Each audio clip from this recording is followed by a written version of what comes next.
Hello, everyone. Welcome to the R6 BaseStack breach, live from Dortmund. We're not. We're sitting in our bedrooms, but the venue is, and the players will be as well. I'm Pasta, joined by Pooble and Golly Molu. We're going to be taking you through the English stream for this action. If you want to look at the German broadcast, Twitch TV/R6 breach, and that is also the commentary that the people in the arena will be hearing. Whereas we just get to sit here and have a good time. I don't even need to worry about passports or anything like that, Pooble. Yeah, look, what you're trying to say is we're all the broke people. We're the people who can't afford Yeah, to go to Dortmund. So we're here. We're in the comfort of our own homes, just giving you some siege action in a language you might be able to understand. It is still us on the mic, so English speakers, don't be 100% certain you can understand us. You might be better off with the German stream, but it's still here. It's still an option. it absolutely is. Ben, how are you doing as well? Over on the end there. Yeah, up earlier than I'd normally be, I think, but it's always nice nice to break that cursed sleep schedule for a change and enter sort of normal waking Yeah. hours. And we get some good siege out of it, so I'm happy to be here. I'm happy for the last minute call up. It's always nice to get the last minute invitation. Yeah. So it's our first game of the day here. It's Her Troops against Frequency Esport. Now, these teams do actually have like just a teeny tiny bit of history. Her Troops, I think, probably the team that we'd be most familiar with, just because a lot of these players have played for Ghost Army, Mafia Squad in the past, and as we know, the most recent winners of the ESA Cup. So very strong roster here. Yeah, I mean, ESA, it's not the only European console tournament, but I'd certainly say it's the biggest and the one that you would say holds the most weight. So there's probably the favourites looking in on things. Sure, you've got Entropy, who are more of a storied name. But in terms of recent success, Hair Troops coming off the back of that win in ESA, you would expect them to put up a good performance here. But at the same time, it's only a 2 day tournament. If they just have a bad Yeah. weekend, things could easily go pretty wrong for them. So there's no counting out other teams. It is such a short event, being a land that if some team has a good weekend, they can easily win out. Yeah, absolutely. And looking at their opposition frequency, just quickly while we get into the map veto here, this is the team. We've got Hachi, we've got Yuki, we have Mati, Bankers, Shinji on this team as well. So actually, not all of those players will be playing today, but Hachi, Yuki, Koala, Vasi, Enti, also a very strong lineup. Ben. Yeah, I mean, it should be pretty interesting to see them go head to head. I am not as familiar with a lot of these console players. I've seen a couple here and there, but I'm excited to get to know them a little bit better throughout the course of the day and see what they can put on for us today. And my main hope is that we get some interesting map stuff going. Right, I'm always looking to see things like your Nighthaven Labs, maybe a consulate if we really get treated, come out at some point today, and or I guess we'll find out where we are right now. Yeah, let's send it over to the map veto. I'm hoping that Can we we're get it? able to get this. Oh, we're Oh, in we're the in the game. game. We're getting trolled by our We're producer. getting I'm sorry. I'm absolutely sorry. trolled. Okay, so it looks like we're on Clubhouse. Hooray! And there's already a disconnect. Way. Hooray! Okay. Okay. Oh, we love Already going lands. incredibly well. Yeah. There is something like cursed with just tech pauses being way worse on LAN just because of everything that goes wrong. Yeah. No, for sure. Ben, what are your feelings on the Montaigne ban? Obviously, we know that you're a shield lover. Yeah, openly rooting for whichever team didn't ban the Monty. I think that's got to be her troops, right? Yeah, it would be the I defending think start. so. I think so. There you go. Get to Well, start out on biased the. cast over here. Wow, unbelievable. We have a Just biased you try and caster. stop me. Look, the way to balance it out is you pick Blitz. You pick Blitz, you're good to go. You start winning again. So it's like it's really that simple. You just got to play more shields. You'll have my love and support. Goodness me. Okay, so I mean, if we do want to look at the bans, then just quickly, I mean, there's not really much to read into this because they're very standard. Again, Clubhouse is a very standard map. Um, we saw that the last couple bans that went through were Bank, Chalet, then Clubhouse as well. So again, pretty pretty normal stuff, and the operator veto also goes that same way, Joe. Yeah, yeah, we're still here with tech pause, as you said, on LAN can be a little bit more lethal. I honestly, props to them for starting basically around the same time as they were scheduled to. Usually with LANs, you should expect upwards of like an hour just because of the amount of issues. I don't know if maybe the fact that it's a console siege just means it's slightly more smoother. I don't even know how console LANs really work. Obviously, with PC, you have the LAN builds, which have a whole host of pros and cons. I don't know if it's just you log into the Yeah, consoles. I think it would just be pretty similar to setting up just consoles, right? You just set them all up, LAN switch, Ethernet port them all in together. It's probably the way you do it. You can set up LAN games. I mean, like, you would have like LAN builds for like more designated tournaments. Yeah. But a lot of the time, like, if you're just putting together a LAN with a couple of mates or a smaller scale tournament, it's just going to be off of the live build anyway. So, I mean, there's like some slight differences, right? Then. There's some like slight differences between the live and LAN version, even in the main game, right? But yeah. What incredible insight. We've it seems like we've had a bit of a false start here, so we've jumped the gun a little bit. But it's fine. We're here, we're gonna have a good time. So what it sounds like is that we should hopefully be getting into the lobby fairly shortly. Our players have in fact rejoined. We're just waiting for the game to get going again. There's been a change, and while we're waiting, as we know, Joe, every time that there's a tech pause and a new change to something has come out, we can waffle for a while. We've done boy, 45-minute podcast. Oregon out for Lair. What are the opinions on that? Well, it's not applying to this tournament. I mean, it's not applying to the tournament, but I wish it was. You know, that would be incredible. I would love to potentially be casting Lair right now. I'm sure the team share the same sentiment as Ben to my to my right there, but I appreciate we're changing it. It's good that we're getting a change. Yeah. We're not throwing it in like 3 days later for this event. Like, you may get to an event, you play on the pool you qualify on, or like you just keep going. You keep it simple. It gives me another week to figure out what the callouts are on Leia. Like, it would just get banned all weekend anyway because no one would know what they're doing. Keep Oregon in for a weekend, but I do like that we're seeing map pool changes. I understand where Oregon was hit with it. Let's get Cafe Dostoevsky out there. This map is... Oh, I have thoughts. I can't wait to see if we actually do get Cafe. Just let the entire first round just go on. We're going to get a Cafe border final, and we're going to force Banda to sit through it. I would leave. But I wouldn't, but I'd want to. You would mentally you would have left. Okay, we have a round that has started in front of us, folks. It is going to be in that basement site. The traditionally strongest is already Hachi marching on through that garage, but just setting up a little bit of cheeky flank watch there to stop any advances from the defense. As we see, first point of contention is looking to be around blue. Yeah, it absolutely is. And the thing is, though, as well, from her troops, is they're all just sitting in the site. It should be fairly easy map control for frequency to get. It's just whether they're able to drone it out and identify that, Ben. Yeah, I mean, they should have a pretty good clue, right? I mean, you know what you're kind of looking or expecting to run into. I'm surprised they're able to get Kitchen Hatch so efficiently with the fact that you have that Kai 2-ram up. But it looks like Moto is the sort of priority for that duo to lock down, which makes a lot of sense. I think it's the more flexible hatch for the attacking lineup in terms of being able to dictate how you want to push in. It doesn't limit you as much as, say, a kitchen hatch, where you're kind of forced to trying to make it work through pushing in dirt, dropping the hatch, and kind of sending it.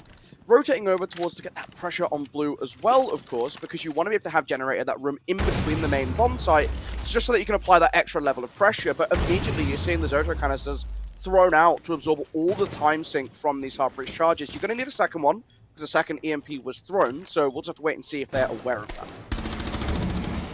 Yeah, for sure. Problem now is that this time's still taken a while, and Koala hasn't actually gotten this kitchen hatch open just yet, though. That should be coming through fairly shortly. Just taking those precautions, 2 pellets at a time. The impact trick fails. It means that now Frequency do have a way of getting into the site, and there's more pressure coming in from blue as well, courtesy of Hachi.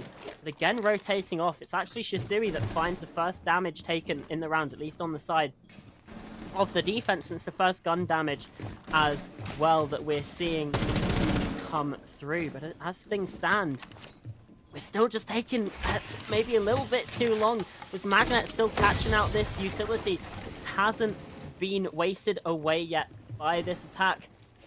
Right now, it seems like they don't really know what angle they want to go from. The head troops, they can just sit pretty and wait. We have the Grim Bassi now getting in on the action, but Yasuke finding the first pick. NT going down. Now the pressure comes through even further on towards blue. Toms with another to drop through. The hatch player downed in the site, but still advantage for the side of the defenders. And now into red time. They have to rush in. They have to push this, and they're finding Pick sprinting into the angle. Shisui shuts it down. Diffuser cold on the floor, and that's the round. Hit is dead, and so is Frequency, at least in this first one. Hair Troops get the first round on the board. Yeah, I think the real big problem with that round for Frequency is those points of entry. You pointed out how it's very indecisive, and part of that was the lack of any moto pressure. They kept that hatch open. It was electrified. There's nothing they could have done about it. And as a result of that, it funneled Frequency down blue stairs, which is a very easy position to contest for the defense, and down that hatch, as well as down kitchen hatch, which at the end of the day, I don't think they ended up going for that. It was just this full kind of blue and main hit. They funneled themselves into these very easy to defend spots, and they were punished by a Hair Troops team that really, as you pointed out, wasn't forced to do anything that round. They all just sat in the basement, played their utility at the start of that round, and waited for Frequency to come to them. And they took 2.5 minutes to really start with execute. Of course, you're going to have a pretty bad execute ahead of you with no time remaining from doing seemingly nothing. The good thing for Frequency, I guess, is that they should be reading into the fact that the rest of the map will be clear when we get to basement. They've still got 2 other rounds to go through, and with that pace, it's not a very confident look at all for the attacking side. Okay, but let's give them some credit, right? They did a good job of making sure they used all their hard breach on hatches at the same time. They had Grim going for Moto while Habana's playing for Kitchen Hatch, which at least draws the Clyde and Tubram to commit to one. Yes, they didn't get Moto, but they were able to get the stock hatch. They were able to get the Kitchen Hatch, and that is enough pressure to put together a solid attack. And I'm looking for their next attack on that basement to just be a little bit more strong together. Yeah, for sure. Hachi's getting into an early fight. Very quick here on the stairs. It looks like Frequency, at least just at the start of this round, looking to apply a bit more pressure, pick up the pace a little bit.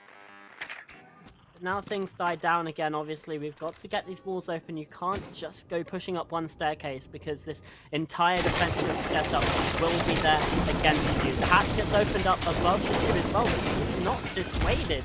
In fact, still looking for this, but it's to his detriment. NT's down below and finds that opening victor. That was a beautiful play there. Using the ram, the surface value, you think, oh, it's just for the hatch, maybe to make a bit of noise. But actually the trap there is that player below. Beautiful from NT, not revealing his position, just waiting to see who's offering themselves up. That hatch is a tantalizing opportunity, and luckily for the defense, despite falling into such hardship, they managed to get that trade. They managed to take down NT, so that's a 1-for-1. Overall, you're kind of giving that advantage to Hair Troops. Losing that butt can be pretty massive. But at the same time, Shisui likely had a Nitro Cell in pocket, so Plant now gone. Certainly a decent amount of value found for that pick from Frequencies. Again, they're going below. This reverse vertical is massively favored by the attack, but this time, Toms is not giving them any opportunity. No, he really isn't. I was a bit worried when I saw Yuki walking in to the kitchen, to be honest. I thought he was going to get caught out, but in fact it's Gordy that gets caught out, and these players in the site. Yasuke from long range, Iron with a kill as well. The breach starting to be pressured. Koala now pushing through up close on the window. Oh, spots the back of Toms. Doesn't matter, he's taken down anyway, but gives away the position here into a 2 versus 2. Hachi falling, but Koala spotted the player inside of construction, but they don't spot Yasuke tucked in close on the corner now. Koala, just 34 HP. And he's going to be difficult for him to try and clutch this one out. He doesn't have the case, he doesn't have the time, and now he doesn't have the health for it either. Yasuke again closing out the round, and her troops get up to 2. Big round for them to win as well, just absorbing all the pressure coming in on that attack. And once again, we're looking at a situation where when you're coming in for these attacks, you're not really able to find that big opening for yourself, that comfortable control around the bomb site. And it gives a lot of freedom to her troops to sort of sit back and wait for you to have to come into them. Multi need to start opening up these defenses just a little bit more. We're seeing good changes in terms of the utility bring, already seeing something like a Flores coming through to help out. But so far, it's not quite been enough. But Joe, we're getting it. We're getting a bar stock round 3. They are saying, ignore cash and server. We don't want to go up there. It's gonna be the unseen bomb site. This is very rarely brought out. They've come to play. Yep, indeed they have. As you said, very rare sight, but what isn't rare when we see it is this Echo. Goldie's going to be the playmaker. You're going to likely see him either way above the site or way below in the basement. You usually see Echo players hiding around in the basement with those drones, hopping up hatches just to deny plants to get a bit of intel, so really pay attention to that player. Despite it being kind of a fairly inconspicuous pick, that is what the entire round really revolves upon, is using those drones, hopping up through hatches, getting intel, denying plants, because this is a very difficult site to win gunfights in. You have to think about other ways of winning that round. Yeah, it's incredibly difficult, and her troops will likely be put under quite a bit of pressure, but clearly they think this is their trap card. Again, it's not a site you see often, and for good reason. Can be incredibly difficult to defend, so it's up to her troops. They've got something in the back pocket. Are frequently able to disentangle this web. They haven't been able to so far, but again, that's on the basement, that's on gym bedroom. By far the best sites to defend on this map. Now, frequency and life might just be made a little bit easier here, Ben. Trying to get work into kitchen as well, so you can put pressure on the side of the bomb site, but it's not going to matter because you lose the initial pick. A proximity alarm giving away your push into the side as well. Still a good effort from Multi coming through to try and swarm around the bomb site. Put that pressure on the strip behind as well. You remove the ability to play the long angles from inside of the pool table, but have to work away at slowly opening these breaches, and because of how disjointed they are, it's going to rely on winning individual gunfights. If they want to continue to get an advantage, they're going to find the first of those, taking down the castle. But there's still much more work that needs to be done in this round for Multi. Yeah, frequency in a difficult spot, aren't they, Joe? Yeah, I would say actually this is a much better trade out for her troops as well, because if you think about the castle, all that utility is already placed down. Ash still has a very good gun, still potentially has more utility to give, but doubling down on that by Hachi, tripling down, in fact, really puts frequency in the driving seat here. 1v4, Hachi has taken this round in his own claws here, eventually taken down, but it's still a 1v3, 1v2, and you can't possibly do this. Plant going down, they've realised the gunfights aren't going well, and Vasi ends things out. A round that suddenly got very, very scary for frequency. However, in the grand scheme of things, her troops punished for their overconfidence there, going into bar. That was chaos. That round was...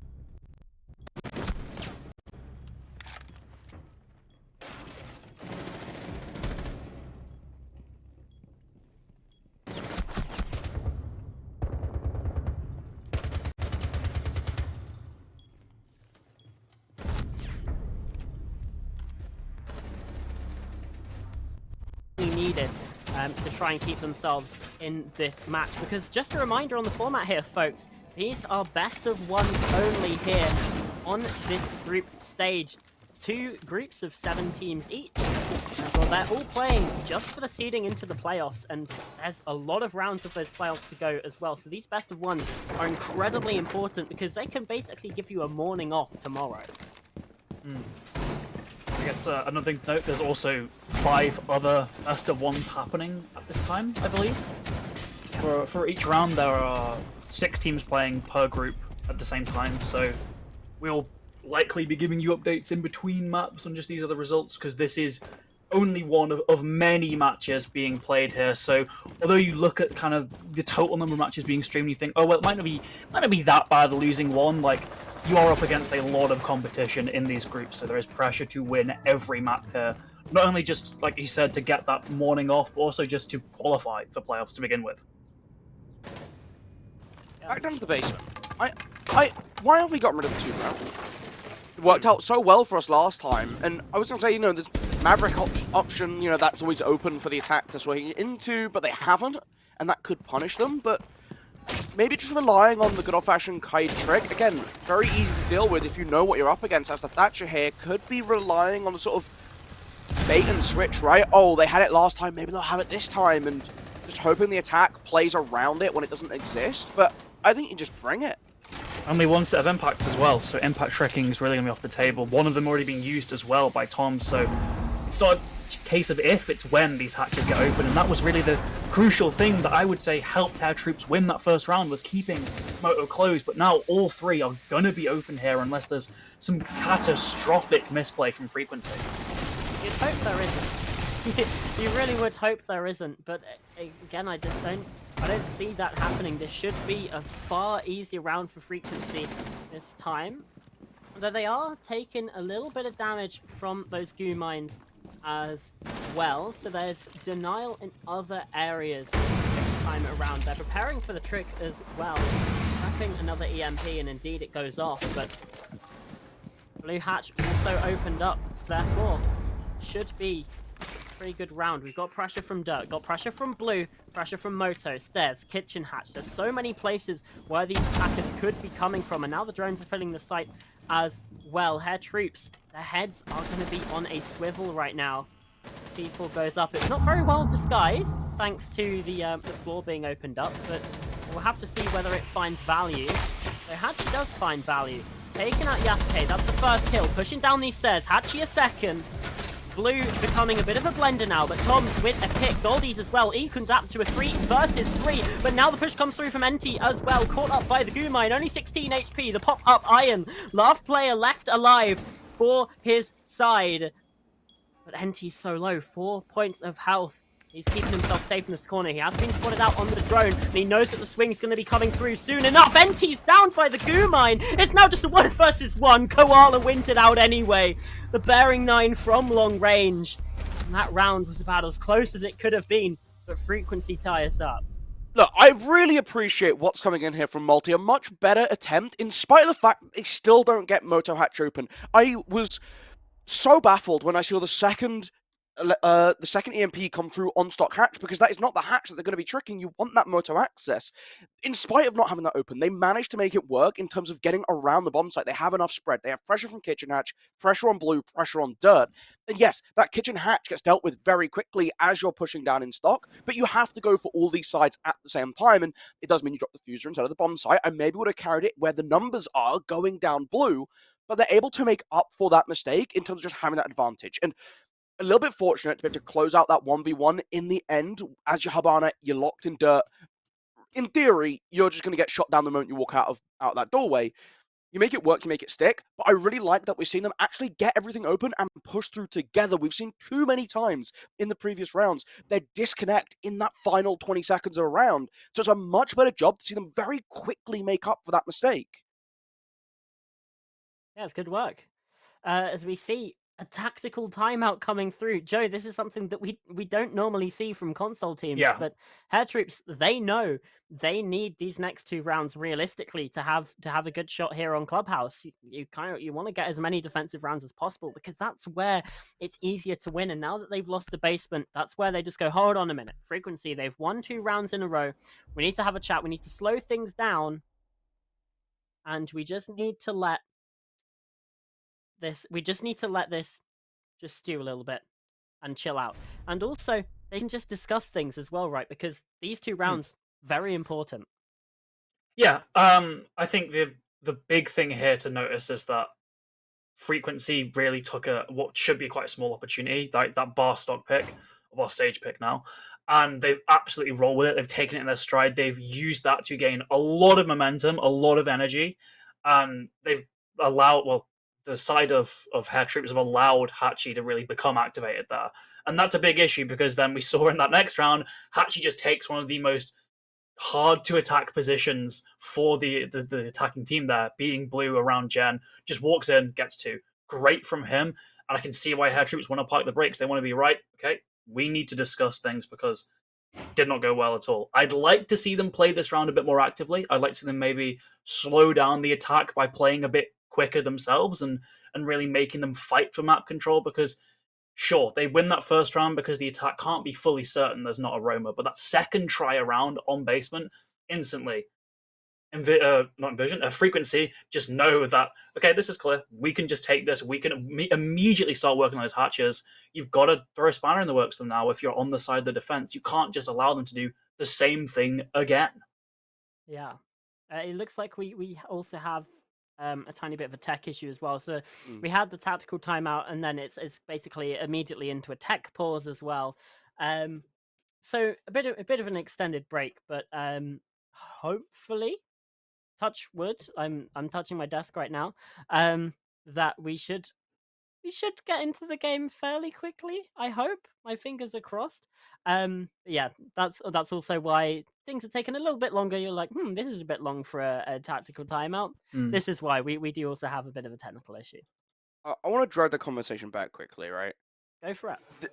Run back basement, please. Yes. Run it back and just win it this time. And I appreciate that sounds a little bit silly, but it's like, so you're talking about like you set up on a roam, you put some pressure. You don't have to. It's clubhouse basement. Like this is so playable to just sit in basement and just go, we're just not gonna let you down.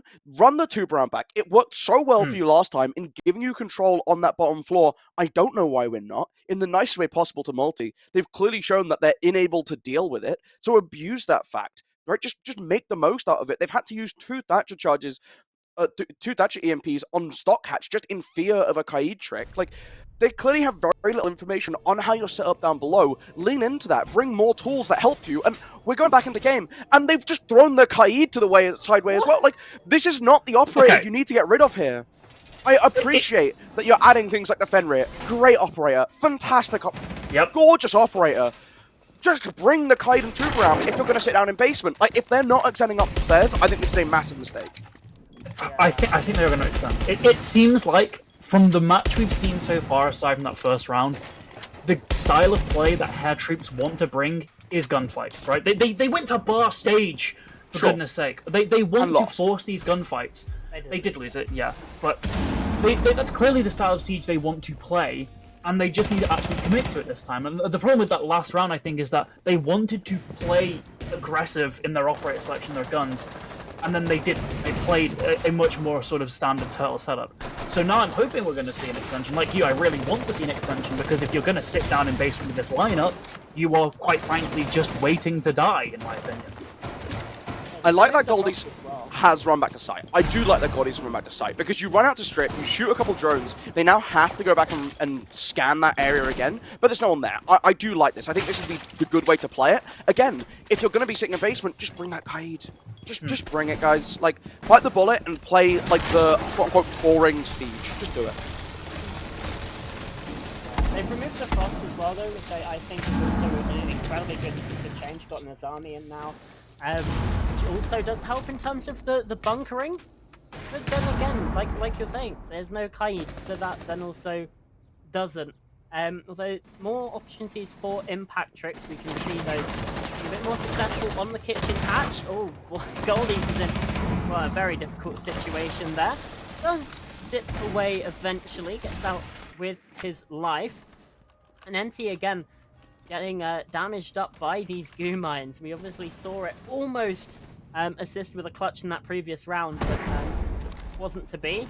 This time, hopefully, Frequency can be a bit more aware of them. And there you go, Hachi's taken one out. Yep, indeed. They are slowly just making their way down. I'm not that impressed with the pace of this round, just given the circumstances. Right, nothing stopping those hatches from immediately getting caught with those Hibana charges. They're playing all down the basement again, so the pace, strangely enough, Hair Troopers are actually really looking quite strong in this round, despite not bringing anything to slow down Frequency. Frequency themselves just gotten maybe a little bit just scared of what Hair Troopers could be doing, when in reality They have had every opportunity given to them here, and somehow Iron gets the opening pick as well. They should be around Frequency winning here. The setup is poor from Hair Troops. It's still basement, sure, but they've been given so many opportunities here. If this just goes down to them losing gunfights, that's a massive waste of an opportunity here. Toms gets another. This is insane, but now comes the drop. NT trying to go for the kill, doesn't get it. Koala now through Moto does find one. There's kill for Yuki as well. And Goldie's now down incredibly low. Both these players grouped up inside of Moto, trying to catch the rotation away. Goldie's forced out by the flash now. 2 versus 2. But there is a kill from Shisui. Koala as well, making it into 1 versus 1. Another 1v1 here. And Koala, he's going to have to try and clutch it out again. Not this time! Shisui shuts him out and shuts it down. Troops regain their lead. It was just all built around the fact that we slowed down so much, right? A little bit of fear of, is someone running around? Are they hiding in garage? Are they hiding in strip? You have to go and drone it out, and that just ate so much time. There is very little reason for it to have done as much work as it did, and now coming through with the rest of that push, right? We saw the biggest difference. The last time around, they shot the Grim, they pushed down Blue, they dropped Kitchen Hatch, they pushed in Dirt all simultaneously.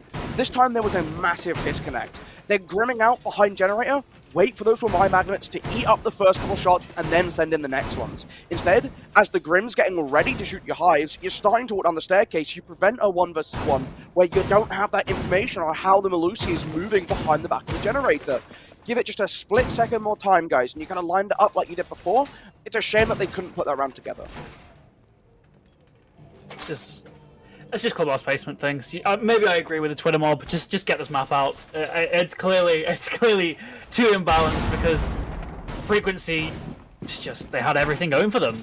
We pointed out we really were quite critical the way her troops approached that round, and they were just rewarded for it. Luckily, no more basement shenanigans. They are locked out of basement for the rest of their time on the defense, unless we go all the way to OT. Instead, it'll be the second floor they're attempting here. It did get quite close the last time, so there's certainly opportunity for Frequency to lock out this 3-3. That'll be pretty good for them, all things considered, but they could have already guaranteed 3-3 last round. They've certainly let a couple opportunities slip away from them here, so all or nothing as we enter round 6.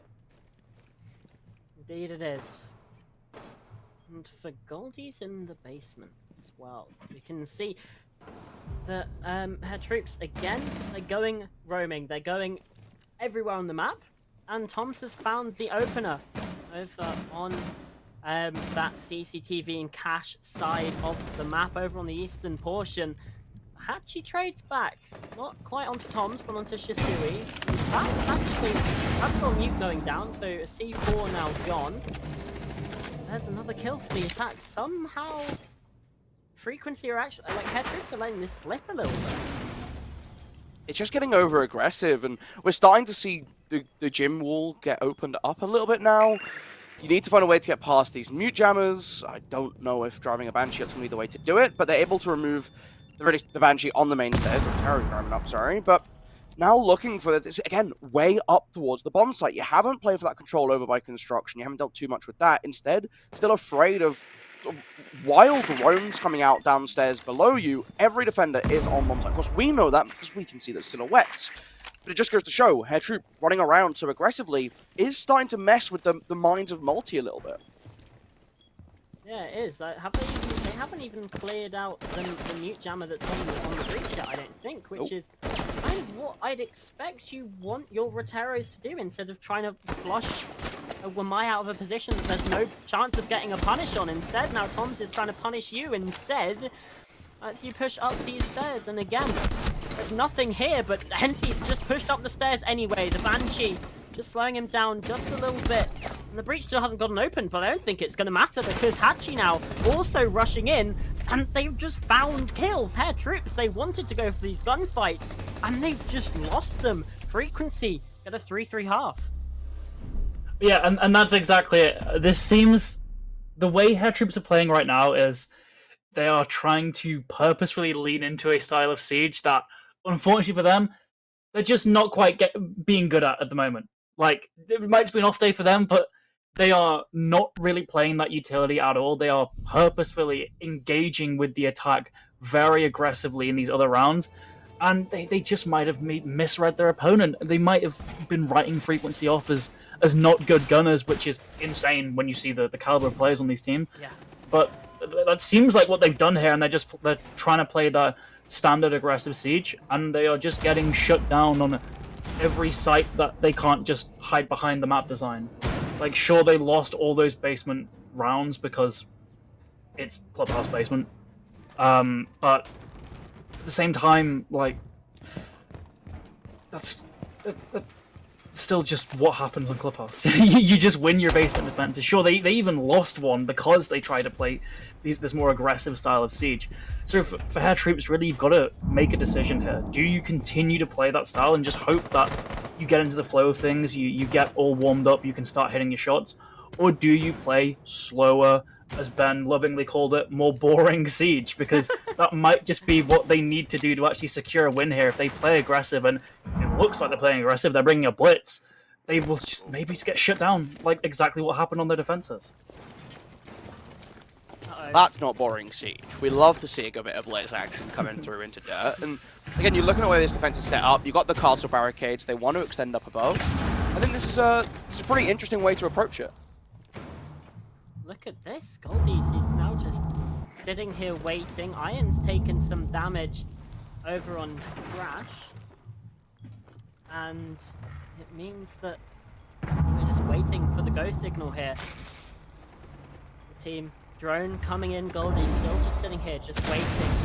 Yuki has found the first, and that is going to be the signal to just go. The melee comes in, pushed to the floor. Toms finds the finisher on it, but now this player coming up as well. Flash, the shotgun up close, but it's the player swinging. Toms has found a second. However, Hachi does bring things back to 3 versus 2 advantage, sticking with frequency.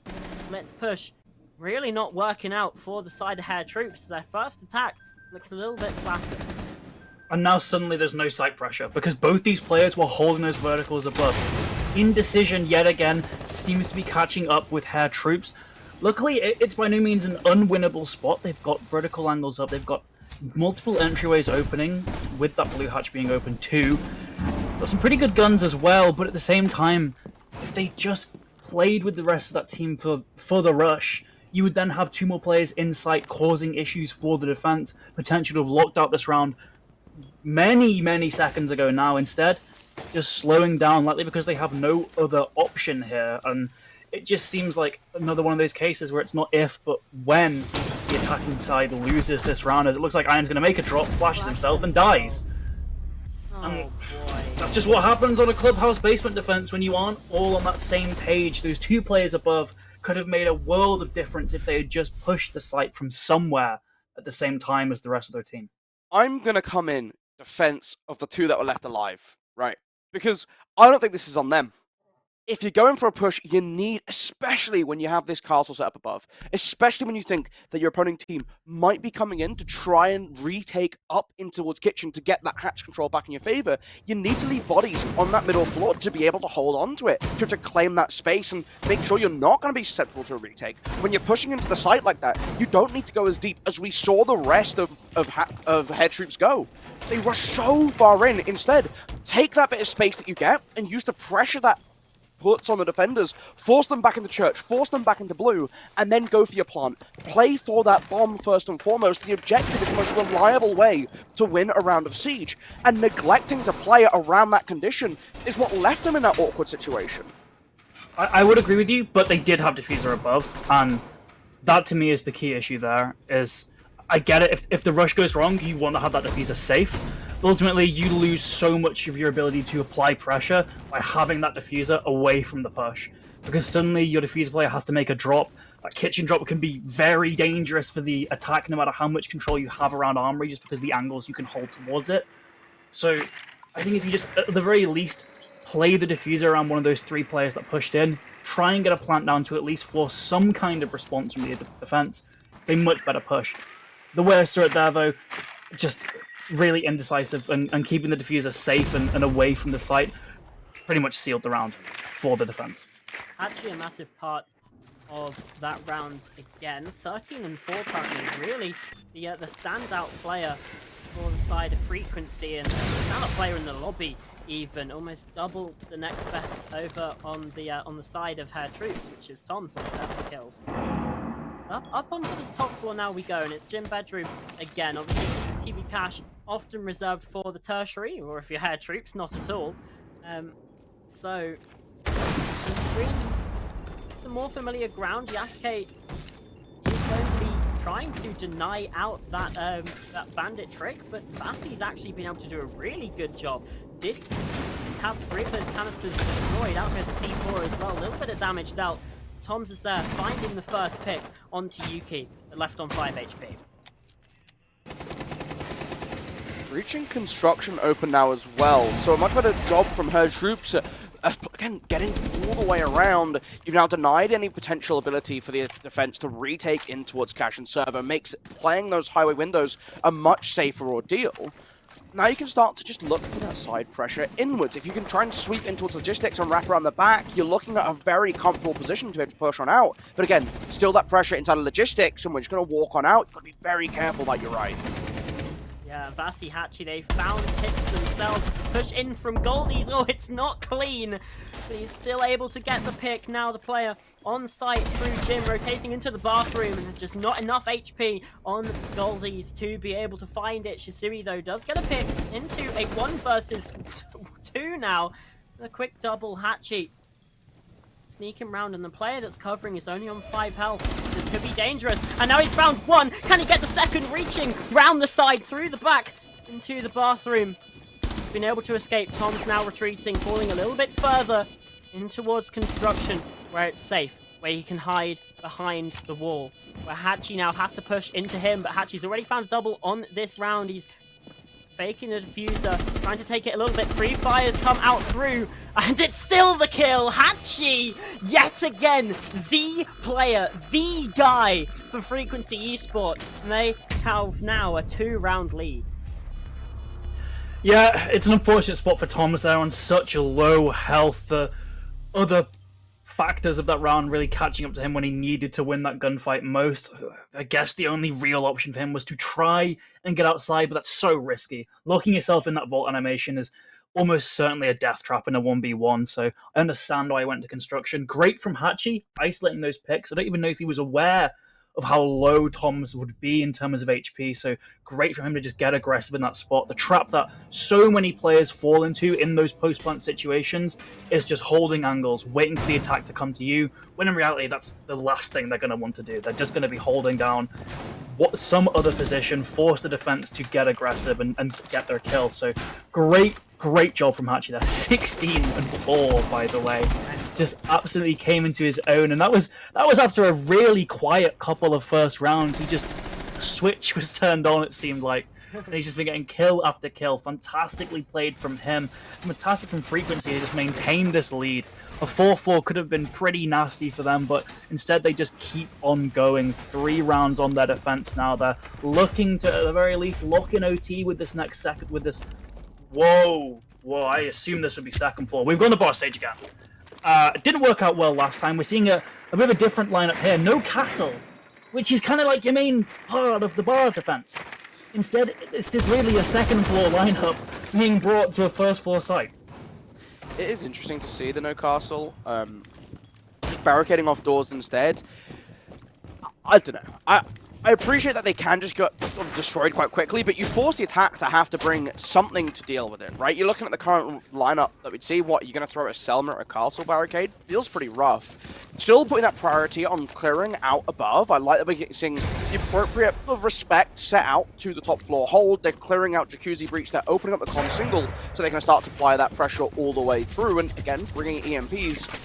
I feel like it's a silly thing to highlight, but it's a really nice change-up from what we've seen from them in the past, where they've been kind of caught out by some of these external reinforcements in the past. Yeah, no, it is.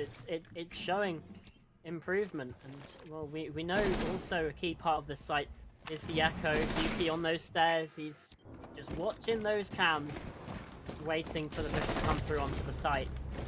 But there's actually a push elsewhere. I don't know if that was Hachi that ran out, but I definitely saw that there was a player that had gone outside, and now Hachi's dead. So we were praising him, but now opening death for his side. At least NT is able to trade back onto Tom's. Well, that's great from NT, just doubling down on what seemed like a really reckless, aggressive play, and ensuring the man count doesn't evade the defense, and then Vasi's caught completely off guard. There's, again, fair play to NT, once again wanting to get that evening out of the kills, and still ends up getting that trade here as Shisui does get taken down too. NT's just having a great round here, cleaning up after the messes his teammates are leaving behind, and actually, all things considered, it's suddenly this 3 versus 2 advantage for the defenders here. Yuki was able to get the kill onto Shisui as well, while he's sprinting into the bathroom away from the pressure that was coming in from that kitchen side. Somehow, Frequency end up in a decent spot, but that's very nicely done by Yasuke.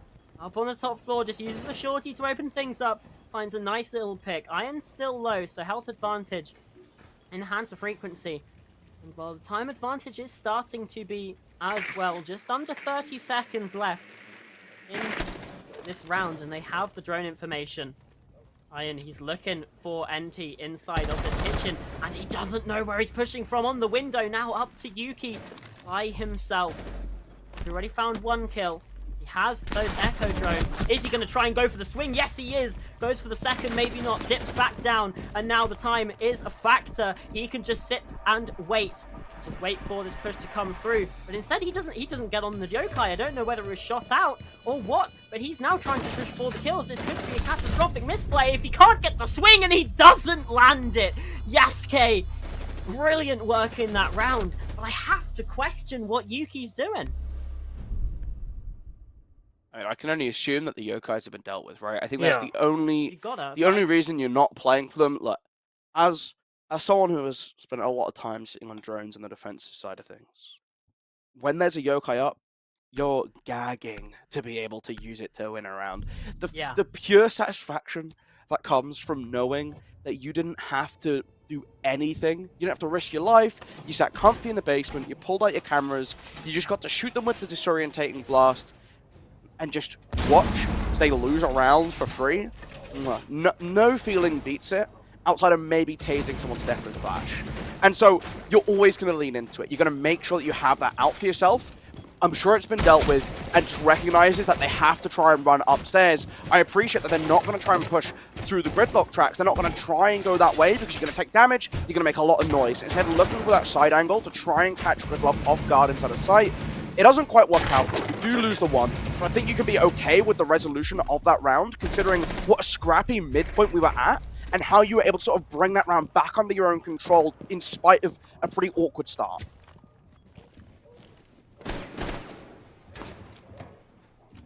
Wow. What do we see now? Obviously, we're back in the basement. We know how this can go, though. If we turn our eyes to the first half, it's something pretty similar. We get down, we go basement, we go top floor, both those won by the defense. We have an incredibly close round, one out on bar stage. And then the attack wins on the basement? Potentially, but we do see Frequency. They're still bringing the Kaid and Tuberal combination. They're still playing for this sort of setup, I assume. It's going to be around Moto trying to deny that space because the kitchen hatch already opened up. Well, that's the big thing for Frequency here. They are not at all rattled by losing that previous round. We saw from Hair Troops, they lose out on bar stage and suddenly they're trying to play more aggressive. I don't know if they had some kind of point to prove, as we do see aggression from Koala, to be fair. So they're still bringing that when it matters most. Tom's taken down, but look at this setup. Goyo, Malusi, Tubram, Kayed, even the Wamai can all slow down the attack massively. They're just sticking to what worked, and the same can't be said for Hair Troops and their defenses. They were constantly switching things up, and oftentimes to the detriment. They conceded a basement loss and very nearly conceded another one. As very props to them. Sasuke gets 1, gets 2 in fact, making it a 4v3, 4v2. I've harped on about how not changing what's worked is going to make a massive difference, and it just hasn't. Gunfights are actually winning this round now. Hair Troops have certainly managed to get into 5th gear now as they win another one of these attacking rounds just on these gunfights. Well, the more things change, the more they stay the same, it seems. Deja vu from the first half. And again, we see the timeout. It It is copy and paste. The scriptwriters, I think, got a bit lazy here, Ben. Nah, I like the timeout call, right? It's nice to see.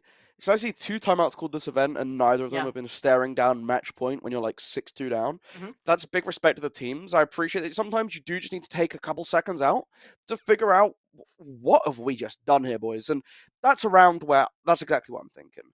You have a basement setup. You're playing with Banshees. You're playing off of Goyos. And do you know what the problem is? You're just not in position. You're just not there. You can't let someone slip down into oil that quickly on and just push down and be rewarded with a triple kill. Not allowed to ever happen again. And that's what they're going to be saying right now. Okay, we run it back on basement. We put it up. Someone just go barricade oil. That's the first thought I'm having. Barricade oil, grab a proximity alarm on the Goyo, say we don't need the impact grenades, just whack a prox on there so we know what's going on. Fenrir is open. Let's do one of these 3 things to make sure that we're not getting caught off by that just, admittedly, just a rush. Vasi just gone, yep, I'm just gonna, not Vasi, sorry, Yusuke just been like, I'm gonna send it, gonna make it work, and it's paid off massively. Not allowed to happen again. You come back, you clean up the round, you move on with your match point. This should be good to go. That is the last, final call they're gonna get given. But, Joe, My icy I wanna be polite. Fenrir. My icy Fenrir, but where's the Cade? Yeah, well, I guess we know for sure that neither of these teams are stream sniping because they would have definitely picked the Cade and Tubrow if they were hearing what we had to say. Instead, Either that or they just think we're idiots. well, they're certainly trying to one-up Hair at their own game here by just not bringing any kind of useful utility for a basement defense. Sure, Fenrir's great, as Ben said. Fantastic operator. Well, a horrible operator, but fantastically powerful. Azami too, great. But the whole focus of these basement defenses is on denying that vertical access. You're not just taking horizontal gunfights at all the time. That's for 90% of other sites, yes, that applies. But for here, those hatches are so important, and they're just being neglected by frequency. So Hair troops, please, please, please take advantage of that. Go fast, get those hatches open, make frequency pay for this horrific decision making. Good use of the Bravo as well. Already getting in, you've taken away an FNAT, you've taken away a Banshee. That clears up a lot of the utility that's been stacked to deny this oil pit push once again. So yes, they haven't got the hatches open immediately, but they're already working on getting those done. But they're taking out so much important utility, which come late in the round, is going to make their ability to push down into basement, to clear out blue, to get that pressure from dirt a lot easier. Hatch is now opened up as well. Again, there's no denial on it, so it should be fairly quick, and it is the first minute of the round, at least of the action phase. They get really what they want in terms of the control. Now it's this last one to open up here inside of stock, and that should be in a very decent spot. However, this is, again, we're seeing a Fenrir and some Azami in the 5th round of the half on the basement defense. It all feels like I've seen this before. And if history is to be followed, then Frequency actually might walk away with this one. However, that's just superstition. And this game is being played in the server, not in some sort of fairy tale storybook. Yeah, NC very nearly caught out there. Should consider himself lucky, and right as I say that, they do indeed finish that kill. Great start from Hair troops here, and they've knocked Blue wide open, but there's still that Fenrir factor to consider. I don't think it will have been hacked.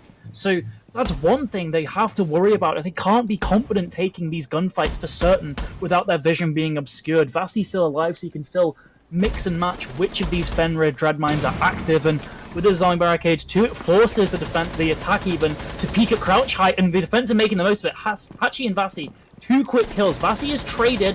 Hachi still at large. The real power player for Frequencies is Execute looks to be coming pretty soon. They've already got into blue, but they haven't quite encroached onto the site yet. But Yasuke, doesn't matter, takes down Hachi, forcing now Frequency to get incredibly aggressive here. As the attack have just locked down blue, they're more than willing to just play this a lot slower now, as Goldie gets 2 to finish off the round. And again, just pushing down blue, clearing out utility, throwing down these Grim Beasts, throwing in these stuns. It's forcing mistakes out of the defense that the attack have consistently come out ahead on. why are we so willing to just give up this space? I appreciate Blue is a very difficult position to play and hold on to, but we just have to have that faith in our team, and that for me is what we're not seeing, right? If you're getting Grimbeat, if you're getting stunned on Generator, the correct play, stand still, put the controller down, and leave it for a second. Let those pings come through. All it does is draw the attention of the attackers. They see this big red sign that says, shoot me, shoot at me. And all you do is they focus so hard in, you have a player in church behind you, there's feet holes being made, there's rotates available. You've got a player in dummies on the door ready to support you, lean on your team. And breathe. Okay.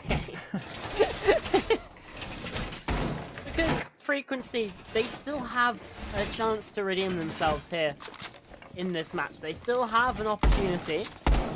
I'm not entirely sure how the points are organized. I believe it's our standard 3-2-1-0. So if that is the case, That would then make Hair sense. Troops already with a point on the board, and again, an all-important point when it comes to this group stage, because it all matters in terms of seeding for playoffs. I mean, it all matters here. And they could still get 3, but Frequency, they can in fact still get to overtime. They can in fact still win this game. But they need to win here round 12. They're defending Gym and Bedroom up on the top floor of the map. Can they do it, Joe? Well, luckily for them, they don't have to worry about this Hatch players. They do have to worry about Goldies wandering in with the Nook shotgun, getting a pick onto Koala. At the very least, Koala's not had the best game, and as I say that, the player that has had the best game for Frequency just, I guess, overpeaks something. Hachi taken down incredibly early. Luckily, it's the Malusi. They've probably put down all their utility, but Hachi was never really a utility player in this match. He was the gunner. Now it's on to the remaining 3 for Frequency, none of whom are positive in KD to win this round, and it looks like it's all but certain that our troops are going to win it. 1 versus 5 for Yuki. Can he make it work? Not even on the side, the opposite side of the map. The Defend Ray is going to have to pull off the flank of a lifetime, down to 2 in fact. There is still a chance. It's a 1 versus 3 technically, but his own team setup is used against him here. Yasuke can just hold the crouch holds. Tom's holding from across the map, and there's just no chance. Their troops, despite a really shaky first half, they lock things out in regulation 2, giving them 3 points. Hey, it's exactly what you want from this first game. 3 points on the board, a massive advantage as we head into the later stages of the day. Obviously, this is only our first game. They get themselves up to 3. Their first game on the board. I mean, there are a couple of players that we got to point out here, though. I feel like the top fraggers for each team. Yasuke with at least before the action in that round, 13 kills, and then Hachi on 17. It did incredible work, but it wasn't quite enough. And it means that Hair Troops get themselves up near the top regions of Group B here, Ben. Yeah, I mean, I'm really happy with the performance from both those teams in the first game. I think there's a couple of mistakes that we're seeing come through in terms of priority on setting up those basements. But ultimately, I've seen enough promise from both of them that I feel you've got a whole day now to move forward. They'll have a bit of a downtime before they each play their next games. I'm looking at both of them as teams that I would be hoping to catch later on in the event and see what they're able to sort of come up with since now. Great starts for them on like individual levels, especially. You're looking at Hachi. I don't know if it's very realistic to expect that form to continue throughout the day, but that's certainly the start you want to see to your performance, and it's going to give you that confidence to go into your next games and all your future games just ready to take gunfights. And I think that's such a valuable thing to have, like, as the mentality behind a team, behind players going into your next game. So I am hoping that they both have good runs here. Yeah, so Ben, just to ask you this, because you're saying that it's still a good performance from both these teams. Do you see both Hair Troops and Frequency sort of being at the top of Group B?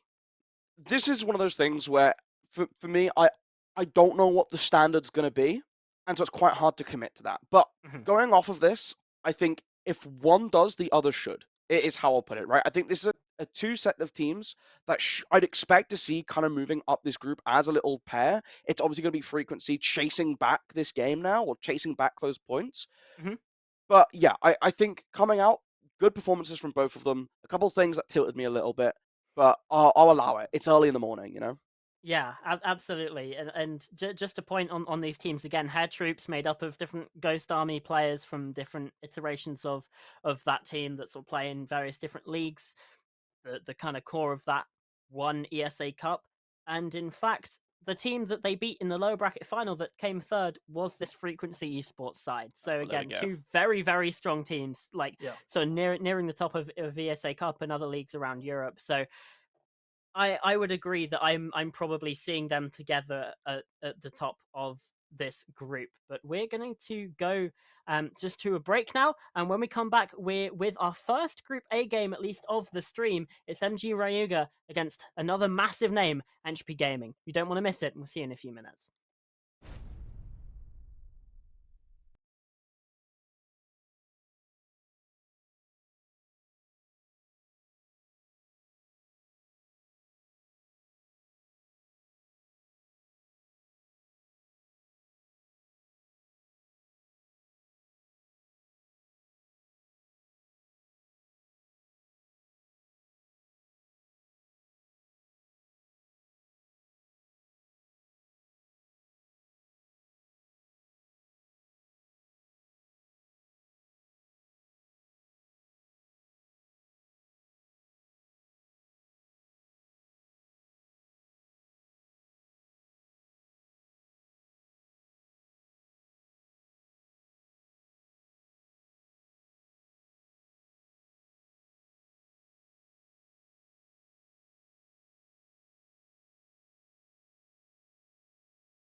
Welcome back, everyone. It's still us. We're still here to irritate your ears. I'm still Pastor, still joined by Pooble and Golly Molly there on the end. It's time for our second streamed game of the day, and we're heading over to Group A for this one. MG Ryuga facing off against Entropy Gaming.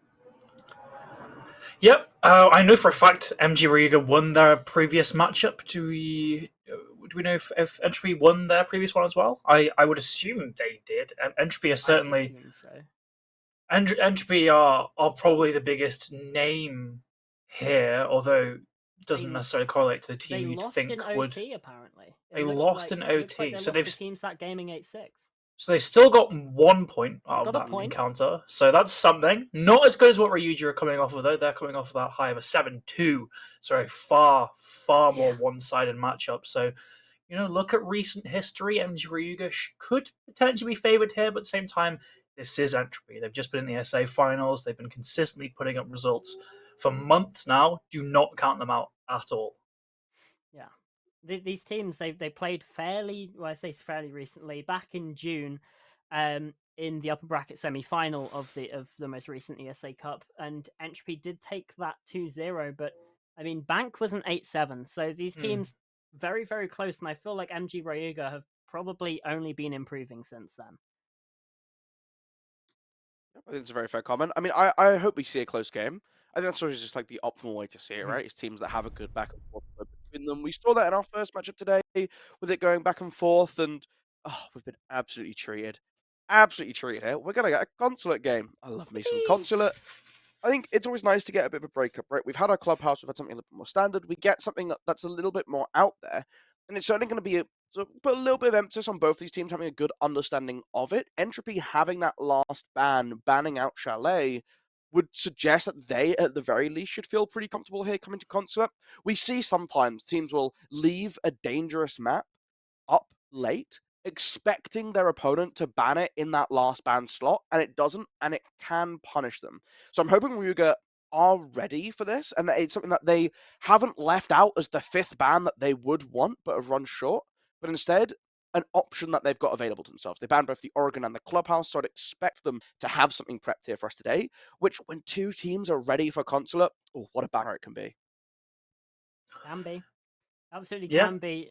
And I mean, there's so many moving parts to this. I feel like if one of these teams is better prepared, it's going to show. Like this is a map where you need to be very, very prepared. You need to be very, very aware and alert of what the other team are doing and what they'll probably want to be doing as well, because there's just so many little technical pieces on this map, little nooks and crannies, things like that, that can really trap you out if you're not prepared for it.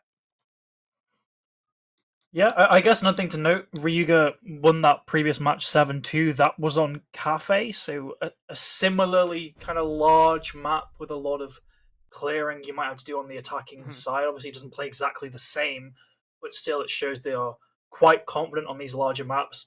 Whereas Entropy were on Oregon, and they did lose 8-6. It was a very close matchup, but still they lost it. It's a considerably smaller map than the Consulate. So you'd maybe favour Ryuga heading into this, just based on that recent history and based on the fact they seem to have had a better start to this event. But at the same time, we're extrapolating a lot out of a single best of one for both these teams so far, so there's still plenty left for them to show. And if there's a team that we know can show a lot, it's Entropy Gaming. You know, this team has won ESA Cup at least twice. Obviously, we're a little bit different here in the LAN, a little bit different lineup to what they're used to, but still, you've got Afla, Husky, Just Betchy in there.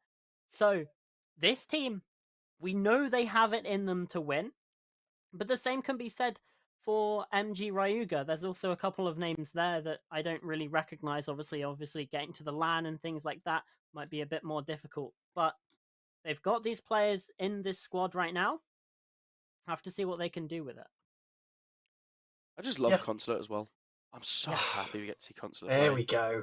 Because, look, okay, it's nice to see something that isn't just your chalets, cafe, or border. Like, I don't know what I'd have to do, but I am hoping, and I'm begging we see it, because we've had plenty of discussions about this, Joe. Right?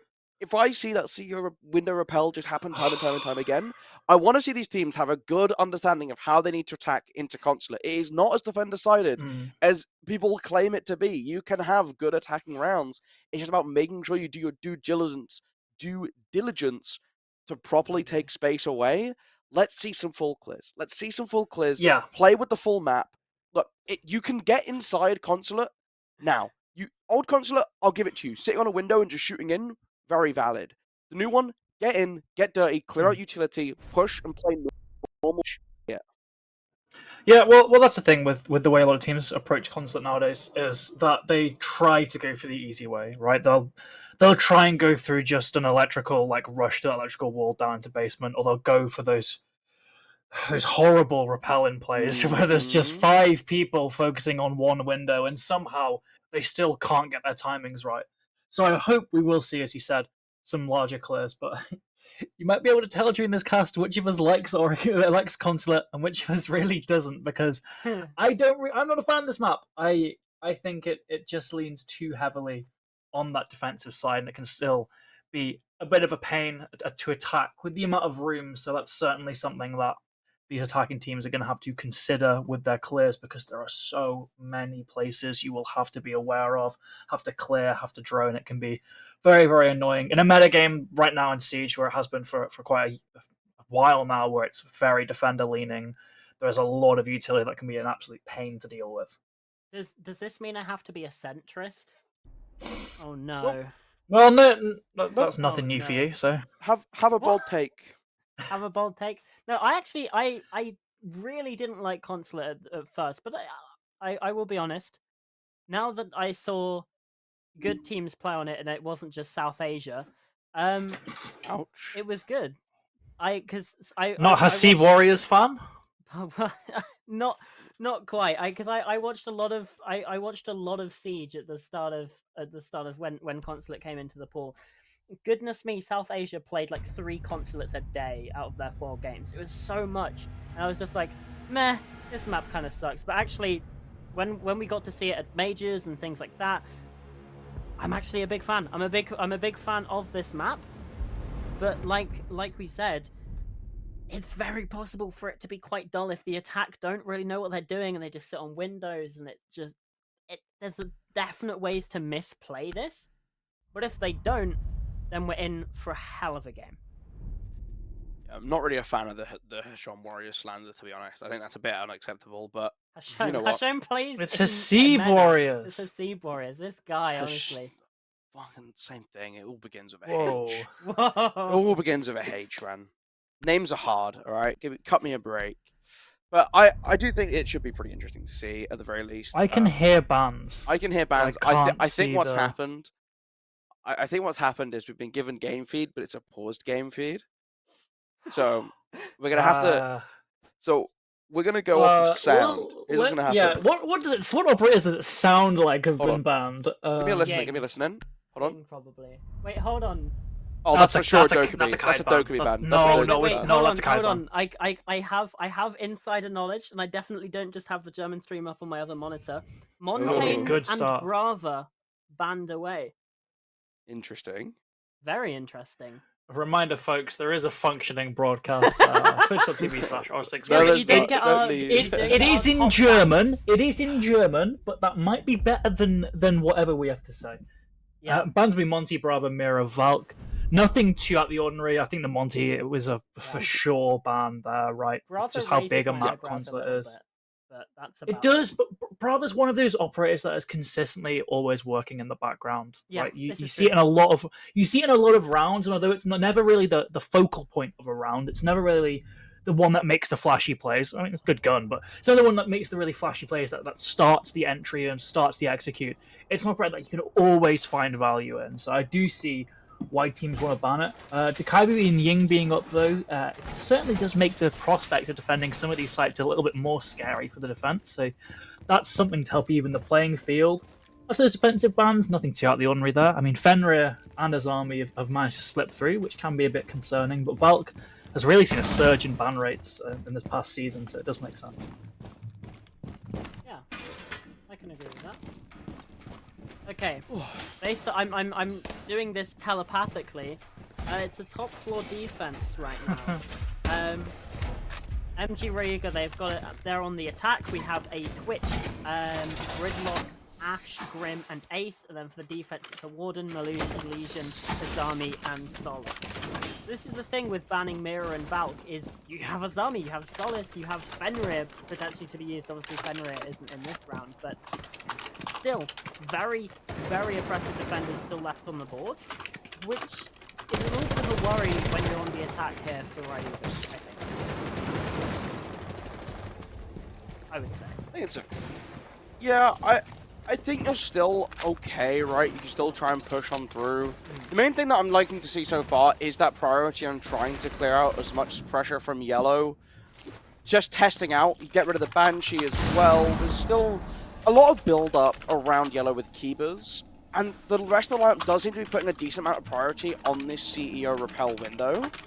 But I think that's okay for the time being. I do want to see them transition that elsewhere, apply some pressure in towards maybe Spiral, or play for that single breach onto Theatre a little bit heavier.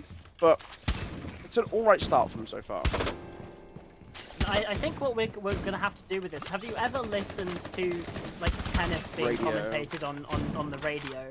Is they literally, it's crazy. But actually, Faison finds the opening pick, taken down just on the bottom, on the ground floor even, but it's traded back there by Afla, so it's a 4 versus 4 right now. We can see a Twitch drone as well, just taking out some bulletproof cameras up on the top floor. Meister jumping in on top yellow through that single window. Actually, I think that's probably the first time I've ever seen anyone jump through that window. It just doesn't really happen that often, I don't think. And it's nice to see teams actually, paying attention to anywhere other than the repel. We're seeing top yellow control try to be established. Unfortunately, it's not very solid at all, and a couple quick kills going the way of Entropy basically lock out Ryuga for the rest of this round here. That they can try and go for something. Pat can repel through the window. They could have a drop on yellow, but with 2 of those defenders likely being roaming around below, they have no intel on them. They could be flying to any moment. I just don't think they're going to have the confidence to really make a play here. Pat's got some bees, but no one's going to be swinging this now, really. Well, you repelling on so. through. Is that Selma on the floor? Scound, I would imagine. Yeah, Afla's found the pick, actually. I assume that's from the vertical down below. The plant was like half a second away from being completed there.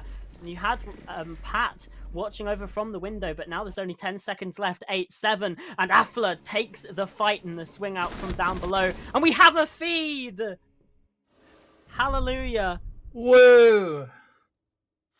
Incredible. You can now watch as well as listen to us try and commentate. Yeah. What a time that was. We have fun here, don't we? We really do.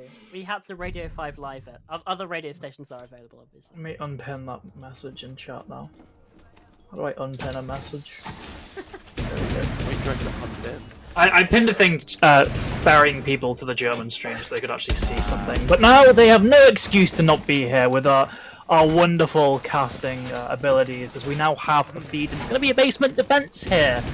And we look very strong in that previous one. I like how Ryuga actually approached the attack with some kind of brain power, not just forcing it through a window repel. They did try and take map control. Problem is they weren't very good at it, and they did just lose their gunfights, and from there they had no trades. So they need to be going in as 2s, just work on that trade infrastructure, because you can't allow Entropy just get a bunch of uncontested picks in a row.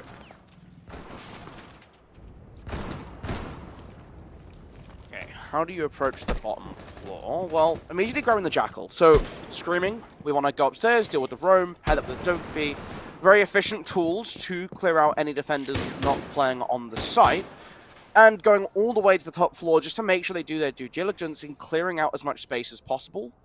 I appreciate this, especially when you want to have that bot go into piano later in the round and try and clear out as much space to look down into the basement, especially when you pair that with the Thermite, who can play for that main breach too. The question is, how much time can you afford to give up to go for this full sweep? immediately a quick ping onto the Warden, which is being pushed on very swiftly by the Ash. I don't know if they're expecting such a forward positioning. Yeah, they did have the Jackal track there on the player. The Dockerby Call as well. In fact, both calls have been utilized. But it's Gold finding the opening pick here in the second round of the map. And it's in fact the first kill that we get to see live here on the English stream. Very, very exciting stuff. But now, again, more of those Jackal scans. And now Affler is being tracked down.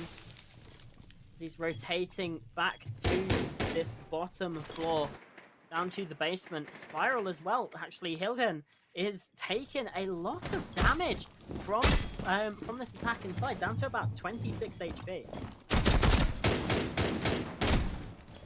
Now applying vertical pressure as well with the removal of the Warden up above.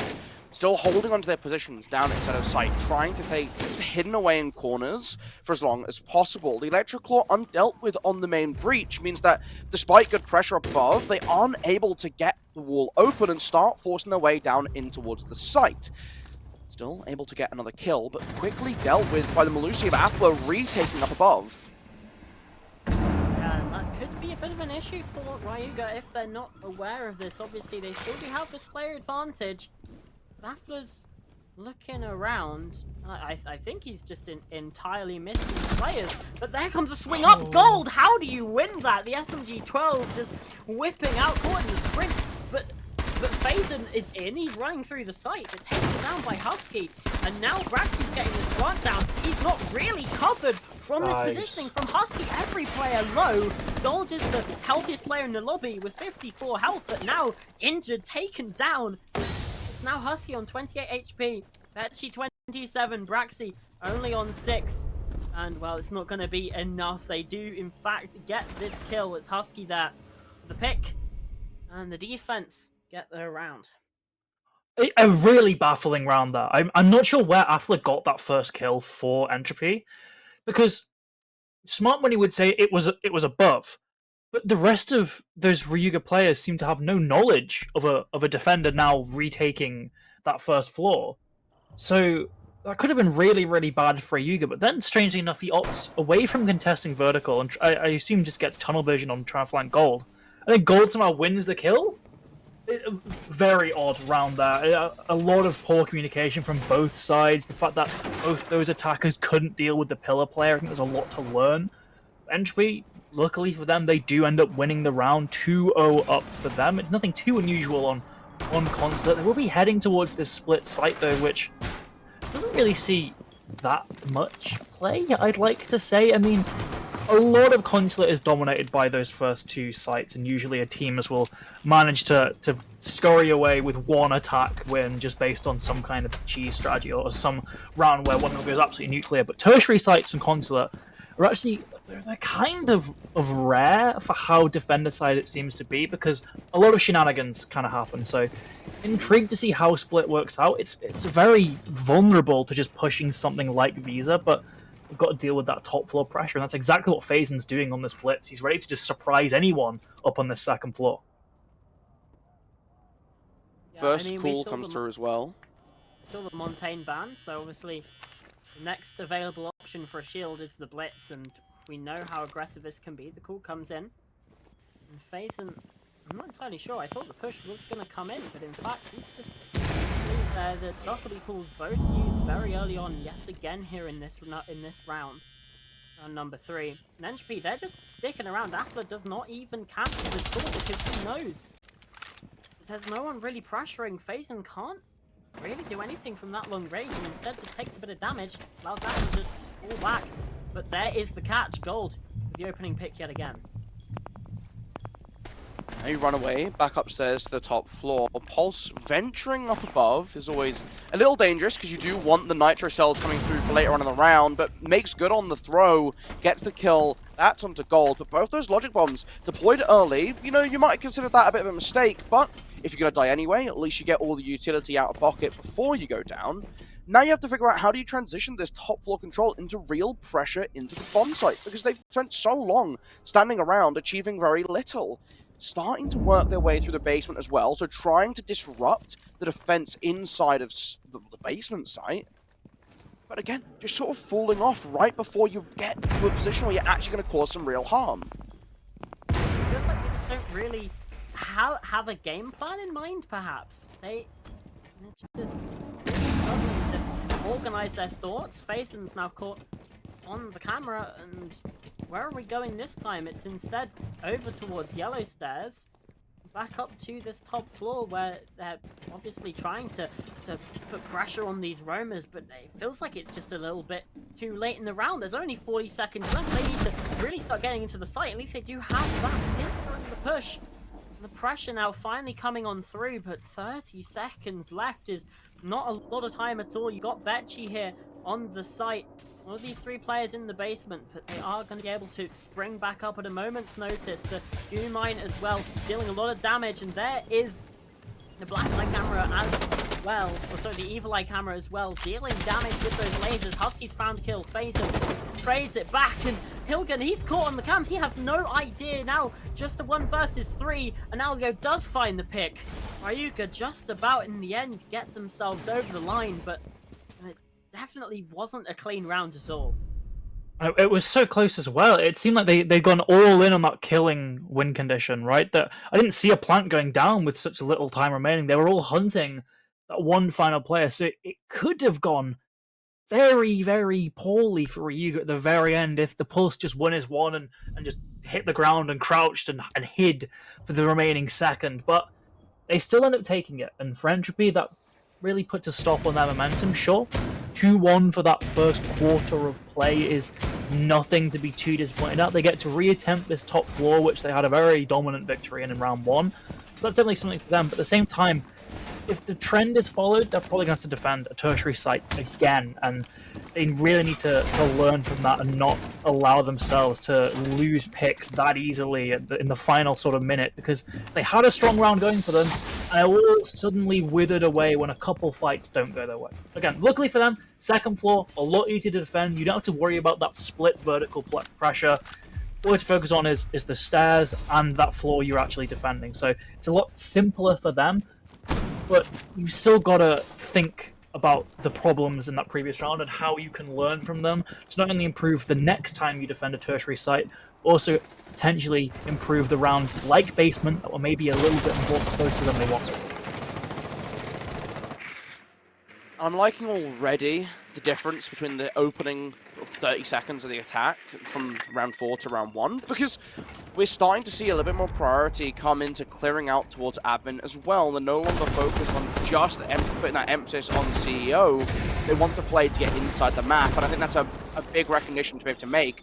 Early entry into Spiral, though, with the Rotero drones coming up and removing a lot of the utility stacked around the top of the staircase and inside as well, as just forcing their way in towards break. You get a quick double kill on the Twitch, and they're just flooding into towards the site now. Yeah, Entropy getting thoroughly picked apart right now as Gold then finds another kill. At least there's some form of response. Husky there trading back, but it's still 4 versus 2. In just the first minute of this round, Entropy in such a dire situation here. Well, they're gonna have to try and hold on, but when you're 2 players down in this situation, it's really not easy. You've got drones, you've got pings as well. They are aware of your positioning. Should just be an easy closeout, Pat. At least in a little bit of bother owned by the circle desk. Affler as well is trying at least to get something done, but he's got to watch every different angle. Braxy now getting this plant secured as well. These defensive players, they don't really know where to look. Husky is still trapped inside of that small single wall room as well here inside of catering. Has to try and swing his way out. It's just such an impossible situation. Alio with that pick. I mean, such a brilliant round, I think, from Ryuga. And again, we're seeing a bit of a trend forming. And an unconventional tertiary site leads to then what should normally be a good round for the default.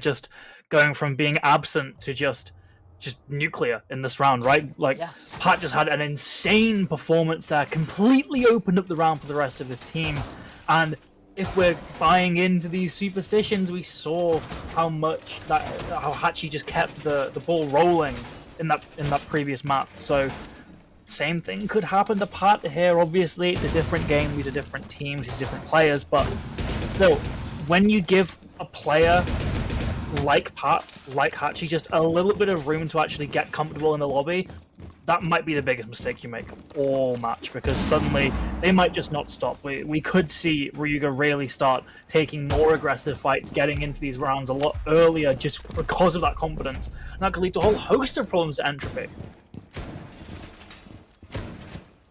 Okay, but running back to the top floor, we have the shield on vending again. I think the big trick is we don't give Pat a double kill. Yep. Then play around the utility. Don't just stand in the middle of the cafeteria. Just give them a little bit of space. Let them jump into Aben if you want to. But then meet them on the choke points. Play around these chokes. It's what makes this top floor such a hard bomb site to try and push into. The joys of the interact key, am I right? That's a good start. Our player taken down. Pat taken down as well. Yeah, absolutely. On the knock, it's Lurkin that's now going to be a bit more difficult. Obviously, still opportunity for it, but going to make things a little more difficult. It's the second and last of those Dogby calls does ring out, and Bazon, well, he's been spotted as well here on the ground floor. It's not looking as easy for Ryuga now that the player that was their tip of the spear last time around has been called out. They don't really know what to do. Yeah, they're looking a lot less confident now. I mean, sure, we've seen them use these Dokkaebi calls early, but I don't think they fully value how good the Dokkaebi calls can be later on in these rounds, because sure, it allows you to just hear someone when you're entering the map, but all that utility's now gone. And would that not be a little bit more effective later on when you're in these stalemates and when players like Affler are now on the flank? If you had the Dokkaebi call, you could have maybe heard him instead. Your players down below are all gone. It's now an entirely horizontal push for Ryuga, and sure, they've got a bit of site presence. They've evened things out, but it's going to be very difficult to get a flank down. But Gold hears all that and says, no, let me do it. Gets another 2v2, but Aliamais has got that Good Needle in. He's on a lifeline now. He has to take out that needle, or else he will die.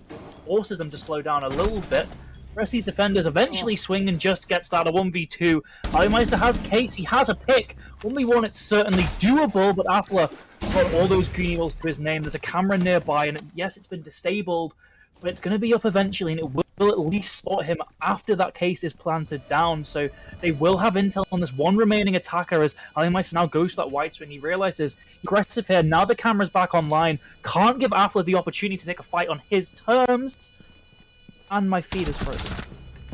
He gets the kill. Big for Affler to close out the round. Spots the Grim, crouched on the floor, and is able to come through for the defuse. Get another defensive round win, but it was looking pretty scrappy there at the start. I mean, we saw that big initial pick, right? You take down Pat, that player who was the X factor in the previous round, and you think you get to move on. You think you're going to be just a little bit more comfortable. But somehow we saw the attack just able to make their way in towards the site, and it relied on the fact that in perhaps a miscall, when you have that full control over CEO, we saw an overextension from the attack in the 2 versus 2 situation. We saw Gridlock with control over where the connector between the two bomb sites is, that doorway. Slow down, hold position. That's great. But Grim can back step away, rely on the support of your teammate, rely on the tracks to cover the movement of the defense while you go for that one, and flip the script. Put yourself on the defensive side of things and play the clock out yourself. Didn't see that happen. They pushed in a little bit deeper, and they ended up in this switcheroo where the defense and attack swapped sides inside a site, and that led to Affler being able to play out and clutch up in the 1 versus 1. Yeah, it's very, very nicely done from Affler on the defense. And 6 and 3, this is the performances that we know we can see from Affler, that we can, I mean, almost like clockwork, we can count on appearing very, very strong player for the side of Entropy Gaming and beats them in this match. If they can get a 4-2 half here, it's certainly be pretty good for them heading into the second half of the game, heading on to their own attacks. As things stand, it could also still be a 3-3. And that also wouldn't be the worst thing for either of these teams if we see a 3-3. Again, a Dokkaebi call used incredibly early. Phazon on this blitz, rushing on through. The real question is, are they going to be able to leverage it properly this time? Because we've seen some blitz today, and it hasn't exactly worked out the best. Yeah, at the very least, they don't have to kill anything this time. There's no one on that second floor, so they've now managed to clear it for free. That Nitro Cell, though, potentially catch one of these players off guard, though. They will have to have someone, well, can't anymore if the player's been killed, but at least Becky's still got one in pocket, but it's a massive loss. You suddenly can't see those smoke grenades, which 4 or 6 even are being brought by this attacking roster. At the very least, they've evened things out still. They've lost a crucial player in that ward, and that's utility. Such impactful utility as well. Gone. Pretty bad for Entropy. Granted, they've still got some people that they're still in this basement as well, so the attack are forced to funnel down through particular weak points in that map, but they've got a blitz below, and there's no one who knows this. Alpha sure is going to hear that Melusi Banshee, but if Phazon just aims down sight at the end of that corridor, that Banshee will not pick up his movement at all, and he will die. Now it's a waiting game. Verticality being opened up, but again, because of the position of the hard cover, the pillar blocking off that line of sight, the hatch is open, but there's no one playing under it. Obviously, we're all behind the hard walls. It becomes very difficult to try and dislodge a lot of these defensive positions, and so as they're trying to work for access through coffee, for access through yellow, it relies on that breach to provide that extra angle. We need to see them make a move to come downstairs eventually. There's only 40 seconds left, and as they walk up into the verticality, they're just going to get cut down. Yeah, but it's still 3 versus 3 as Alio does find a response. Fetching D4, and that's the go signal. Phazon has to try and get aggressive, but no. Crossfire too good. Braxy now, last player alive. It's just like the last time we saw this bomb site, and it's a similar result. Defense get the round on the board, and it is indeed a 4-2 half.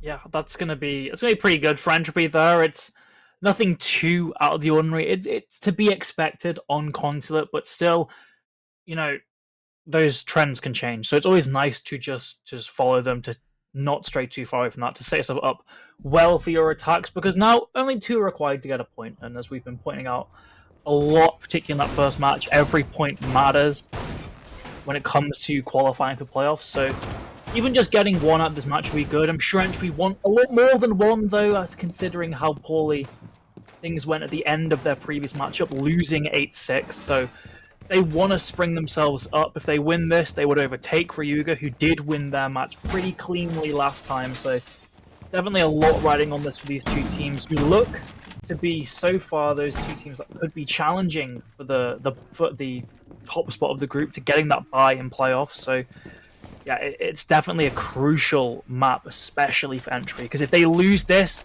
that's 2 in a row they've lost. They've at least got a point from something, but that's not the start a team like this would want. Yano first is interesting as well, right? Like, this is not what I would have expected coming out. I understand why it's popular, especially because you can expand so far across. You can play up it above still, and you've seen the verticality, right? These holes being made down in towards the site so they can still have a little bit of pressure. Oh, and again, a very early logic bomb coming out. Very early. But You die. again, it's not helping the attack really in any of these rounds, because Pat's found the opening pick again. I feel like the Dokkaebi utility just not being used effectively in this game. It's often used very early on to get like initial positions of defenders, I guess, help out with the very first stages of the roam clear. At least Husky is saving one of these, but I was almost sure that as soon as I said that, it would be used. Instead, keeping it in the pocket. Pat has run out, found a second kill as well. It forces the players into the building a little bit. Ryuga just dominating right now.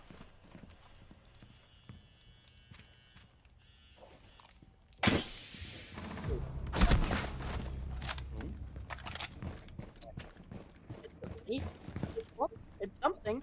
Rafa's got to do it all by himself. He's going to have to ace here. Well, otherwise, just around win for Ryuga, and they start to fight back in an incredibly dominant way, because this is normally a territory site, you'd imagine. He was playing for that. Instead, Ryuga are making it look like the best site on the map, and if they can take this round, like it looks like they will with 4 players left alive, that's an incredible bit of momentum heading into the rest of this half, and it possibly sets us up for Ryuga to be putting themselves in the driver's seat.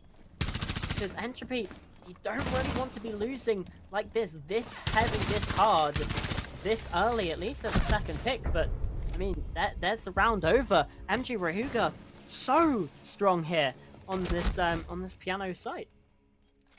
The biggest thing that we've struggled to see is watching teams just not be able to carve that space in the map for themselves.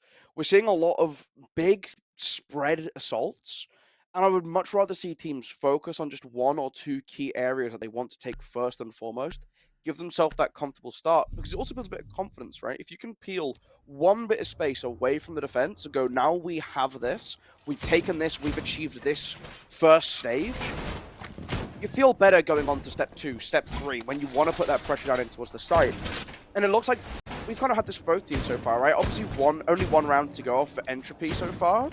But it's very much like we'll look for an opening. We'll just probe a little bit here, probe a little bit there, but nothing really presents itself because you lose a one-on-one gunfight, or you try and push a little bit too far in by yourself, you die, and there's nothing else your team can do to support you in that endeavor.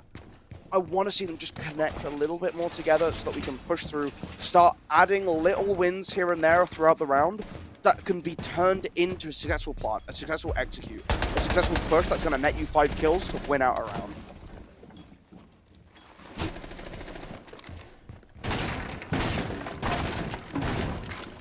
Will be top floor defense here. We're seeing very utility heavy lineup coming out from Ryuga, specifically looking at that castle at that Goyo. It's going to be a lot for Entropy to deal with, but at the same time, you can't cover every entry point.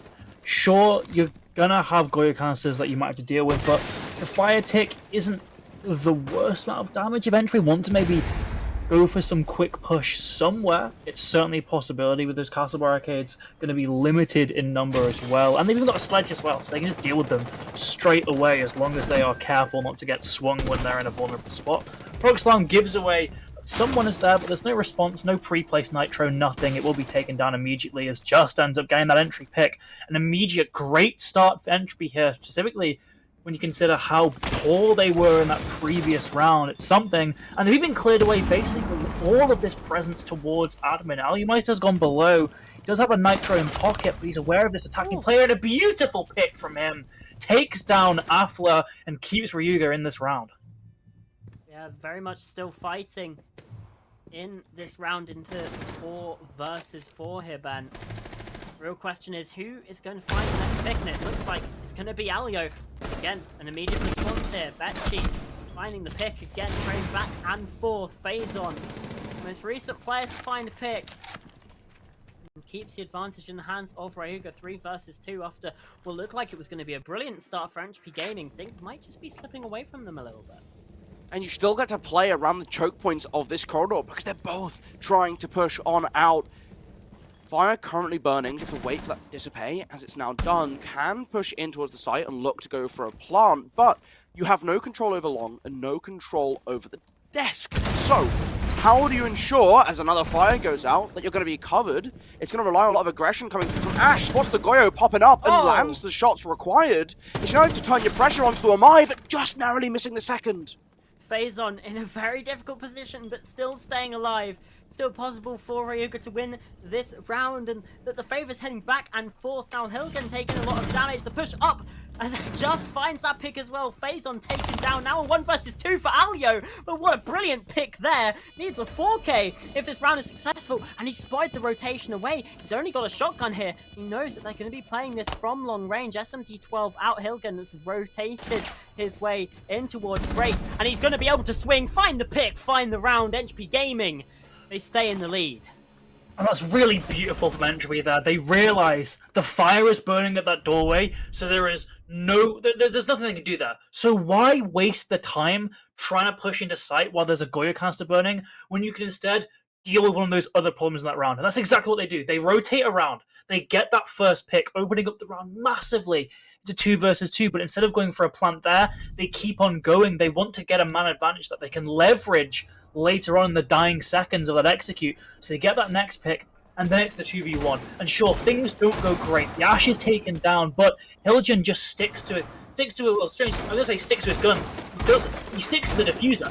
He just holds down that button, keeps it going. He calls the bluff beautifully from the defense, and from there, he's basically won that round as soon as he gets to safety. Fantastic read on the whole situation from Entropy. After a catastrophic round 8 or round 7, they really just bounce back into things in round 8, get a beautiful clutch there. Fantastic from them. And Ryuga, we thought they'd be starting off this half strong. Unfortunately, that plan hasn't exactly worked out well.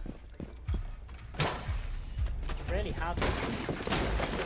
But there's still a chance. Obviously, we're now down here in the basement. Another strong site for the defense. There's still opportunity. We've got a Maestro, we've got an Echo, we've got a Mozzie. A lot of focus on information for the defense and taking away information for the attack. Yeah, and there's certainly a lot, right? You've got the Maestro and the Echo, which is going to make getting that plant down very, very difficult if you don't give yourself enough time. 2 Bram coming through as well. No wall denial, so to say. So you're not going to trick off any potential hard breach charges. That being said, it's basically just relying on the Maverick to get that main breach open, unless they want to save the Buck hard breach charges. But to me, that screams much more playing for the hatches instead. So a breach light loadout from Entropy, which could hurt them the later on it comes into the round. But it depends on how much pressure they're able to put into the back-end server, which can alleviate the necessity to have breach open on up as well. Starting on the top floor, they've cleared through. Now working their way onto the middle floor. The roam doesn't really exist. There's no extension up above from the defense. Ryuga instead focusing on going backwards horizontally in towards the server to control as much of this basement side as possible.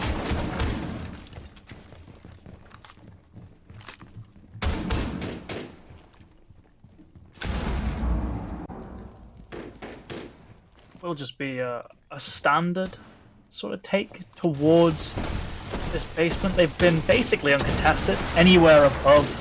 So that's something that's good for them, but equally, you've still got to deal with the basement itself, and we spent a surprisingly long amount of time to actually start getting this vertical down, despite, again, there being no real gunfights fought anywhere currently. It's just been the attack.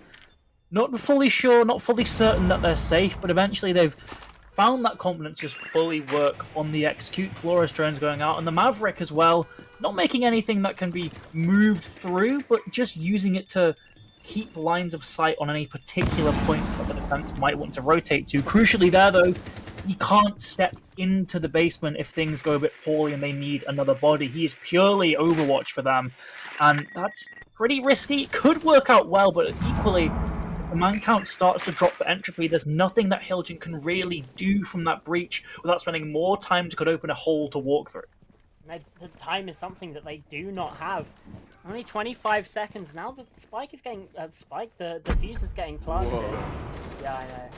But there's some damage along the way. Inside the fire and the flames, but 2 kills coming through. Phazon trying to rotate, trying to flank up above. It doesn't happen. Pat denying with these Evil Eyes as much as possible. Betchy now 25 HP, and the Evil Eyes could in fact clutch things out here, but now he's forced into a gunfight. 1 HP for the Maestro. It's flawless from Entropy Gaming to get themselves up onto match point. A knife kill as well, just really to rub salt in the wound there for Ryuga. Entropy, they had that rough start to this attacking half, but since then, they have really looked incredibly good, especially in that last round. Sure, they were slow, but it's consulate basement. You always have to be a little bit slow. You can't afford to run before you can walk. You need to make sure you're safe. And once they knew they were safe, once they really started to fully commit to preparing and execute and going for it, all of their shots hit. Fantastically done from them, proving why they are one of the favorites in this tournament. Only one round required now, and it's back to that tertiary site for Ryuga, sure.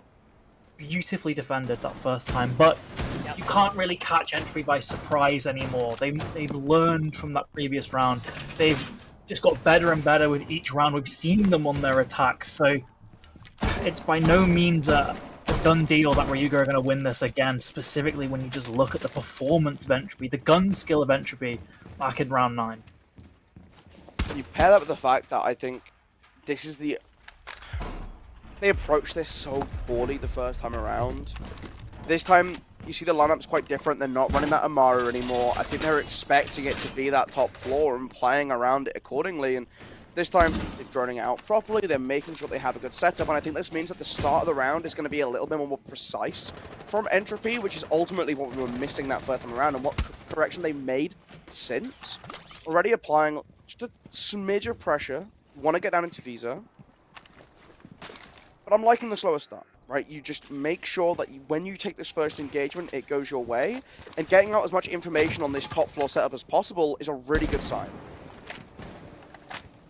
It really is. And Entropy Gaming, they seem to have just locked in a little bit after that first round. It's a little bit disjointed, a little bit messy.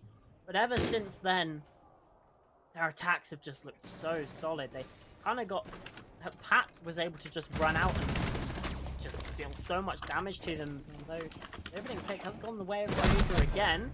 But the re-aggression's caught. Athla trading an entry, and that's something that we did not see in the first round of this half, round number 7. Is getting back to a 4 versus 4. Entropy Gaming now, they do in fact have that side of it. Yeah, the trades are massive here because it gives them the confidence to keep on going. They have to sort of stop and really reevaluate what they want to do in this round. They've already gotten 1 pick. They can just keep on pushing this top floor. Sure, they might die, but they've got the confidence to at least try a beautiful flick from Becky. Pat just shoots a little bit too soon before he's certain he can confirm that kill. And he pays it with his life, and now Entropy is suddenly in a much better spot here. They've got the man advantage, sure. Still 2 of these Ryuga players above, but they're scared. Phazon's got that ping on him, so he has to retreat. They're fairly certain there'd be another one with him too. And in fact, they're just going to put the brakes on a little bit. They've got a whole minute to play with. They've got guaranteed intel on one of those players. They know they can't afford to rush things and concede picks up here, so they're just playing a little bit slower, and I like that. Especially they've been able to work their way into the site as well. Just swinging around towards Yellow Stairs, able to relieve 2 players. It's just down to the Solace, but now they're in a post plant. So how do you come back downstairs in a 1 versus 4? And the other thing as well, you're playing Solace. You should be able to deny the plant from up here. Does at least get...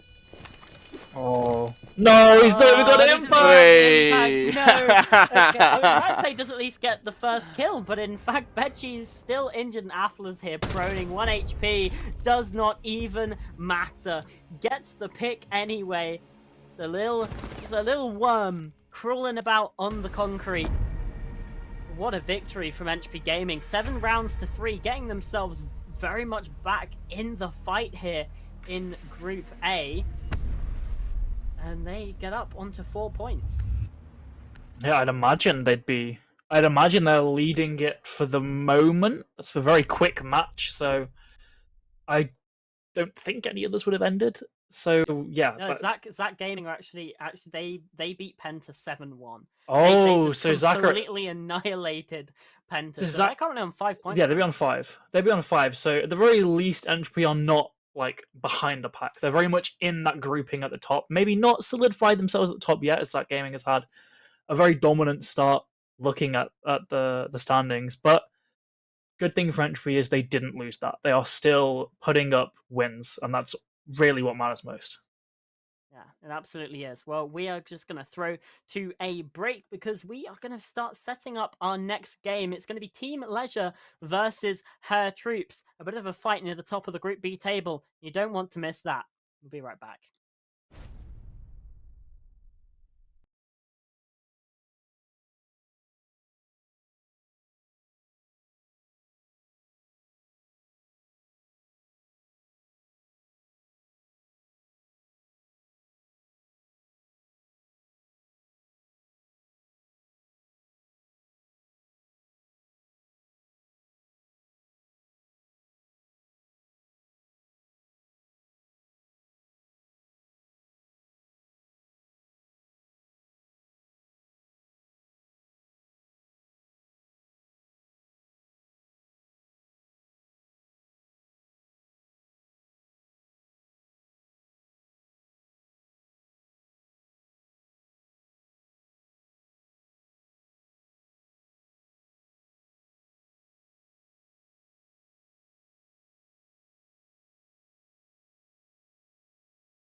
Welcome back, everyone. Welcome back to the R6 BaseStack breach. It's our third round. We've kicked away Golly Molly. We've sent him into the Shadow Realm. Yeah.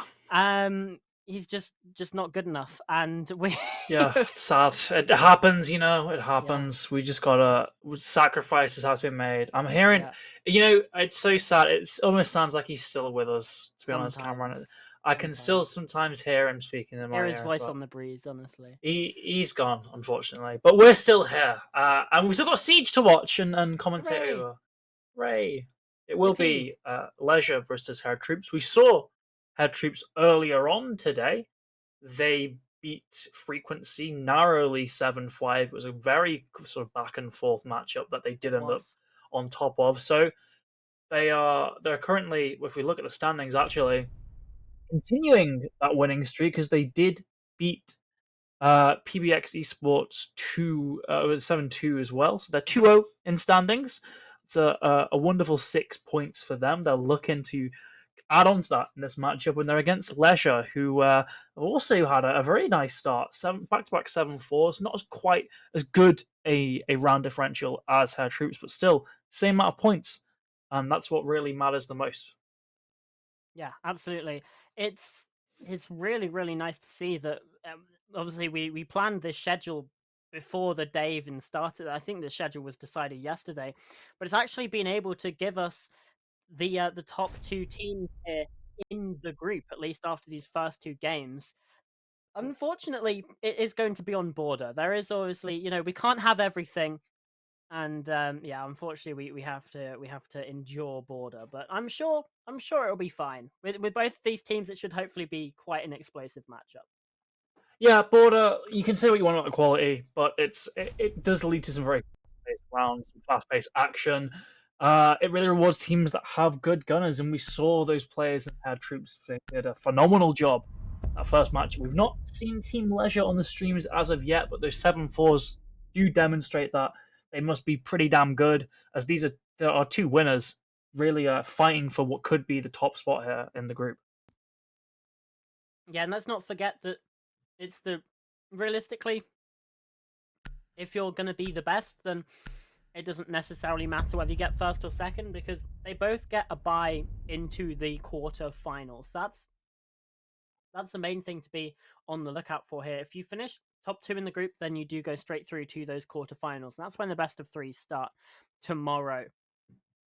So you basically get to skip the whole morning. The two best of ones is the first round of the first and second round of the playoffs. You just get to skip it, go straight into the best of threes, and you get a little bit more rest because the games will be going on until quite late in the evening tonight as well. Yeah, it's a bit of rest. You don't have to show as many maps, you don't have to play as much, so it's just a very, very nice benefit as this ban phase wraps up. Nothing too out of the ordinary. Flores, I guess you could point at that and say, well, that's a bit weird, but at the same time, Flores offers a lot of value. Interesting thing here, though, is usually you see Flores and Azami banned as a pairing because Azami gets exponentially more useful and more difficult to counter when Flores is off the board. This time, it's going to be Fenrir being that found defensive ban. So Azami could pose as a bit of a threat. You're not going to have that kind of easy counter to her in the form of the Flores this time. She won't be brought in this first round as there's still plenty of operators. Now, so you can shoot them, but if you're not using a DMR, it really is. It's barely a change.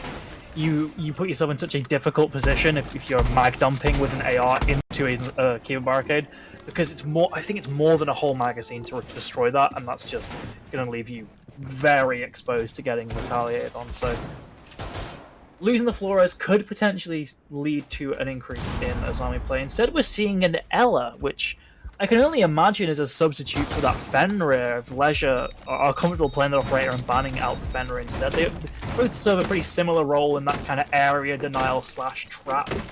Although Fenrir is a lot better and has a lot more versatility, Ella is still sometimes seen in play, but it's a very questionable pick, and that gun also is not kind if you miss those initial first few shots.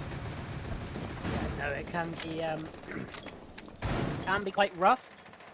We did see Bosun just running out a little bit, I assume, just take out the drone or something similar. players back inside of the map now, playing not as aggressive, just being good. None of this naughty running out stuff, at least not yet. But Hookah has found the opening pick. Tom's going down, gives us an advantage for Team Leisure on possibly one of the more attacker-sided maps here in the pool. Obviously, it's been a bit more defender-sided as of recent. That's a lovely pick from Shisui. Great knowledge of the map to get that kill through the destructible wall. And they turn it into a 4 versus 4.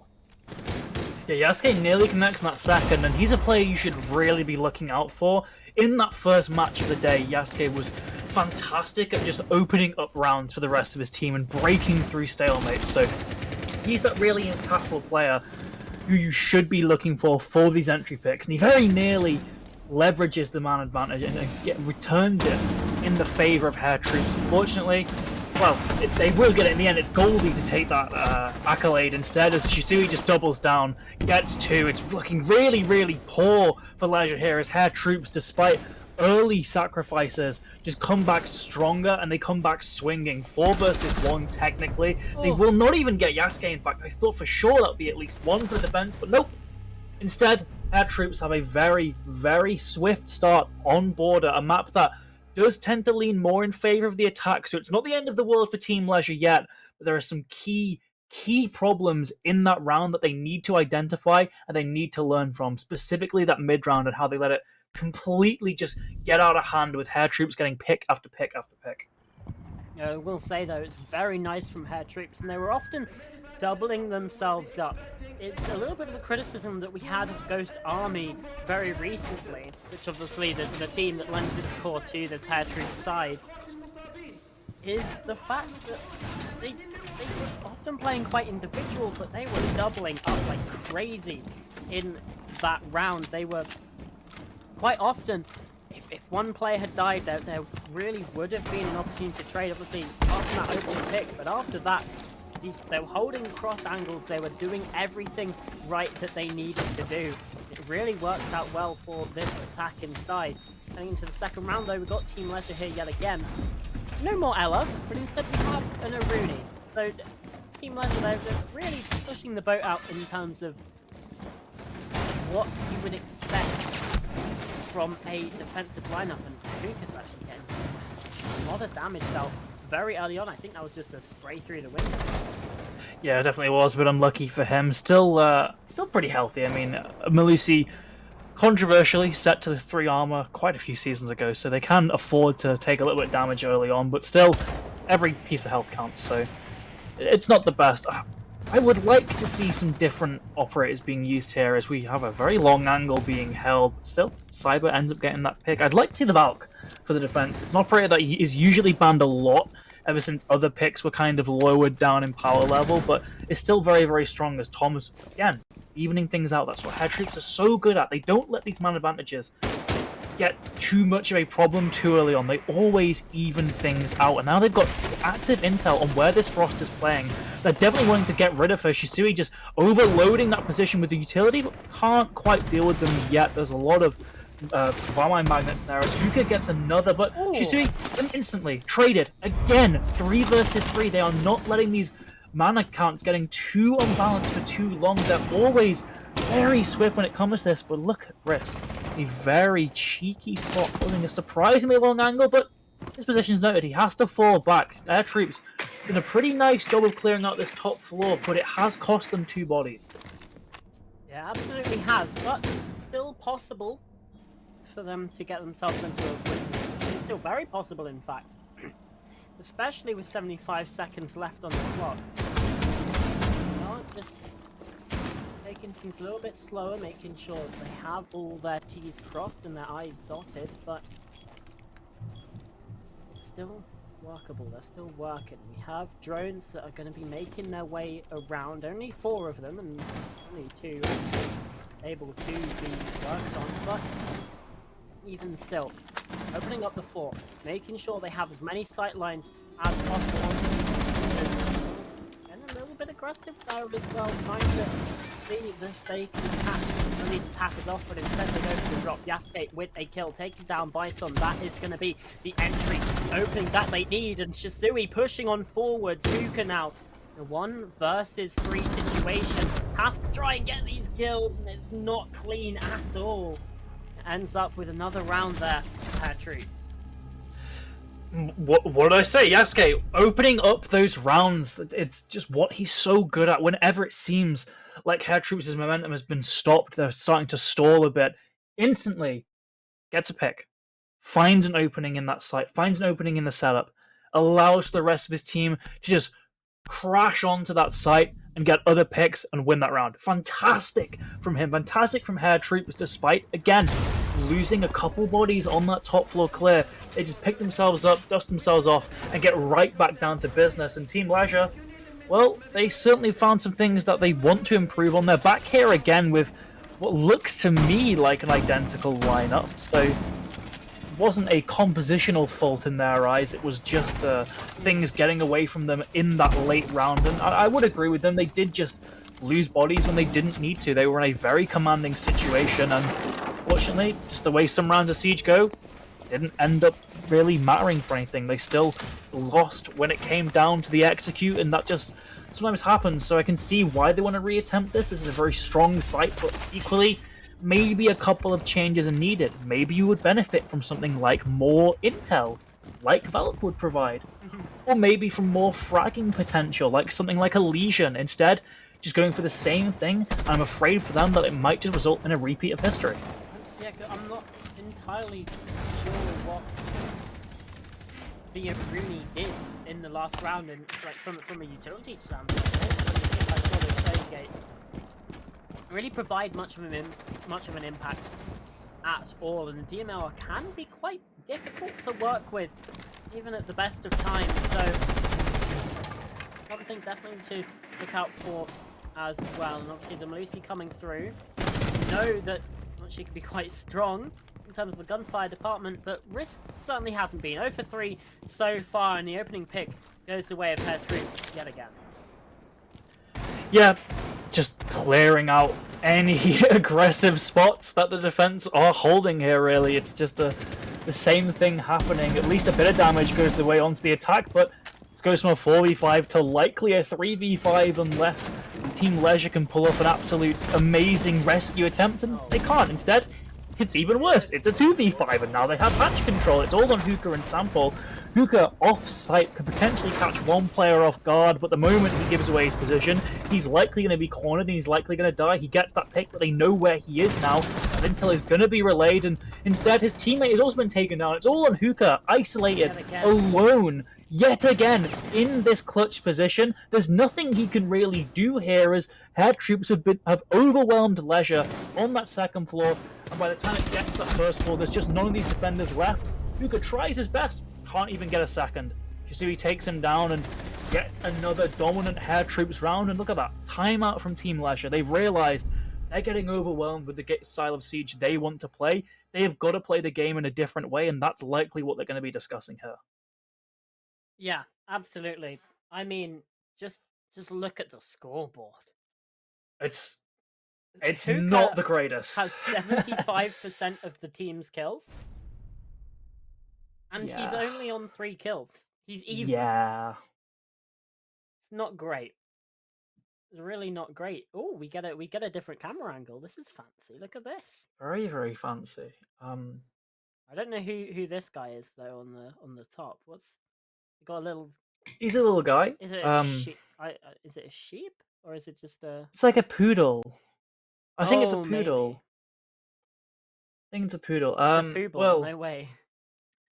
I don't know if this is Leisure or not. If it is Leisure, at least they've got a nice little plush to keep them company, because they're not finding any comfort in the match so far. Border has really been slipping away from them. 3-0 down on their defenses when they should be the one controlling the flow of the map, and they're just being completely annihilated. So they need to fix something pronto. Looking at this lineup, we're finally seeing the Valk. So we're finally getting some kind of wide intel utility that could potentially fix these problems, just knowing where to fight, where to take these picks.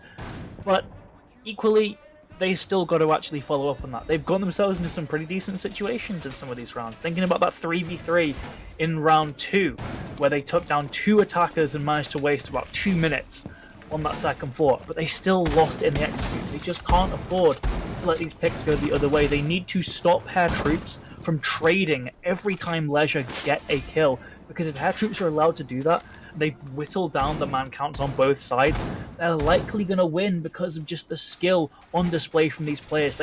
From Team Leisure, they have to be taking fights with a man advantage. They have to be taking 2v1s, because every time they've taken a 1v1, it seemed like they've lost. It's not really something that I expected to see coming into this game either, because Team Leisure, they were coming into this as the other team on 6 points. You would have expected this to be close, but Hair Troops seeming like such a dominant team right now. Yes, we've been pointing out Yasuke, but I also want to shout out Shisui. 7-0 right now. Putting in an absolute shift for his side. Now we've got the blitz come through. Hair Troops, they want to take this fast, they want to take this aggressive. Window does get opened up. They're not going for the execute just yet. My concern here is, could it be a little bit over-aggressive? We see teams do this a lot. 3-0, 4-0 up, but then they start getting a little bit cocky. They bring the blitz, they go for an early push, and because it's such a one-dimensional thing, instantly taken down. Look at this nitro cell. That's gonna kill someone. Nope. Shisui gets away with things, does blind that player, does down him, and what? Downs another. What is happening here? That was Team Leisure's key chance to put some rounds on the board, and instead, as whiffed C4 results in Shisui likely getting a 3k here. He's just chasing Hookah down. It's all on Cyber, who can't find anything. And Team Leisure, that was your round. That was your opportunity to show you have some life in you. It was a clear, one-dimensional blitz push. You were ready for it. And you just messed it up. 4-0 to Hair Troops. Oh no. Oh no. And that, straight off the back of the timeout as well, is soul-crushing for Team Leisure. It's got to be. They're going to reattempt it here. They've got a cap can now. They're trying things different. We have a Valkyrie, Joe. Let's rejoice. I had a Valkyrie last time. Yeah, it didn't really do anything. And all that intel didn't help them in stopping one blitz. Oh, and Shisui's now 10-0. Okay, let's look at the bright side. They're probably not going to blitz rush again. They're probably going to play a slower style of siege again. Maybe that's what Leisure can really... That's where the Valkyrie can come into play. You get that intel across the map. You can actually track this roam clear, because there wasn't a roam clear last round. It was all very explosive, and yes, the blitz should have been dead the moment he followed him through the window. There was a nitro waiting for him, but sometimes things just don't go your way. But this looks to be a more traditional push, just looking at that composition from the attack. So maybe Leisure will find value in these new operator picks, but the mental factor has to be considered. They've already 4-0 down. They might just be a little bit mentally boomed at this point because of how these rounds have been won by Hair Troops. Yeah, they might be. Hookah, the only saving grace for Team Leisure, again, not even positive on the KD. Everyone else has one kill between them. Just Cyber, the lone soldier in that sea of zeros. The one begat in a sea. Well, it's now 2. Okay, this is a good start. Team Leisure, they have the opening pick, and crucially, it's not just Hookah. There's someone else that's actually stepping up. This could be the start of something glorious. But even when they found the opening pick, things have gone south. The other thing to point out is that Shisui finally being felled. Absolute standout player for the side of Hair Troops. Taken out 10-1 now. The Sample finds another. Iron falling. 5 versus 3 for, I'm pretty sure, the first time in this map, Team Leisure have a player advantage of more than just one. Yeah, it's a great start for Team Leisure, and crucially, they've not allowed the troops to actually even out this man count. No trades have come through. Leisure have played this very smart. They get their pick, they leave to safety, they leave to a place where they're surrounded by teammates, so that Hair Troops cannot take another 1v1 and potentially win it. It's a really nice bit of just learning from this defensive side, and it's likely. I don't wanna sort of get too ahead of myself. It's likely they're probably going to win this because that top floor control. They've still got Cyber up there. It seems like the attack have totally abandoned it at this point. There's only one player up there from the looks of things, so they can just get a 2v1 up there, take down that player. Suddenly you have that top floor control again. Tom's is going for the plant. If he can lock this out and potentially pull out, that's something. Goldies gets another one as well. And this re-aggression onto that top floor has actually stopped. They've got the plant down. They've got 2 players outside. Surely Team Leisure have not thrown this. It's another pick going the way of head troops. Cameron, what is this?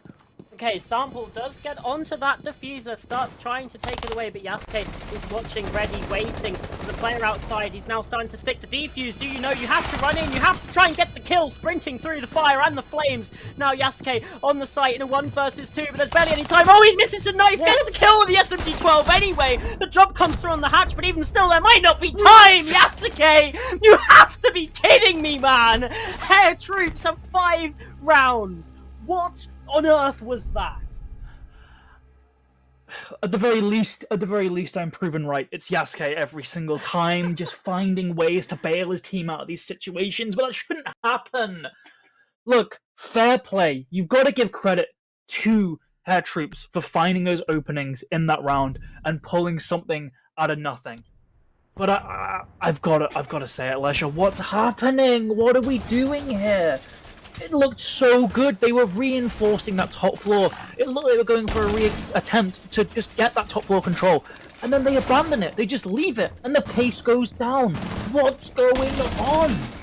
What's happening here? It's a complete breakdown in any kind of teamwork. It's just 5 individuals trying to find gunfights against 5 players that are just far, far better than them. Fair play, Yasuke again. An incredible clutch from him.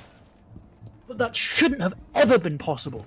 It's down to so many breakdowns from Team Leisure there, who are now 5-0 down. One more attempt on their defense to get something here, and then it's 6 attacks needed in a row to just get to overtime. Things are not looking good for this team, who were 2-0 up in wins as well, by the way. Both these teams are the kind of winners. Obviously, this isn't GSL format, it's just a full round robin, but these are your 2 top teams at the moment. These are the teams that, looking at the start of this match, should be fighting for top seed, and Hair Troops are just dominating Team Leisure at the moment.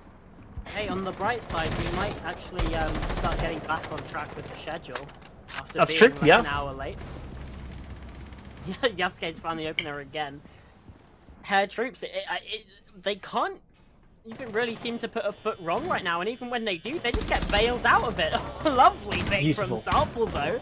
Not take anything away from that. Shizui, the second round in a row that he hasn't been able to find anything, and Hooker as well, a lovely little 180.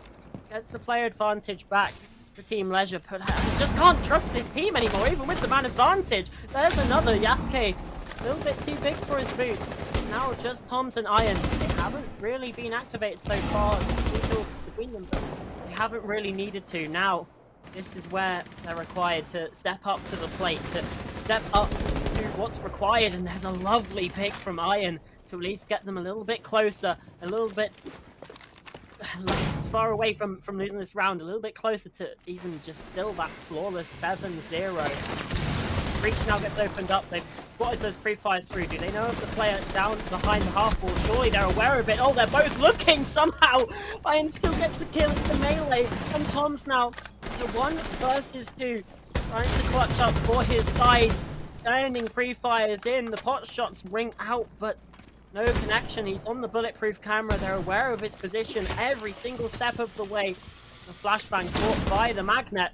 He's gonna swing into that to try and clear the Banshee as well, but when blinded up, there's only so much you can do. Team Leisure finally get on the board, but oh my gosh, did that look close?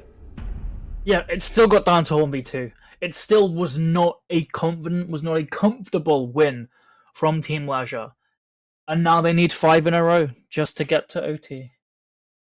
They've at least got 1 on their defense. That's something they can make from that. It was the end of the half as well. They're coming into this half off the back of a round win.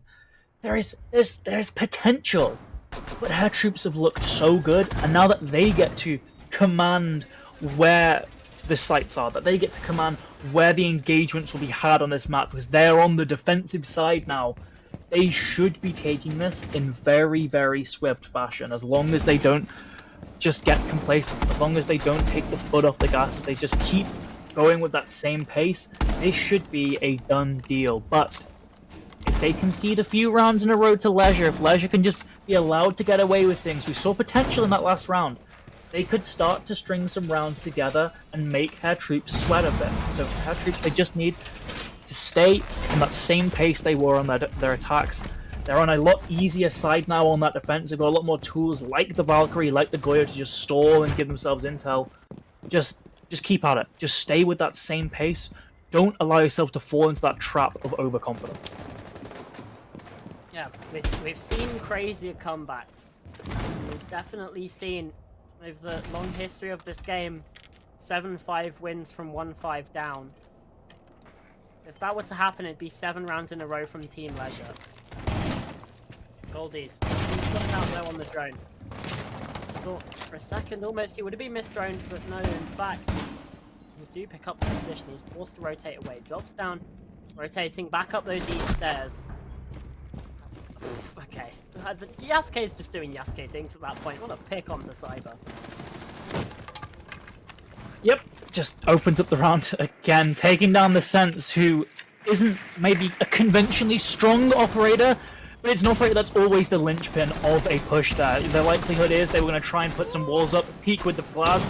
Instead, Yasuke has taken down another part of that push. That's the Twitch, that's the utility denial gone. Suddenly it's going to be up to the rest of these Leisure players to try and take gunfights, and Sample's been taken down. That's the Osa gone. It's all on a glass who gets taken down as well. Goldies and Yasuke just shut down that round entirely. How does it And Hair Troops are now on that point. How does it take 4 people to kill 1 player?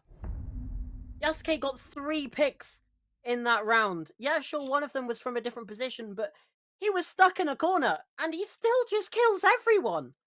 It's in the most standard spot for a defender as well in Border to be playing. Yeah. That's a room you have to clear. You have to clear security, and throughout the years of play, there have become so many different ways to do that. A butt from below. Sure, you used to nade from below, can't do that anymore, but there's still plenty of vertical destruction options. Even just buck from below, throw flashes up, Sophia from below, concuss from above, something, anything. Instead, they just take one-on-one gunfight repeatedly, and Yasuke, guess what? He just wins them all. Because he's a player who's had an absolutely fantastic match so far. Had a fantastic match earlier in the day that we saw. And Team Leisure are just not paying him that respect. They're just peeking him and dying. Same thing with Shisui. They need to start actually using the utility in this game. There's so much available now. There's 50 operators for the attack. Just use something other than their guns to help you with these gunfights, or else you're going to lose. Well, the easy fix to getting shot in the face is to put some bulletproof glass in front of it. Sample's got the blitz now. And oh boy, he's inside the site. But not with the diffuser either. They're just trying to create all of this space. Yasuke has found the opening pick. That's your case. The Cyber's falling as well. This is an absolute disaster. Hair Troops with 3 picks. Now up to Hookah and Risk, or now just Hookah, the only player positive, but there's nothing positive about this. It's Yasuke, of course it's Yasuke, to find the final fight.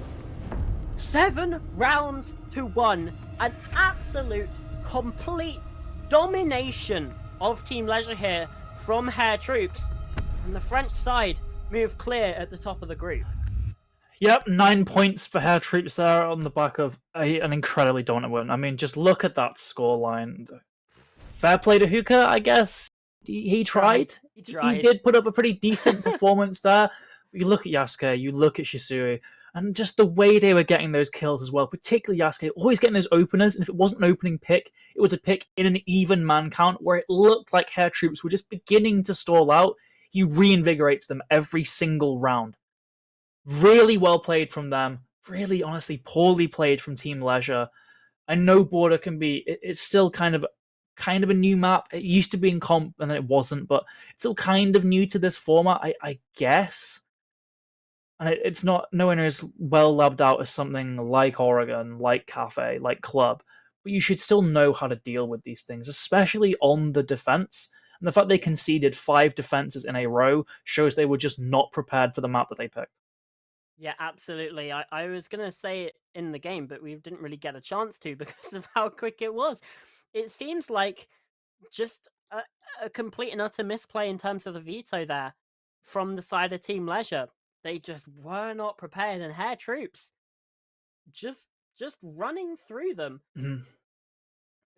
Just what more can you say other than congratulations, well done, and just to send it to a break. We're gonna take a few minutes just to, I guess, calm down after that. Yeah. And when we come back, Zach Gaming versus Molotov Gang is on the docket. Stay there.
Welcome back, everyone. Pooble had a bit of a Doctor Who regeneration, and Golly Molly's back. He's here back with us. I don't know whether this is some form of possession situation or what's going on, but Pooble's gone. We got Golly Molly back with us. How are you doing, my friend?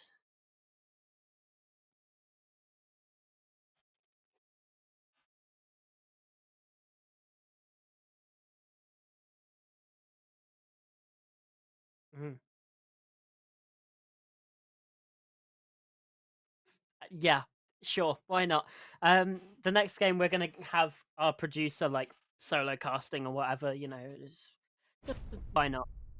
Yeah, expect none soon. Okay, heading over to Group A, I believe, and indeed we are. As you can see, MG Ryuga sitting at the top of the tree. Right below them is Team Zap Gaming, who dispatched of Entropy Gaming in overtime, and then they had another game 7-1 against Rabbit Crew as well. So they're doing pretty well for themselves. And again, we find ourselves. Oh no, not MG Riga. They're facing off against MVG, but we find ourselves again with a team that's right up near the top of the table. Yeah, I mean, Molotov Gang, not having quite the start they'd want to, but this is their getting ready for their second game now, so hoping that they can add to those points and keep on running. As we get to see what map we're going to be playing, it's going to be Cafe Dostoevsky. So Your quite a change up favorite? today. We've had a decent bit of split today, right? We had the clubhouse first of all, then we fell into some consulate, border, now Cafe, hitting all aspects of the map veto, showing the full diversity and range that Siege has to offer. It should be pretty interesting to come into Cafe. Again, it's one of these slightly smaller maps on each floor, 3 stories that you have to deal with, of course. So, going to be some opportunity for extensions, a lot of verticality to come through, and I'm interested to Hmm. see how these teams choose to approach and deal with that. Yeah, sure. And no, Cafe Dostoevsky is in fact your favorite map, Ben. Um, True. it famously big lover of Lover. Cafe Yep. Dostoevsky, but the Yep. bands come through Ying, Blitz, Mirror, nothing too strange, but I mean, not picking, choosing to take away the Blitz over the Monty, potentially a little bit of an eyebrow raiser, but even still, we know how powerful Blitz can be, so it's nothing too crazy. Pleased to see Zach Gaming take away the Azami as well. I think it's such a powerful operator, especially when you consider how congested Cafe can be.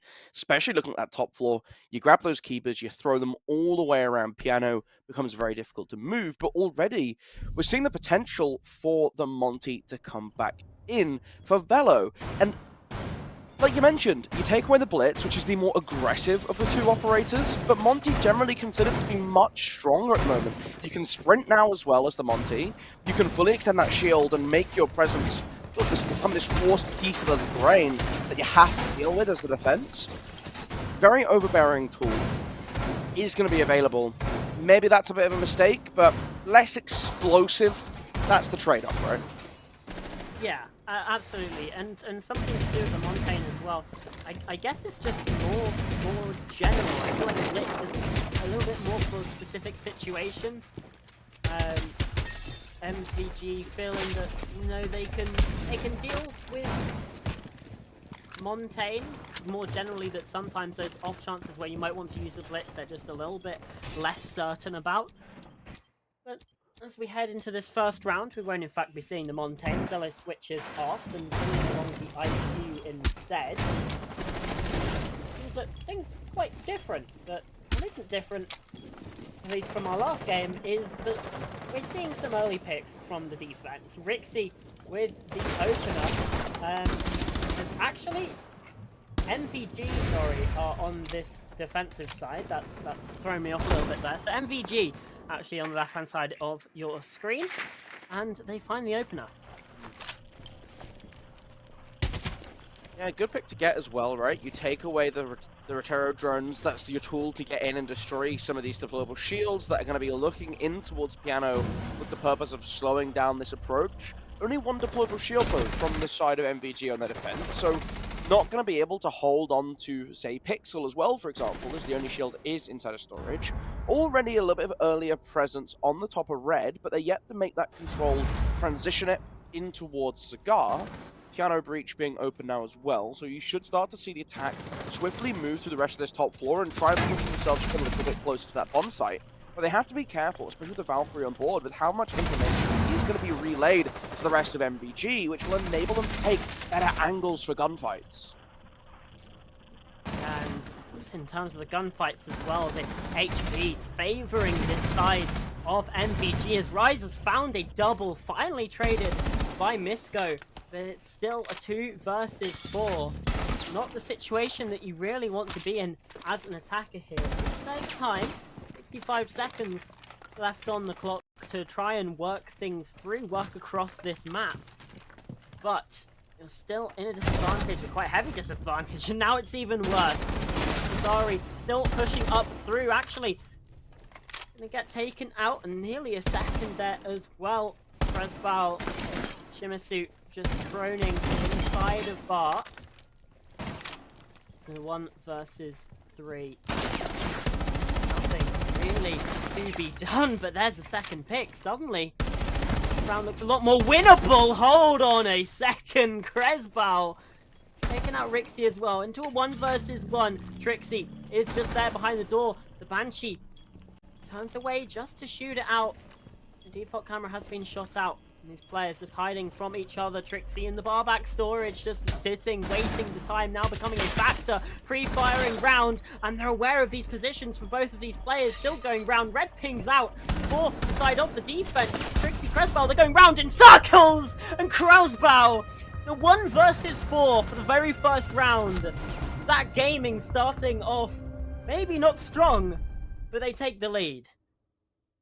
Tremendous individual performance to give yourself that first round, right? If you can take rounds that you just have absolutely no right to win, add them to your tally, keep on moving, that adds pressure to your opponents. MVG now a little bit unsure what to do with themselves because that's a start. You can't ask for a better start. You get the spawn kill, you take down the Flora. It's a high value thing. It enables you to hold onto your defensive positions effectively for free. Very little work done by Zach Gaming. Try and actually put a strong effort on that round, and then you just get overzealous. You just peek things that you really don't have to. That's a situation in a 1 versus 4 where you sit back behind your reinforcements, you use the deployable shields that you have to your advantage, and you wait for them to have to walk into sight and play for a simple trade. It's just players thinking that they can get the 1, and 4 times in a row, you lose it. Yeah. Very shameful start. There were a couple of wallbangs in there as well. I will be a little bit more generous. Nice. Don't be wrong. Fantastically played by Cruz, but Yeah. you shouldn't ever be winning a 1v4. No, you shouldn't. And the second and third kill in that, I'm pretty sure at least one of them was through a wall. The other one was through. Both of them were through the bars, I think. So they were, trying to sit back, hold a position, but you're pushed up. You're against the soft. You're against the soft. So it's a little bit more excusable that you just get domed through where you can't even really see. But even still, there were reinforcements there that they could have played behind. But yeah, incredible stuff for the very first round there, Kresbal. Well, putting Zach Gaming, stamping their authority a little bit here on this map. And we go back up to the top floor. MVG, they want to try here again. But will it be to the same result? That is the question. Well, they'll be hoping not, right? They don't want to throw another 1v4, but the initial start for them, pretty good, and I think we're seeing something pretty similar, slightly swifter movement, and they're still able to get that opening kill. It's the Gridlock who jumps into the window inside a piano, gets gunned down pretty swiftly. So again, it's not being caught careful enough on these longer angles, being held by the defense, especially when you're lining up with a couple ACOGs. Yeah, the attack have the advantage in that sense. You've got magnified scopes. Smoke scope in, fire as well here from Capital Zello up on the skylight, but Rise has found the kill. Taking out Junkie with a C4. Now that's made Zach Gaming aware of the presence of a player down below. And, well, Kresbal, of course it is, dealing with that fairly swiftly. Now control of this mid floor in the hands of Zach Gaming as well. MVG though, still holding on, still the player advantage up on the top floor. Able to work a Rotero drone into storage. Does it get the deployable shield? Caught on a jammer. That's really big. Trying to sneak the second one through now. Over the top, and away we go. But still driving it too close. So still able to play this position. And Trixie, just, you're going to keep looking through. It's so rough here. This is, again, falling very comfortably for Molotov Gaming. But, I mean, let's face it. We saw things happen in that first round. Trixie now getting pressured again. Shimizu at least does get a pick. It's a 4 versus 2. I've seen one of these before. And Kruzbau still alive as well, but surely not again. This time taking some even more damage. Charlie though with a pick into a 3 versus 2. The Banshee going to give away that position. Shimizu at least trading back and finding the second as well. Things got a little bit close. MPG are able to hold on this time around. Yeah, much better job. And it was, again, just sitting back. The push coming in from Zet Gaming isn't inherently very strong. They're not doing a good job of managing their time. And Molotov Gang, that round, doing a much better job of absorbing it into that. Sitting back, waiting patiently, using the ACOGs, this range advantage that they have. And they're running 3 of them, right? The Wamai, the Malusi, the Frost. So they can contest you from very early on as you try to get in. And they're punishing the over... not even over aggressive, just the careless step from a lot of the attack, right? Gridlock swinging into ticket window, gun down. Can't have this happening. We've got to make sure we're being a little bit more cautious on that early approach so that we can actually get players into the building. The EMPs that you can bring on the Gridlock or the nade that you have available to yourself, those are really helpful tools in dealing with the setup that Frost had that enabled them to play this very extended defense where they don't have to worry too much about how open that storage is because they got that shield. They're commanding the line of sight. Yeah. And if you're that gaming, you can't rely on 1v4s every round. You can't rely on Kruzbau going crazy. Even in round 2, he's even got a double, but it just wasn't enough. The rest of the team not quite coming through with the support that's needed to actually have a successful game. And again, for Zat Gaming, who we saw very, very good results from. Yes, sure, this is your attack on Cafe Dostoevsky, but they beat Penta 7-1. They beat Entropy 8-6. This is a team that we know have the ability to run away with things, that we know have the ability to win games that maybe they weren't expected to, because they've done it before. And there is something positive. Junkie with the opener. The first round as Zat Gaming actually get the player advantage from the very start. Maru lined up as well, and traditionally this would be used when attacking the top floor to take that control, but here instead looks like they want to use it to, again, still get that pressure on the top floor, but instead to transition it down into the bomb site itself. Deployable shield at the top of White Stairs, but it's carefully being watched from outside the window. They are aware, but they're going to fling themselves up onto the top floor, win out a gunfight, make it 2 on top as well, as a drop-down skylight timed simultaneously just catches the defense completely off guard, and now they've managed to sneak into sight and get the plant down as well. Brilliant round so far from Zat Gaming. Oh, a little bit range there as Trixie. Okay, that's a nice double, but now on 1 versus 3, has to clutch, has to ace, or this round is nothing. And he's making a good go of it, but Charlie and Misko, their positions are so difficult to clear, but no, they're pushing out of this. Charlie, I thought you could have just stayed behind that pillar instead. Those pushing for it. And at least is vindicated in having done so, because he does get the kill, but that could have been very, very risky. I would have preferred to see him play a little bit further back and just chill. Ultimately, again, a really nicely timed execute coming through. Zat Gaming looking a little bit better in that round than we've seen on their past 2 attacks. Remember, they have those 2-round wins, but one of them was off the back of that 1v4. We're not going to count that when talking about the prowess of attack. Second time around, much better. They have a nice little set-piece play where they throw the tracks in, they drop the Gridlock down Skylight, and that draws attention away from the Amaro flying through the window, which is such a recognizable sound at this point that it immediately wants to draw your attention as well. That split focus working so well to clinically cut through, with a cut-off on White Stairs as well. So even if players try to flock away from that top floor, they're going to get cut off. Very nicely well-worked play by Zat Gaming to give them that initial advantage. everything timing very nicely there, and that's the sort of style I want to see carry forward on these attacks. Absolutely. Well, indeed, down to kitchen we go. And again, we're seeing a lot of Melusi. I know this is something I tend to point out every time I cast console, but so much Melusi, I guess. Got a pretty good gun. Got Very some good decent health on her as well. But Nice stuff. the utility just doesn't really add up for it in my eyes, but clearly these teams, they all seem to love her so much. I'm a Melusi defender. I think No, Melusi's she is a really, really defender, strong. yeah. Yeah, crazy. Crazy coming out. I really like to see her. I think she has that. I mean, effectively, it's 3 proximity alarms, but better, right? That's a very minimum. That's what you're getting out of her operator toolkit. Plus, you get the MP5 with an ACOG. You can sit back and hold on to it. Impacts as well. A lot of flexibility there, and you know there are some really strong defenders, but as they start to get taken away, that's where things like the Melusi can start to slip on through. But they brought a Jackal. Didn't need to scan any feet to find the solo roamer. Nazari goes down very early on, and now that control of the top floor very comfortably in the hands of the attack, who are already starting to look down now in towards the kitchen freezer, but gets just a little bit overzealous. There's another kill as well. Shimasu taking out Junkie.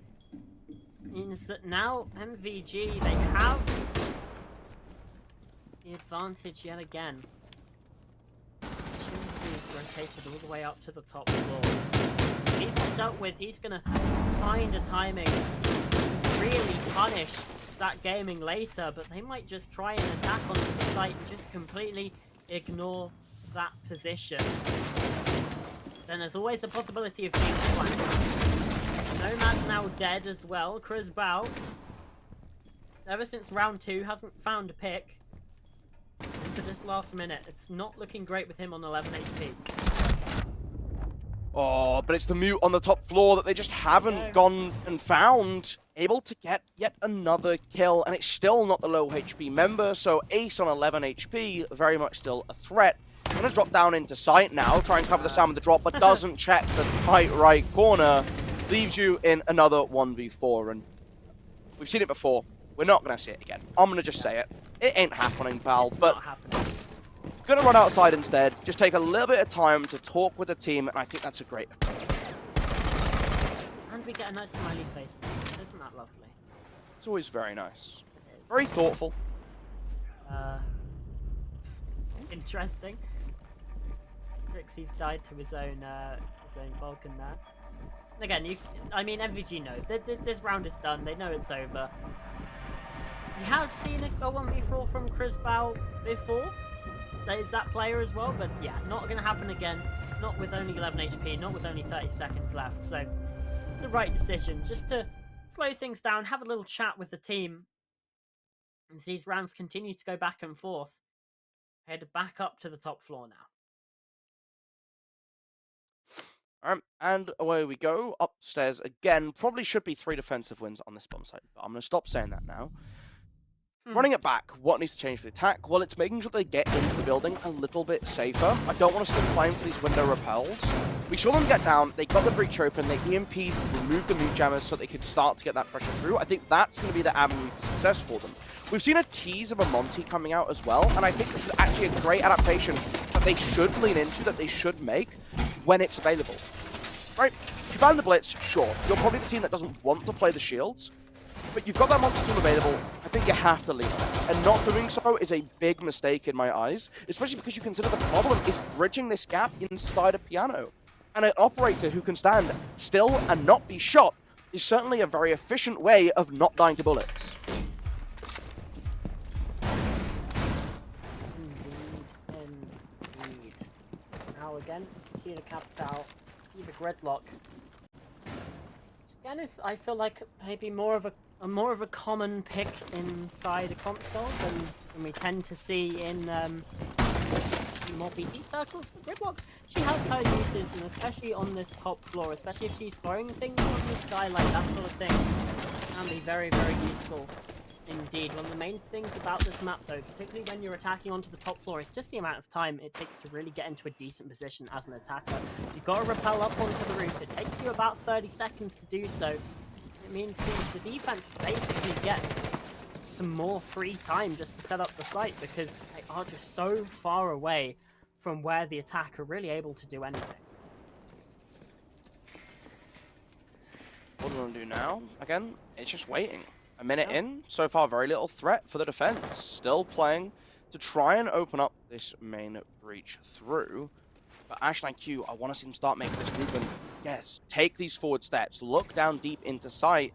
Try not to lose your head when doing so. These drones are not going very deep in to discover the layout of the defense. I think that's a big oversight. Very much.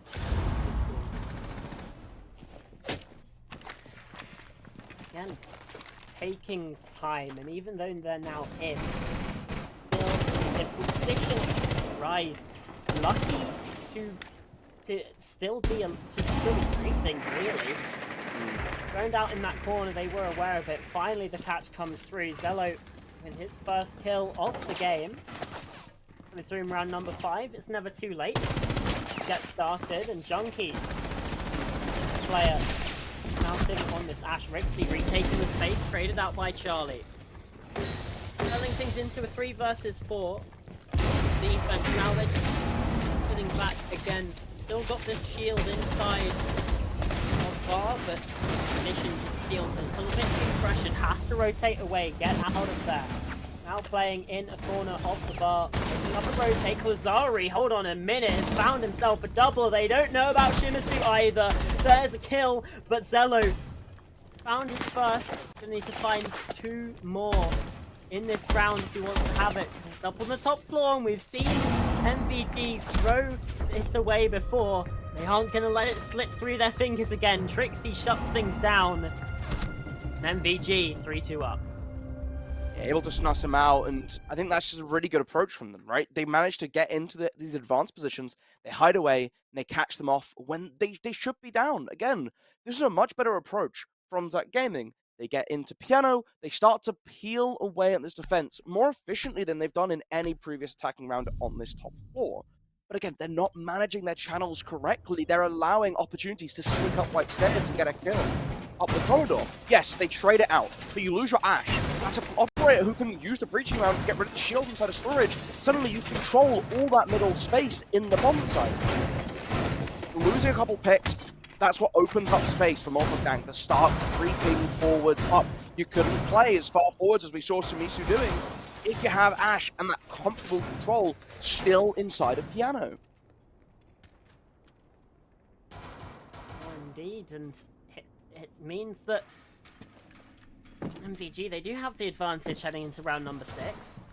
Well, realistically, you should be walking away with a 4-2 half. That's kind of what you'd expect here on Cafe when you're defending, but this is a site the defenders have lost before. It wasn't due to 1v4. This was MVG. This was Zach Gaming with an incredibly dominant round win. Zach Gaming, I mean, they nearly lost it, but they didn't. This time, though, MVG off to a good start. Lazari with the opening pick. That's Junkie going down, and I don't think Zach Gaming are going to be able to get the same quick, sneaky plant that they were the last time around. Yeah, probably not. I think that's a good thing coming through. I want to see them be able to win rounds sort of off the back of strong fundamental play rather than these sneaky little pushes. Again, losing another pick early on. They're pushing forwards by themselves and paying the price for it. Haven't really seen good drone performances coming through to set them up for picks outside of the one they got last round.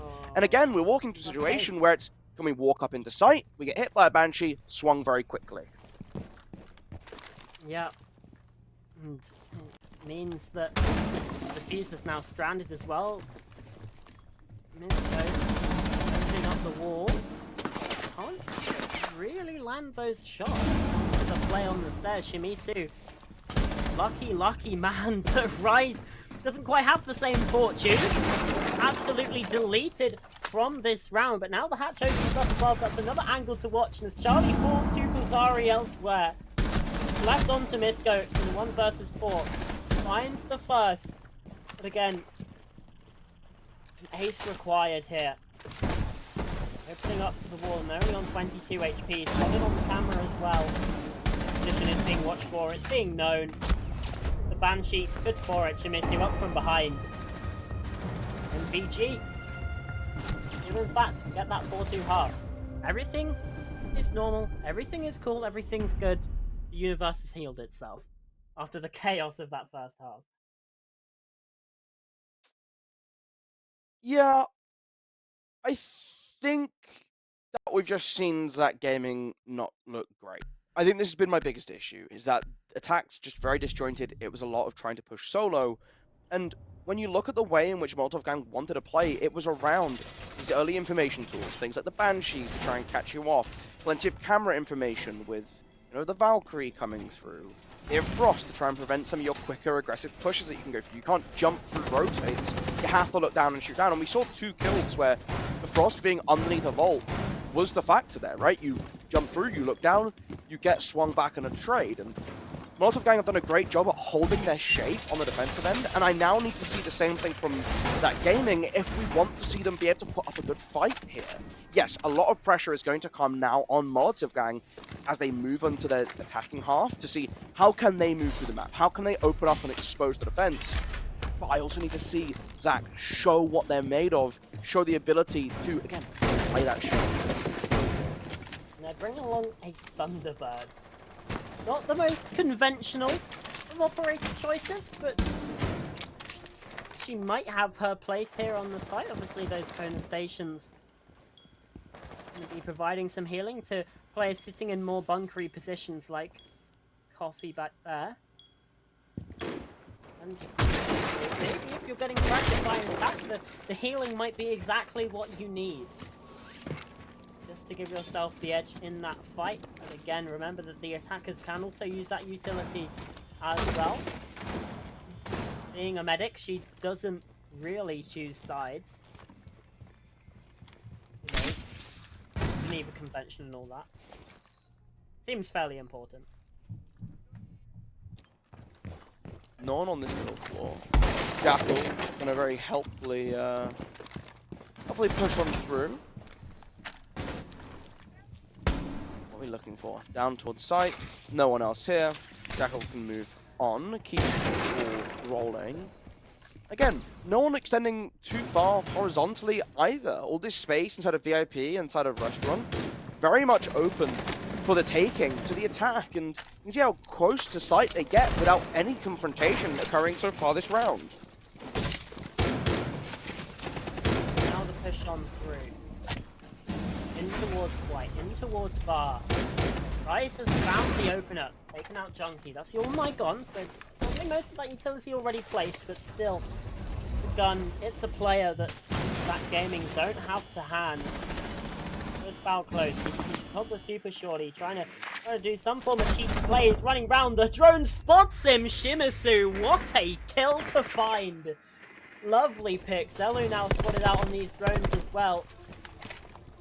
Spear, decent weapon, but in this position it's still difficult to really find anything. Shimizu, 15 HP, potentially be found. The shotgun here from Charlie is good for one. The player drops down the hatch. There's a second. Is he good for the third? We're trying to find it, but no, players rushing in from elsewhere. Still potential for a flawless round. Indeed it will be. Player rushing in can't find it, but it's Trixie instead with the pistol. Take him down. We have another round going the way of Molotov Gang. More importantly, they're up to 5-2. Flawless feels a bit generous, right? They did have 2 injuries, of course, but technically it is true. Technically, no one died, so we'll give it to them. You win this time. But again, the big difference for me is the approach to defense has been very different between these two teams. Zach Gaming very happy to sit inside a site, give up a lot of space very early on. And now they're immediately making a radical change. It's the Vigil coming through. I think this is a much better operator than the Thunderbird, who I think is quite weak at the moment, especially with how they wanted to play. If I see a Thunderbird, the way I imagine this is you want to sort of peel back as you go. You set up Kona stations in safe spots, you start early on, you shoot out some drones, you take a couple of spray shots. If you get hit in the shoulder and lose 50% of your health, run back to site, grab those boosts, and you're back in the action, you're ready to go again. It's not how they want to do it. They were sat back, so by the time you take any damage, you're just dead. You're not benefiting from that ability to heal.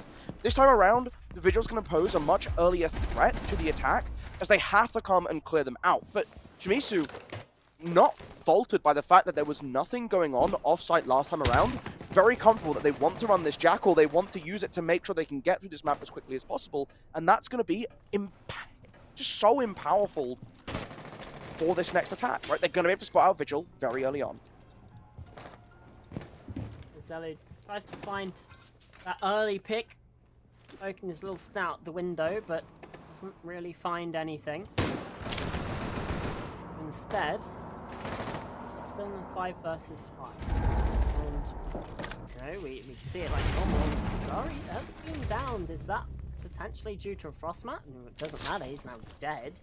Zellu capitalizing off of that pick. Well, it wasn't a Frostmat, because Frost's not even on the board, so yes, just in a straight gunfight, but suddenly MVG, again, they keep finding ways to do this. It's 2 quick kills, even after conceding the opener, and they find themselves with a player advantage.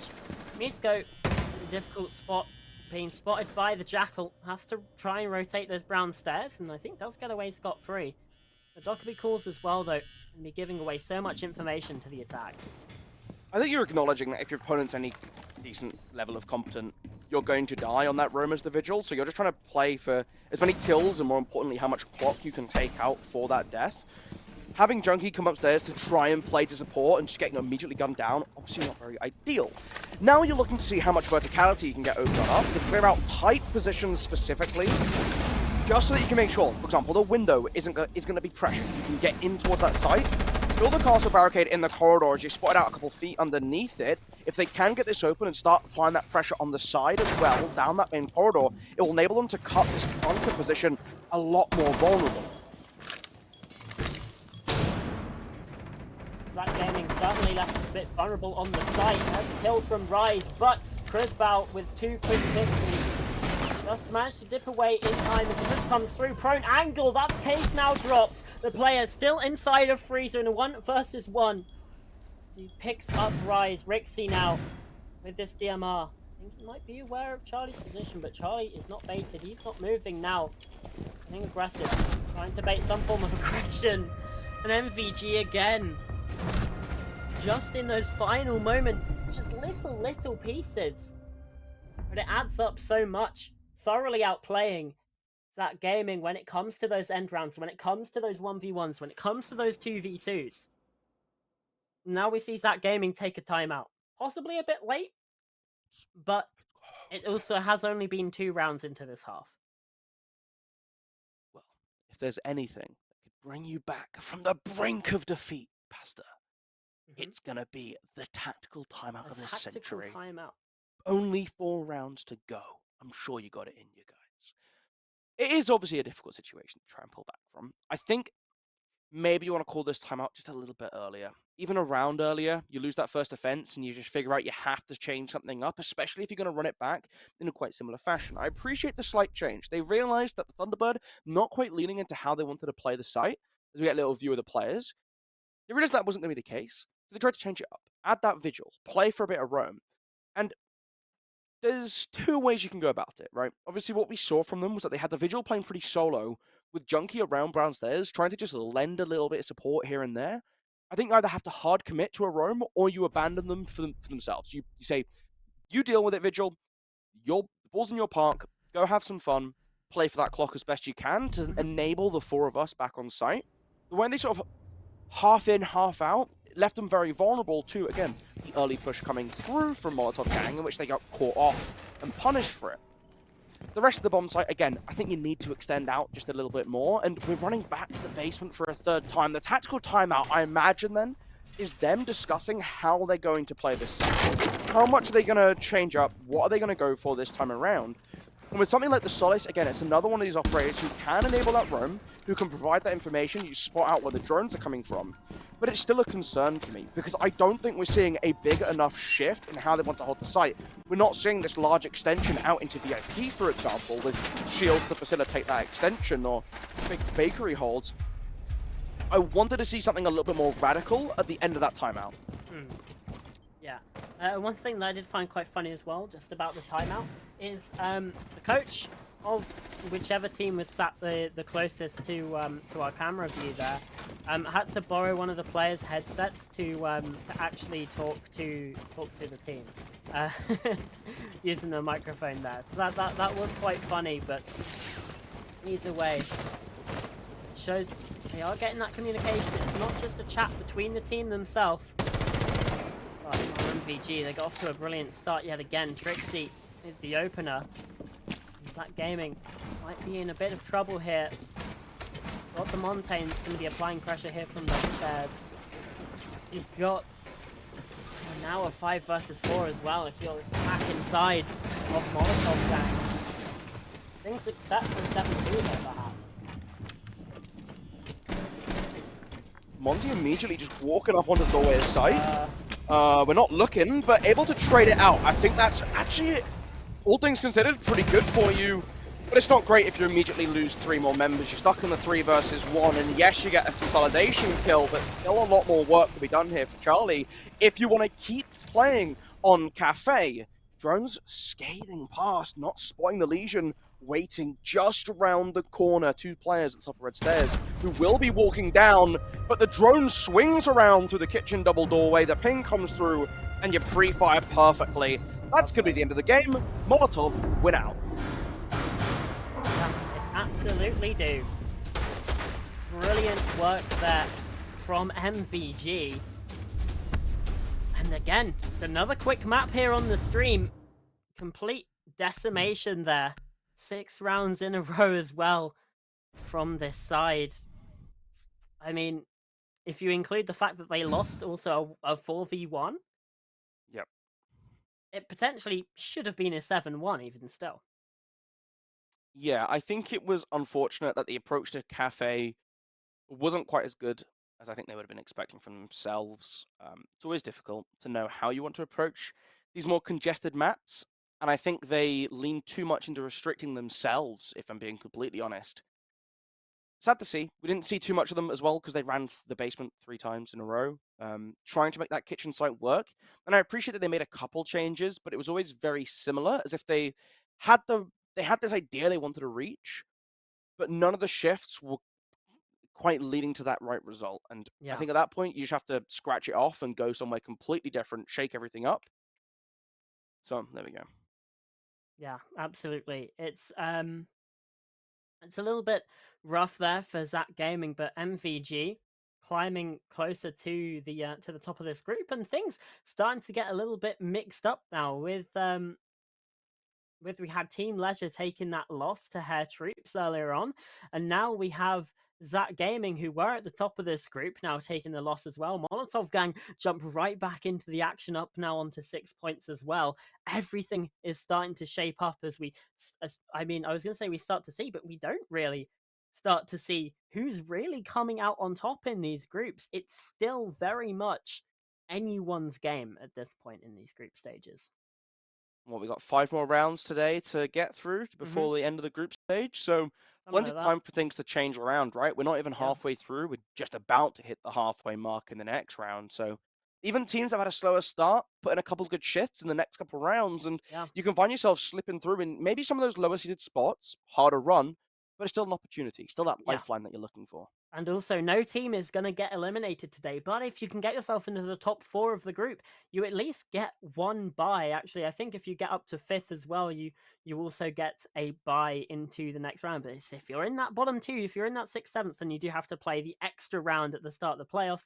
Then you get the other teams, and then into the quarterfinals, where you start to get the 1st place and 2nd place teams from the groups. And those quarterfinals, when the best of 3 start, all the way to the grand final. A lot of action still coming up. That's all for tomorrow.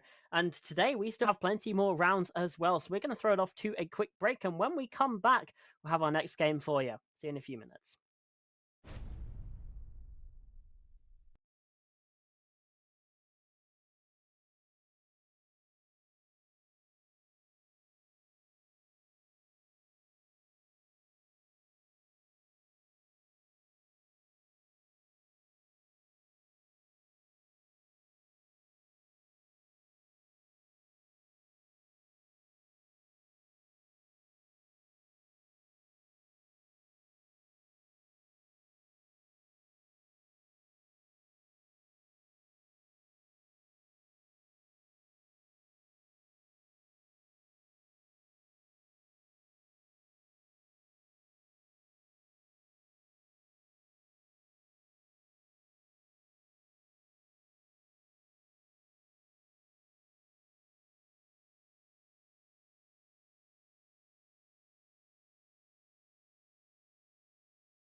Hello, welcome back to R6 Breach. We've got another round of action up ahead, but we've decided to kick past it out. We figured having too much fun.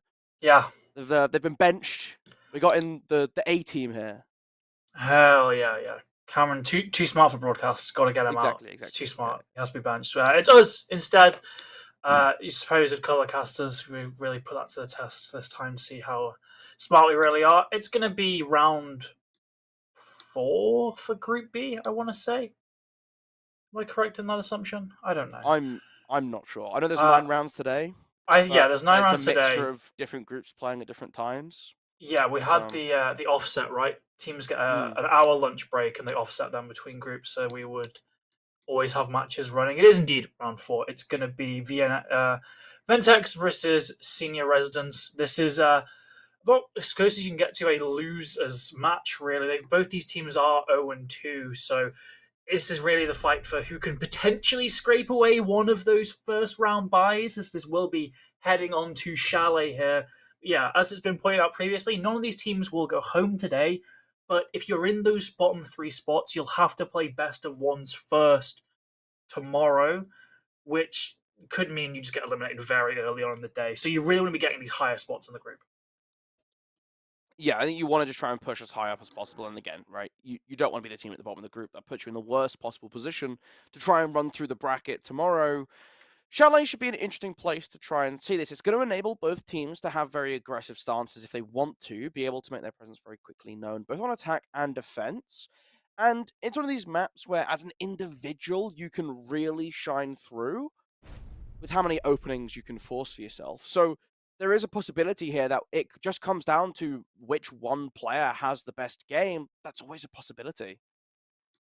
Yeah, there is a lot of kind of uncertainty with these matches because, as you said, players can have a massive impact here. It will be a Ying ban, first off, fairly common. A Jackal ban, fairly common for maybe ranked, maybe unranked back in the day. Not really for comp. Jackal, sure, primary utility can trivialize some aspects of a roam clear, but the Kaibi kind of just does it better, right? Jackal, you actually have to find the footprints. It's only intel on one person, whereas with the Kaibi, you can hear all 5 of those defenders if they're close by, and you can get a pretty good idea of where they are actually playing just because of that. So we usually see other ops, but no, Jackal taken off the board. In fact, both the Spanish operators, Mira off the board and Fenrir, more standard defensive bans, I'd say. The Jackal there is a bit of an outlier. 3 months ago, I would have called myself crazy for what I'm about to say, but Deimos, ban the Deimos instead. We've reached a point where I've flipped. Deimos is Jackal but better, not Jackal but worse.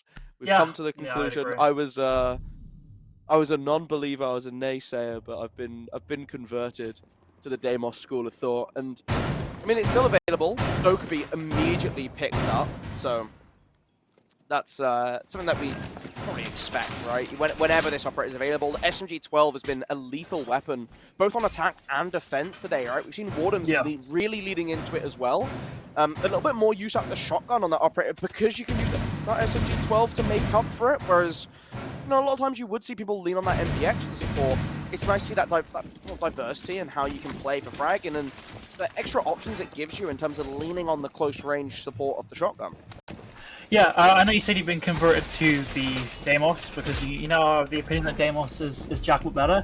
How much sort of effort is it going to take for you to be convinced that the Tachanka and the Tachanka is just the smoke but better? Because we're seeing the Tachanka here. Don't know if I'm the biggest fan of it. Obviously being brought for the shield on top library. Let's not kid ourselves. The utility itself isn't very good. That shield is going to be a key part of this defensive hold. It's going to be one of the things that should try and stop the attack from getting close towards the site. However, first point of contest is actually going to be around these library windows. The upside down rappel angle just to try and catch you off guard, right? You peek out just a little bit to the left, looking for the lower angles. They're up above, they draw that line of sight, it avoids a lot of the cover, can leave you exposed. Good start with the Rotero drones coming in. That's going to start peeling away the Kiba barricades. And again, you want to make this position as vulnerable on mezzanine as you possibly can, so that when you start to jump onto these outside windows, you can get a little bit of pressure in. Already shots onto the Tachanka, but a kill not converted just yet. despite the fact that we're having an extended trade of bullets flying in and out of the window, no conversion. Yep, still just oddly, well, not quite. There are, of course, gunfights going on, but both these teams still very, very healthy here, despite Shinx getting very aggressive towards the window. It will, in fact, be King taken down, but an immediate trade by Toge still, though. Look at these positions by Senior Residents, already holding cutoffs. They know there's a player around Office, and they don't want to let him get back to Library or back to Mezzanine, so they're just holding these positions. Although, the thing is, they will have to deal with him at some point. They can't continue to hold the flanks. They need to actually dislodge players, and instead, Tachanka flames himself off his own spot, giving the attack complete freedom on top Library. This player, this one position I was saying that's a key part of that defense, has actually been the offense's greatest tool here, because now look, it's all down to Shinx, whose position was known previously in the round. They can just cut him off either of these holes. What's he going to possibly do here? Meanwhile, they get another pick onto Shadow. The attack, very least, can't yet kill Shinx, but still. Ooh. Well, that being said, gets a double. He was in a position that he really shouldn't have been allowed to get any value from, and has somehow nearly made a miracle happen here, but he's eventually downed. Toge able to grab one back, but it's traded out with a Mamai going down upstairs inside of Office. So we end up in a 1 versus 1 health advantage in the hands of the attack, but as well. Gonna drop down the balcony, but doesn't expect the retake up Ivy Stairs. Tachanka on the off angle catches you off. That's gonna be a defensive round win. It was a pretty scrappy way to get there. Yeah, you've got to put a lot of credit towards Shinx there. He was in a position that, a very, very unenviable position that no one should have really been able to get value out of, but still, he just saw the situation he was in, realized, okay, there is no point in trying to go back to safety because he will be killed. First off, just great to have that knowledge to know, right, I now have to play this with my life. And then just a combination of that and great gun skill to get those 2 picks, opening up the round massively for the defense.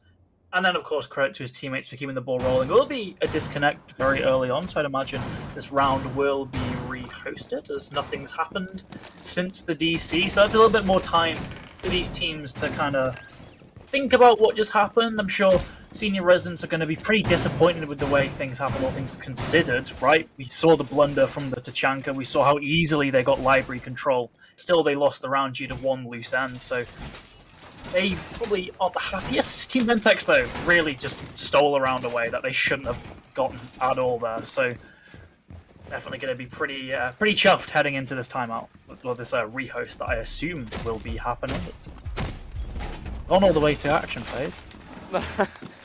I'm like tentatively waiting, but Yeah. it looks like it's not being called. Aww. Nope, it has been called. Okay. That makes sense. Last minute rehost call. They took their time to get there. Yeah. Sadly, can't get anyone in once the round started. In between rounds, you can re-invite people, but yeah, this will require a total lobby rehost. So you're stuck with us for a little bit because it's going to take a bit of time to set things up. But still, on the back of that first round, there was a lot that could have gone better for the attack, particularly just regarding the way they took those fights. They just fed 1v1s to Shinx. They didn't use that man advantage at all. They just took 1v1s from different, really bottlenecked positions as well, like the doorway, right? You just think about that engagement. There's only one place the attacker can be there, that being the doorway, and the defender could be anywhere in the room. It's just not really smart fight to take there. So hopefully they learn from that and they sort of adjust the way they make these decisions mid-round, because it was a really good round early on there from Ventex, or from Senior Residents. They just let it slip away. Yeah, I did like how they were approaching trying to clear out this top floor, right? They had the Rotero drones coming through, removing the keepers. They put pressure on Mezzanine, on the side windows in Ivy Corridor. But ultimately, they couldn't, like you say, make that step to get in and get involved in getting kills. And that's the important thing. You need to actually start taking that space away. It was very comfortable for the defense to just take a couple steps back, wait it out, wait for the aggression. And again, a lot of credit has to go to Shanks for just being a massive pain in the side, right? Yeah. You could never really get that comfortable control upstairs, and you start to lose too many members trying to do it. I mean, am I crazy for thinking at that point you just kind of ignore him? Like, Yeah, you know, probably. you know he's around Office, and sure, you've made some like impact holes in that wall, but you've got a direct drop into sight. You would have man advantage into sight. Yep. Just take the fights, and sure, you've got to be a bit careful where you're planning because Jinx can then get library control, but just play smart, play a bit of an off angle on your plan, and you should have that round in the bag. And it was just those decisions weren't being made in the mid round. I don't know if they were flustered with just all the action going on or something, but they chose maybe the worst outcome for how good of a round they'd played previously. Yeah, I think that's something that they can have a think about and figure out. It is like you got to pick one, right? You either really hunt down the Wamai or you ignore it completely. And there was that split decision, like you mentioned, some hitting sight, some trying to deal with the threat from behind, and it made it very easy to sort of digest in two halves and deal with for the defense. I'm still not convinced that Tachanka's the play. Yeah, Not sold. I'm, I mean, you look at it. Who else has got shields and immediately think Frost? And Frost, Thorn, well, Echo. the thing with Shelly defenses as well is a lot of it is based on hopping in windows. So Yep. just pick Frost. Just right there. The synergy is right there. I get you want a bit of area denial with that Tachanka, but it's so clunky, takes so long, you're so slow as well. You may as well just pick the Frost and then maybe just swap someone out for a Goyo if you're desperate to just lock out areas. Well, this is the site. This is like the map when it came into comp that sort of revolutionized Frost in Tier 1 Siege, right? Like it wasn't. It was sort of a meme before then, and they were Yeah. like, you know what? Maybe this chalet site, like it's actually pretty good on all these windows. And then people were like, well, there's windows on maps that aren't chalet. Maybe it's also good on like Oregon. And they were like, oh, okay, Frost's just very legit now, right? You get the deployable shield, you get the secondary shotgun for site setup. At the time, you had a 1.5. Now you get an ACOG, which is just probably well, I don't know if it's even better. 1.5 was certainly a thing that existed and was definitely not ever fair or balanced. Yeah. Whereas there's certainly a trade-off to the ACOG, but in terms of just pushing through, pretty good. Yeah. Sorry. I'm hearing pigeons flying outside. Sorry. Ooh. Are they flying or fighting? Fighting. They did it yesterday. They They're made the brawling same out. noise. That's the Okay. kind of insightful little tidbits you get during rehost. There are actual real life birds fighting outside my house. But anyway, Mental. um, interested to see if they'll just reattempt wargaming, right, or if they'll go to one of these other sites. I mean, I'd be down to see a kitchen. Maybe even like second floor. I don't want to see basement touch with a 10-foot pole. To be You're not a honest, basement enjoyer. I'm not a basement enjoyer. No, No, I think there I think is I'm with you on far this. too many angles the attack can I get that make basement I just don't mind hell. basement if you basically play full extended roam. I'm talking like top floor presence. You have a mirror in dining, like looking out into fireplace. Like you have to play the entire map if you want to do it well. And I think it's such a strain on resources that a lot of teams aren't going to be like coherent enough to be able to efficiently move in response to different threats that it creates these sort of weird little scenarios for you. And even then you can get caught off, right? Like if they just open up main breach in Stonebill Garage and then just push in and have someone just sat outside fireplace door, you can no longer play verts down into sight. If they're like watching for like a nitrous flying through sight or something, it's difficult to do. I think there are ways to do it. I'm not completely sold against it, but yeah, not. It's certainly a more challenging one to deal with. Yeah. Well, it seems like the reho is taking a little bit longer than anticipated, so we're going to throw in a quick break. Next time you hear us, we'll be straight back into the action. So don't go anywhere. It should only be like 1 or 2 minutes. So just stay tight.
And we're back.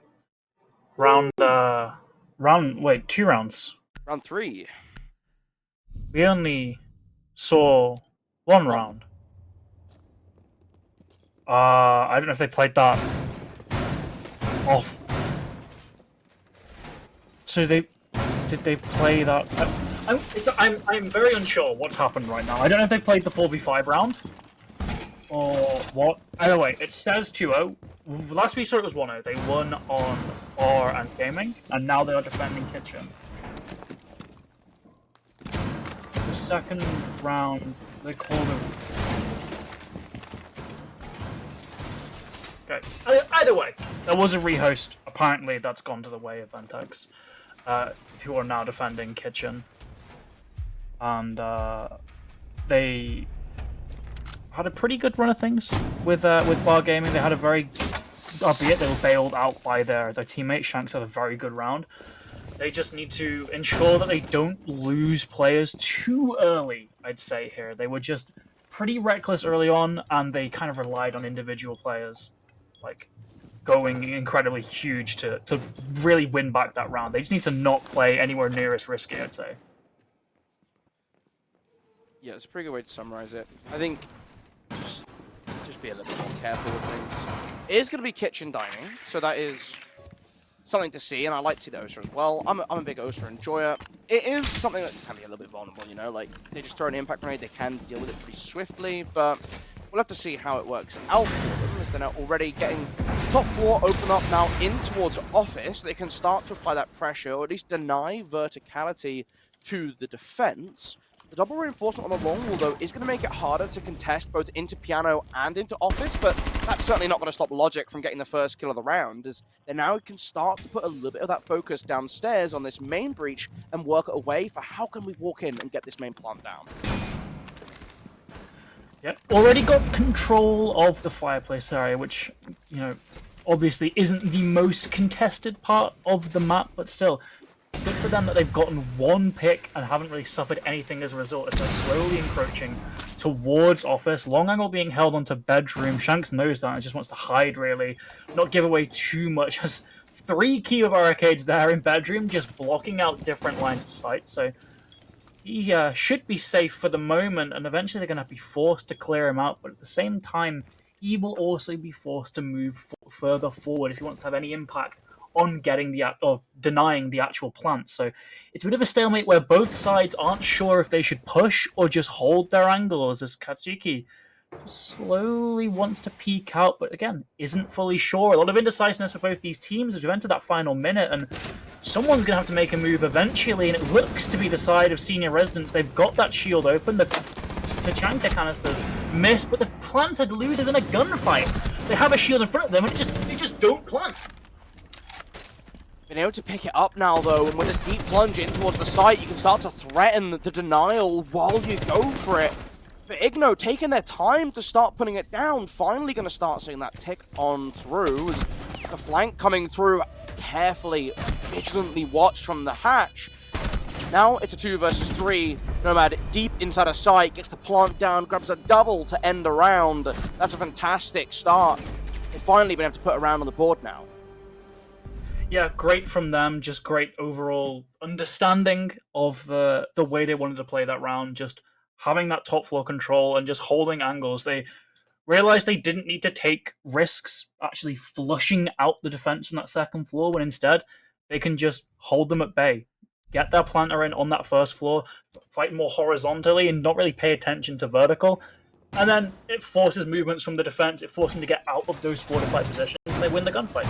Really, really simple game plan from them. Not at all getting flustered by the situations they were in and the fact that the timer was really getting quite low. Instead, they just stuck to their game plan, and it worked out beautifully. It's something that they've really learned from that first round, right, where they didn't stick to that game plan. Instead, they got a little bit antsy. They didn't really know what they wanted to do, and it resulted in them losing that round. Instead, they bounced back from that, and they've looked like a much stronger team, and now it's really their chance to prove they've learned from those mistakes. It's back down to Bar Gaming, that site that really Senior Residents should have won on their attack.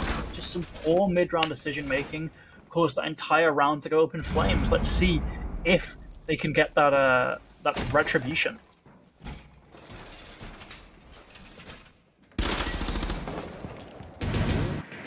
Only attempt at the spawn kill, not quite working out for them. Gonna keep their life. No damage dealt, but a little bit more wary of how you want to approach the building at this point. We're back to bar gaming now, a couple rounds in, and the setup once again looking very similar. The return of the Tachanka. We'd be sad not to see it. What's the attempt for the attack here? A little bit of a slower start, a little bit of damage coming through from, I want to say it's the Sam Cam, could very well have been the Twitch drone as well. But so far, a slower attempt with the Flores drones to get in and start removing away this hard utility. Yeah, once again, no real deaths early on in this round. Still, there is definitely aggression, but no substantial damage as that Flores drone looks to be just in range, spaced perfectly there, getting rid of that top life shield. That's going to really weaken a lot of those spots the defense can play, and as will these beasts. There's active pings on King's position now. A player potentially vault in through that mezzanine double window if they want to, but no risks being taken by senior residents, and sure, that's safe. That means they aren't going to lose bodies early on, but it also takes more time. At the very least, King has been taken down. They've taken out any library players, but there's still a bit of pressure towards there, and Shinx makes the most of it, gets one, positions himself in a nice little corner. So once again, he's forcing the attack to get out of position to take him down, playing this beautifully, not giving himself up at all. It's really going to once again force the decision making from senior residents. Do they go for this pick, or do they focus on sight? That's the problem that really stumped them this last time, and it might just be a repeat of history, as once again they've split up. You see why teams normally go for a full clear, starting at Solarium, taking office first to prevent these kind of a threats. Couple shots coming in from inside of Fireplace lobby now. At the very least, they've been able to hold the Wamai at bay, so we can't come in and stop them from addressing the site itself, leaving just one player this time, rather than sending everyone on the hunt. This is what we talked about in that rehost, is maybe just approaching it slightly differently, and with Twitch continuing to bear down with the F2 into the bomb site, peeling away at the defenders, holding on for dear life, as they get a third. Logic completely ripping apart this defense. And now Shinx walks around the corner into the waiting arms of the Flores, who will gun them down very swiftly. That's a great round coming in from senior residents. They've clearly understood what went wrong last time and how to make up for it. Yeah, it's just great Siege to watch that. There was a clear problem in that first attempt, and when they got through that cycle and they came back to that next attempt, they just instantly realized where they'd gone wrong, realized how to fix it, fully commit to that site with just one player on top to ensure that Shinx doesn't get that retake for free.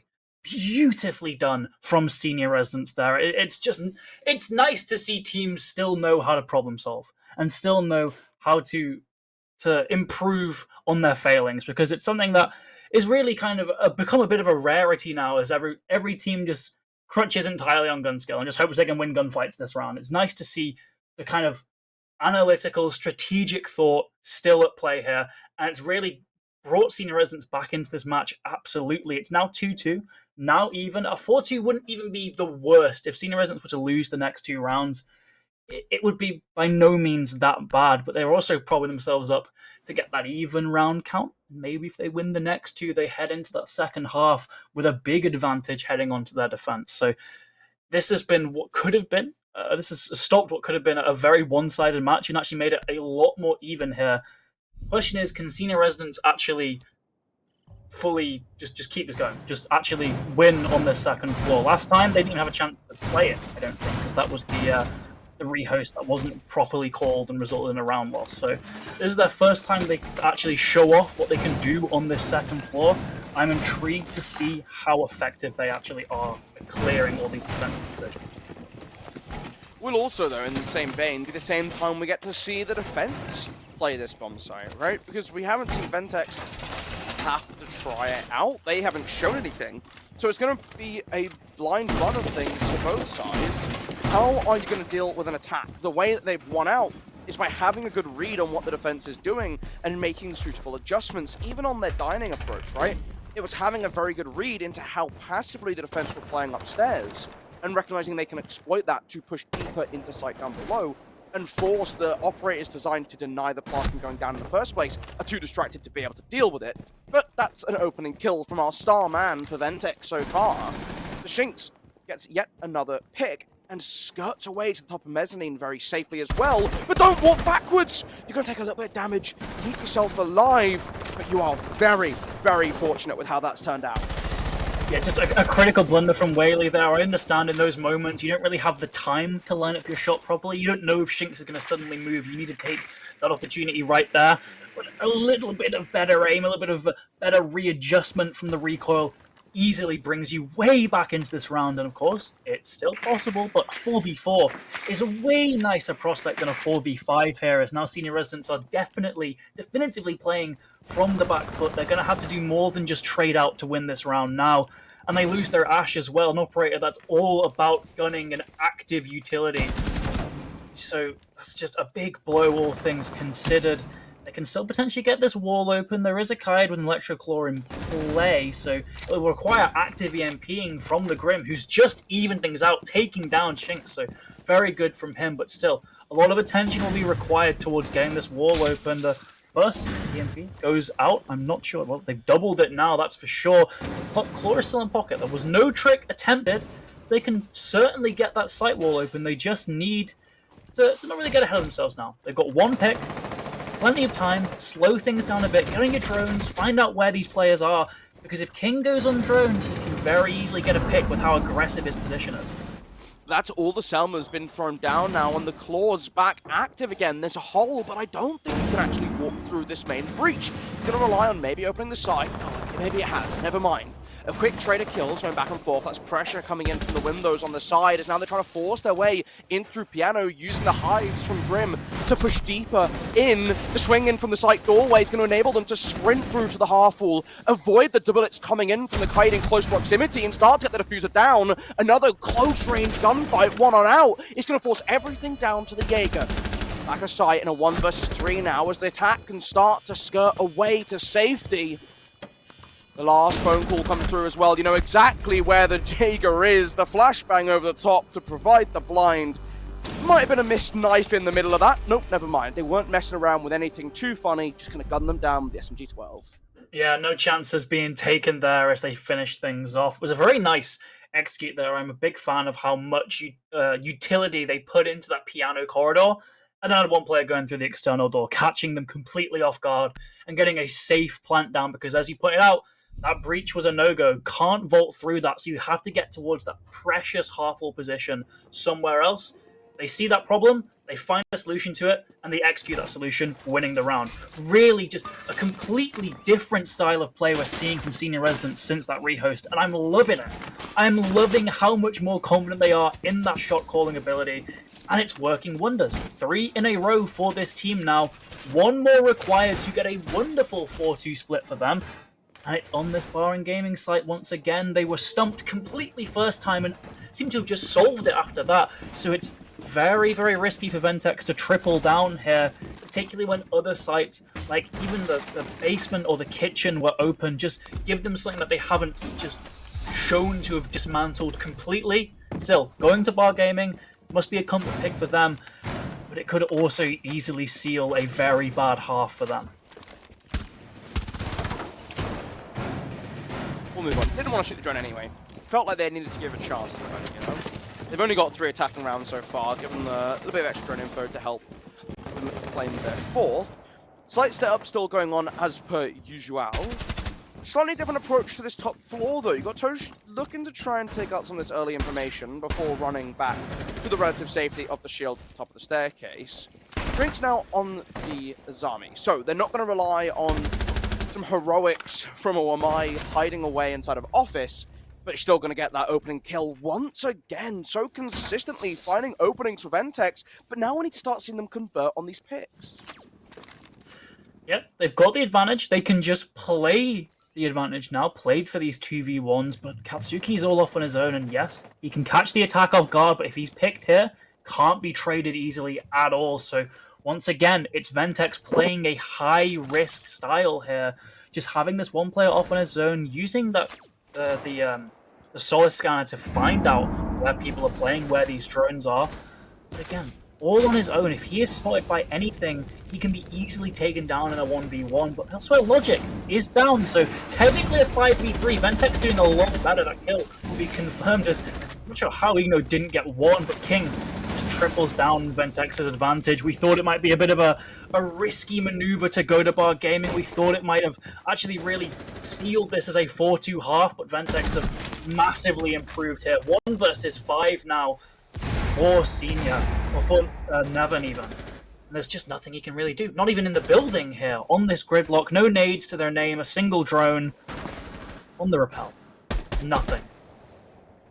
Let's be patient now. Let's not give away any silly picks. Okay, let's give away 1 silly pick. Let's not give away any more silly picks. The Views are comfortably in control of the defense, so I just want to see them play for these numbers advantage now. Mod window is going to be opened up and immediately sprung through. Tracers coming in from up on the verticality. Gotta be careful of the player down to your right as well on the staircase. Again, gonna throw tracks just to add to the whole charade of what's going on here. Pops in towards library. Gotta check the close angle left. Here's the nitro cell that's been placed. It's gonna detonate late, but it's the Jaeger. It's King who gets the final kill and brings us back to that 3-3 even half. Yep, a half that looked to be slipping away from Ventex, despite a really good start, but still, they, like you said, get it even, get it 3-3, they've steadied themselves somewhat. Still, that's probably more than they'd want to have given away to Senior Residents, considering how they lost those rounds as well. 3 in a row for the now defending side, who've really seemed a lot better up until that final round.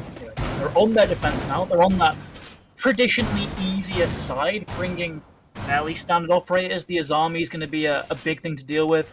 Seeing the fuse on the side of Ventex, I doubt that's going to make it towards the action phase. It really serves no purpose for a second floor attack. The only situation you even expect to see a fuse maybe would be basement because of how you can break open that floor.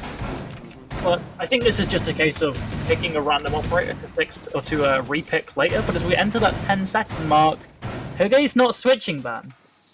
And the rest of his team have. It's going to be Fuse. On a second floor attack. They won with the Chanka twice, let's not forget. Clearly they know something that we don't. So we'll have to sit eagerly on the sidelines, just wait to find out exactly what the tech is. What's the secret source? It's got to be double window.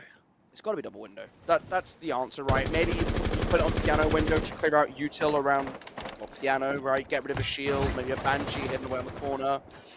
Immediately going to set the first one off. That's on the double window. 3 more cluster charges to go. And that's the joys of being able to be used in a coordinated setting, right? Your randoms aren't going to shoot open every single window on site before you get a chance to send your clunks through them. Now watching from this hole. Oh, that's peaky. Doesn't work out for you. They were expecting it. A lot of damage dealt onto the mute, though. Not yet finding a kill. Oh, yeah, at the very least. Yeah, just going in. You may as well. The fuse cluster charges do so much noise that Shinx managed to get his way in, but it is expected. Shotgun clearly reveals that, and now he has to dip away, but this time he's on much less health as well. So all in all, that incursion did not go particularly well. At least he has his life, and he has those hard breaches still in pocket. But Logic's got one, making it a 5v4, albeit quite low health for these Senior Residence defenders, and they've still got a lot of utility on the side of the attack, but losing that fuse, losing a good gun, certainly going to be a bit of a blow here. Opening onto main breach now, so giving themselves the opportunity to start to push in for that execute when they want to, but Thatcher has Diffuser open by Solarium Repel for the time being. Imagine you want to shift that around, considering you have that control over by Library. You don't want to lose it too early, but we could get an engagement downstairs. The drone being thrown out in advance of the ace, and they are waiting for it. That's a great thing you like to see. Trying to shoot out the drone, sprays coming through the wall, but you're able to escape. Up Solarium, drone still hot on your tail, which should shoot out before you try and hide in the plant pots. Now you have a little bit of an option ahead of you to stand still during the scan from Lion. The EMP rolls out to try and start the ability to move up this staircase, but it's the advanced angle being held by the Melusi that nets them the early pick. A second pushing up the top, but doesn't check the hard corner. Sprays now from outside as the bathroom window and the staircase get pushed together. You should see the Melusi on your left finally able to get that pick back and doubles down on it for the second into the cubby as you jump through piano window as well. I don't know why the frost mat isn't placed directly underneath it. This round suddenly back in a 2 versus 2. You know, there's one wriggling behind the piano, another trying to set down that diffuser, but under so much pressure. Inja comes through. Last defender alive. Igno has to try and clutch up with the diffuser going down. It's now an active 1v2 situation. A big clutch required as they're trying to set up this crossfire angle, but they go just a little bit too early. Last, behind the boxes, next to the bed. Do you check your angle? Do you see a couple traces coming through? Why are you shooting with a pistol? You had time to reload. This leaves you in a massively vulnerable state now. Pushes into the doorway, checks to the left, but hidden behind the bomb chassis. Igno clutches out. You've got plenty of time to find the diffuser, plenty of time to turn it off. 16 HP was all that was in it. It was just a series of bad decisions from the attack there. The crossfire, I loved what they were going for. Just have one player prone, one player in bedroom holding that angle. It's the only place that Azami could get to in reasonable time. And they fire too early. And maybe the pre-fire is to buy some time for the ace to get into position. But keep in mind, the ace would have had a pistol out anyway. That's why he had the pistol, because they were rushing things. And instead of just giving him time to reload, you try and force this crossfire now, and it doesn't really work out, and then you're left in a 1v1, and then still, King does not want to take the risk and reload his primary, and that's the thing that completely seals the round in favor of Senior Residents. Around that, again, looked pretty good, and then the attack was let into by a couple of really serious blunders. Like you said, why is the frost mat not directly below piano window? It's just seemingly obvious that you'd put it there and force the attack to at least do something and trade off something. You either go in and shoot them flat and you can't take a gunfight immediately, or you go in, take the gunfight, and get instantly down. Instead, they don't have to make that decision because the frost mat's not there. So, sure, great attempt from Ventex for getting into a spot where you can put the diffuser down. Shinx nearly bails his team out of another bad round, but just why are you setting it up like that? You have so many frost mats, you have a standard setup like that. Why are we not just following it? Yeah, it really is one of the situations where you're trying to be a little bit too cute with things, right? Oh, if I offset this frost mat just a little bit, they'll jump in, they'll see nothing there, and then they'll walk into it. He. No, you're just... Things are fundamental for a reason. We do defaults for a reason. Let's keep to them, gents. But, moving on, the Fuse makes a second appearance. This time, it's going to be another opening pick going in favor of Ventex. The extension coming out from Senior Residents has been read into and caught out by some early propel play on Big Window. Again, still this priority on using the Azami to lock up library as best as possibly can, and the Rotero drones coming in, again from a Flores, both teams really leaning into this, to clear out the utility very, very rapidly. We're a minute in, a couple keepers down, now starting to apply this pressure on towards Ivy with firm control of Office. Good pacing so far coming out from the attack. Yeah, still just a little bit stumped by this player on this shield. They've got Flores drones, and they clearly, we saw on the other half that Senior Residents were really good at spacing those drones and getting rid of that shield instead.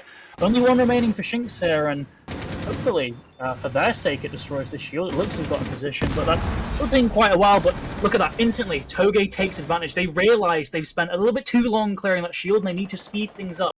Just masking that vault in with the sound of the explosion, getting a free pick, and continuing this man advantage. 5v3 now, really going to start forcing Senior Residents to get aggressive, to make risky plays, because if not, they are going to get traded to death. One of these players has to step up and do something, and Ventex is ready for that. They know the position they put the defense in. Toge gets a kill with the Fuse cluster charge, and it's a 1v5 all on Gaia here, whose position is also known. Shinx winning things out, Ventex winning out the round as Senior Residents completely crumble there on Bar Gaming. I don't even know if that's like actually known or if it's just a really good expectation. Oh, there's probably someone lurking on the backstairs. Maybe they heard a footstep move. Either way, really good intuition. And again, I think that's a bit of an unfortunate situation where you just have to know the verticality a little bit better there, Azami, right? You hear the cluster charge, you think, oh, they must be fusing into storage. It's all hard above you. They can't get the charge down there. You run out into bar or into gaming. get hit by it, a little bit unfortunate. But I think either way, that round was still starting to wrap up pretty nicely for Senior Residents off of the back. It was such a fantastic start for them in that round, right? Getting that opening pick, making it 2 very early on with that quick push in, following the Rotero drone to take Ivy away. There's not the ability to support from Metzane to prevent these jump pins. And that's the biggest difference for me, what we've seen in how these two teams have approached their defense. When defending Bar Gaming, we saw Ventex doing a much better job of making sure they had that support network. They had these crossfires ready. I now need to see that start to come through for Senior Residents. Yeah, will be Kitchen this time around being defended. Another very strong site on this map that really does require a heavy top floor presence. And when Ventex were defending, their top floor presence was really strong. They had a lot of players, as you said, ready for these trades, ready to help each other out. Didn't see that so much from Senior Residents last time, and arguably even more important this time because denying that plant is so crucial when it comes to a Kitchen attack. There won't be an OSA this time from Team Ventex, which is interesting. It really means they have to dig deep into the site and get these picks because they cannot just hide behind a wall and plant the diffuser. So it's risky. These teams have clearly shown they like going for risks, but it just might not pay off. It's really going to require a lot from Ventex, and they've been quite a slow team in these past 2 rounds. They've managed to make decent progress though so far, already breaching onto the office wall, so it is something. They are making their presence known above, but of course the site isn't above, so whatever business they do up here, they've also got to do down below, which could actually end up biting them if they just don't have enough time for a proper execute. You can see just why that might be the case, right? Kiba after Kiba after Kiba, and 2 castle barricades. You got yourself a little fortress to hide behind. It does also make it a lot harder for the defense to walk forward and retake into office, and I think a big call to make here would just be to not push too deep across this top floor. You recognize that they're not going to push, they're not able to really retake into office. Still patiently watching on the long line of sight, the rappel being heard on big window. I don't think Logic's position is really known to the attack just yet. You can hear a drone driving through Master, so maybe that's the call that they need to start to clock on in. But Toge gets the opening pick. That's Igno all the way at the back of Solarium. A masterful shot. Yeah, I'm really not sure how Logic doesn't see him there. It seemed like he had the great angle. He does at least see Toge taking him down, but still, 1-for-1 trade. Now 2-for-1. Gaia gets one as well, but Shinx, he's back. He's making himself known, and Shadow doubles down on it. He's pointed out, without an OSA, they have to get very aggressive, and that's exactly what Ventex are doing, and it's working wonders, pushing all throughout that top floor, completely casting aside any of those defenders left above. It's just Nevin and Whaley now, but Whaley still wants to get aggressive. He's not leaving these trophy stairs without a fight, and he has a shotgun, a pretty decent gun for that job too, as it looks like this entire Ventex attack is actually now pivoting around towards a hatch drop and maybe a trophy drop as well, which inherently is a lot more risky than just taking the horizontal gunfight from a site wall. It does look like King has gotten all the way down those stairs, so that's something. Shadow's been taken down though. It's now a 2v2, potentially a 2v1, but Shinx gets another. It's all on Whaley with a shotgun, and King pre-fires him. Another round that could have gotten very, very messy for Ventex, but they still just win it out in those closing seconds. Big round to be able to just sort of drive back for themselves, especially after you saw how the change was going on that top floor. I was a little bit concerned that we were over-investing, spending too much time trying to just fight through the trenches when that wasn't really a necessary thing to gain as part of that grand scheme, that big plan, the win condition. Still able to make it work, and fair play to them on a very desperate push downstairs, but now they have to try and just push a little bit further. It's creeping up towards that match point. Really great for them. You know, you want to be able to push it off, see it through in regulation, especially when you're so low in the standings. Both teams are. Getting as many points as possible is so important. You don't really want to walk away with a shared split between these two teams. So, just 2 more rounds. A little bit of a taller order for Senior Residents to try and pull that overtime around the corner, but it's a top floor hold that's going to come out once again. Again, they won it this time. This was the site that they won. They were in such a commanding position, but it relied on a 1v2 clutch to see the round through fully. How do they fix this? How do they make sure that when they get the early lead, they hold on to it? I think it's really just a case of winning your one and then just playing with your team. Just get a little bit aggressive early on, but then when you get that advantage, you really just put on the brakes, make sure to really utilize your higher man count and force them to take very disadvantageous gunfights. Because if you're just taking 50-50 1v1s, you're gonna lose them half the time. It's just how it works. So just play a little bit more safer once you get an advantage. I mean, inherently on the defense, you already have that advantage as well. So you just shouldn't be offering up picks, and that's what these teams have been slowly improving on, I would say. The way this match started was very scrappy, and it's gotten quite a bit more structured, even if some of those executes have gotten a little bit too close for comfort. But overall, there is a positive trend, I'd say, in this match for both of them, as we are seeing the Monty does have the diffuser on him, which can sometimes provide a whole host of problems if he's out of position, but still, he's definitely not going to be going down anytime soon with that case, so that's at least something, as he's just providing that intel to the rest of his team, but can't get that wall open yet. There's so much other utility in play here, and now all of those Selma charges have been on that single wall, as Guy has got a pick. Still holding down the big window as well. You need to find a way to clear out Barton, though, if you want this Monty to be able to push up any further. There's no pressure on the highway windows, which I think is a massive oversight coming through. You can maybe rotate the ace at this point, because you don't quite need that double up behind the gridlock behind the Monty. Time being, Wamai doing a great job of just holding this entire attack at bay. Yes, you get another kill from that big window repel, but you can't go anywhere with that pressure that you've created. Finally, we've seen the rotation come through from Ace. One in the bathtub, one hiding behind the counter as well. Let's see a pre-fire through. It all relies on how this goes for Ace. Need that ping from Monty, though. They had a lot of live intel previously, but it took so long for the rotate that they've coiled onto it. They've moved away, and they've actually taken advantage of the spot, getting 2 now.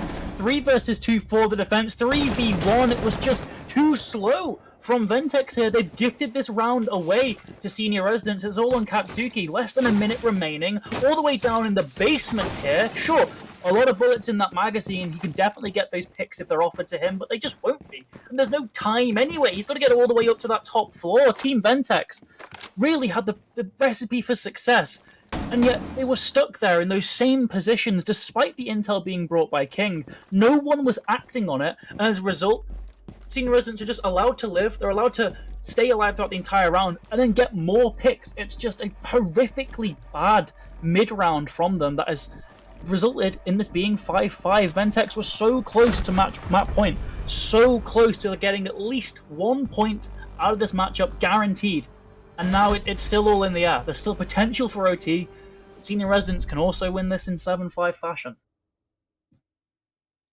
It's shambolic, really. I mean, you have, again, this great idea. We're going to command our way up Solarium with this Montaigne. They're not going to be able to deal with it, and we saw that. There was nothing. The Monty was untouchable, apart from the fact that you couldn't walk in. Another way to do it is maybe just have the Monty start to force into bathroom. You can control master bedroom, right? From that double window, make sure no one presses you from that way, and you basically change that side engagement onto the Monty. You still need someone to push in to get aggressive, and it's always going to be a hard thing to do. If you're just relying on Gridlock effectively walking up to a head hole and just trying to win a one, you have the opportunity to rotate.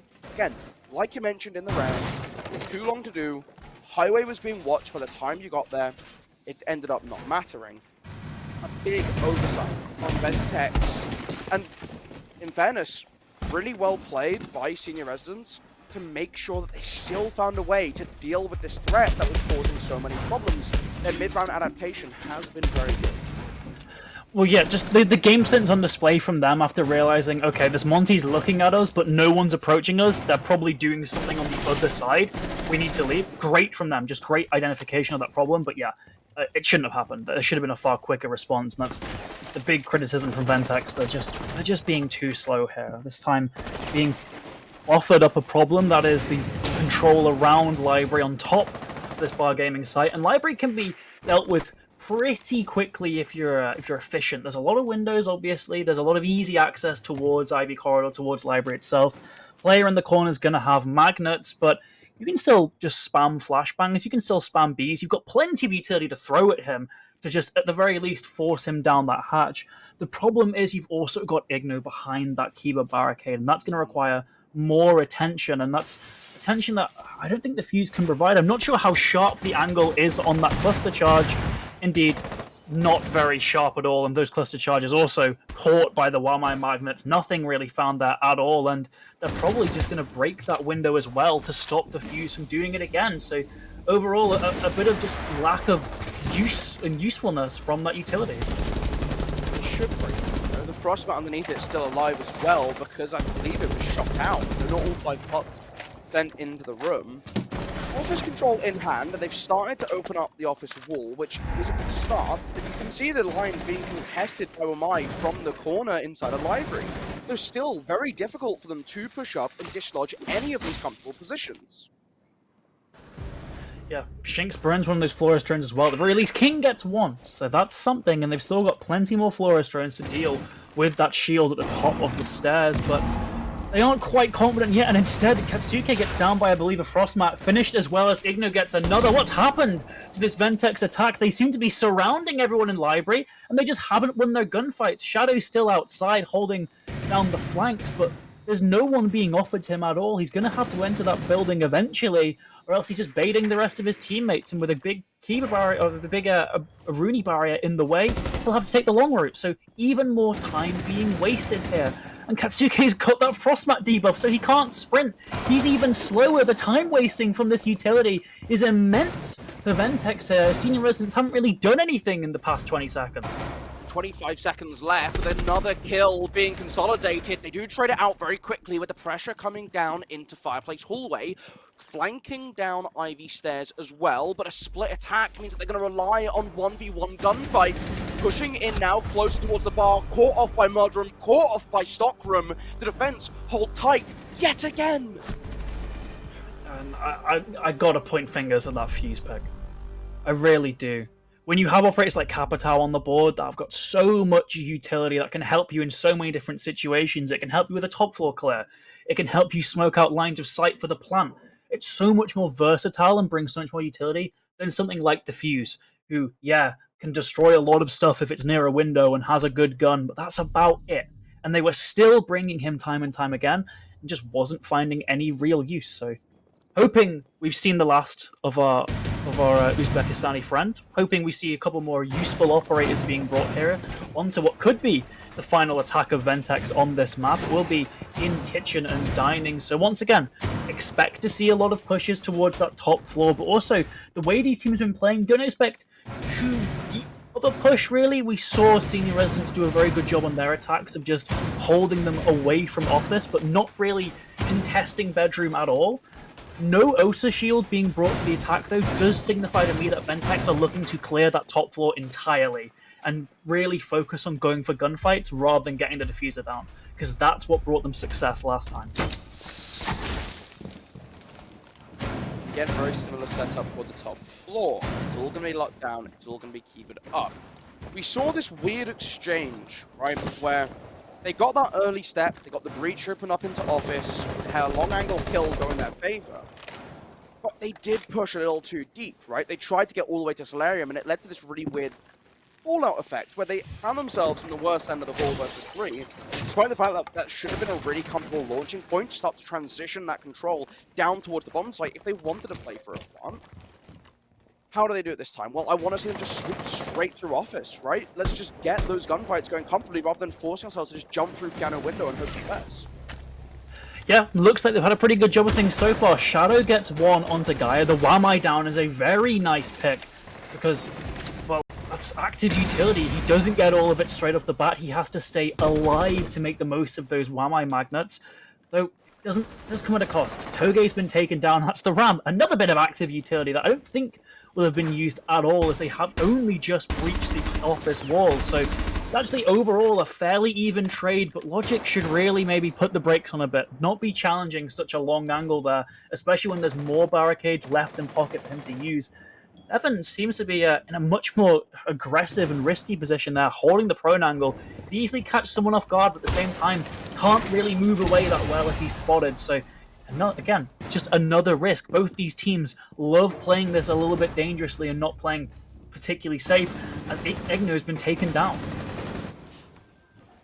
Main breach has been opened though, and they are still applying that pressure in towards office, so the Verta should be somewhat safe, right? They could, in theory, start to work their way in towards the site. You still have the castle to deal with, who is peeking out into Fireplace, as well as a highly placed proximity alarm, but that is a gorgeous shot from Nevin to take down Shinx, bring it back to the 3 versus 3. You take away Buck as well, who, I mean, not the fact that Shinx been the best performing player, arguably the real saving grace for Ventec so far in this map.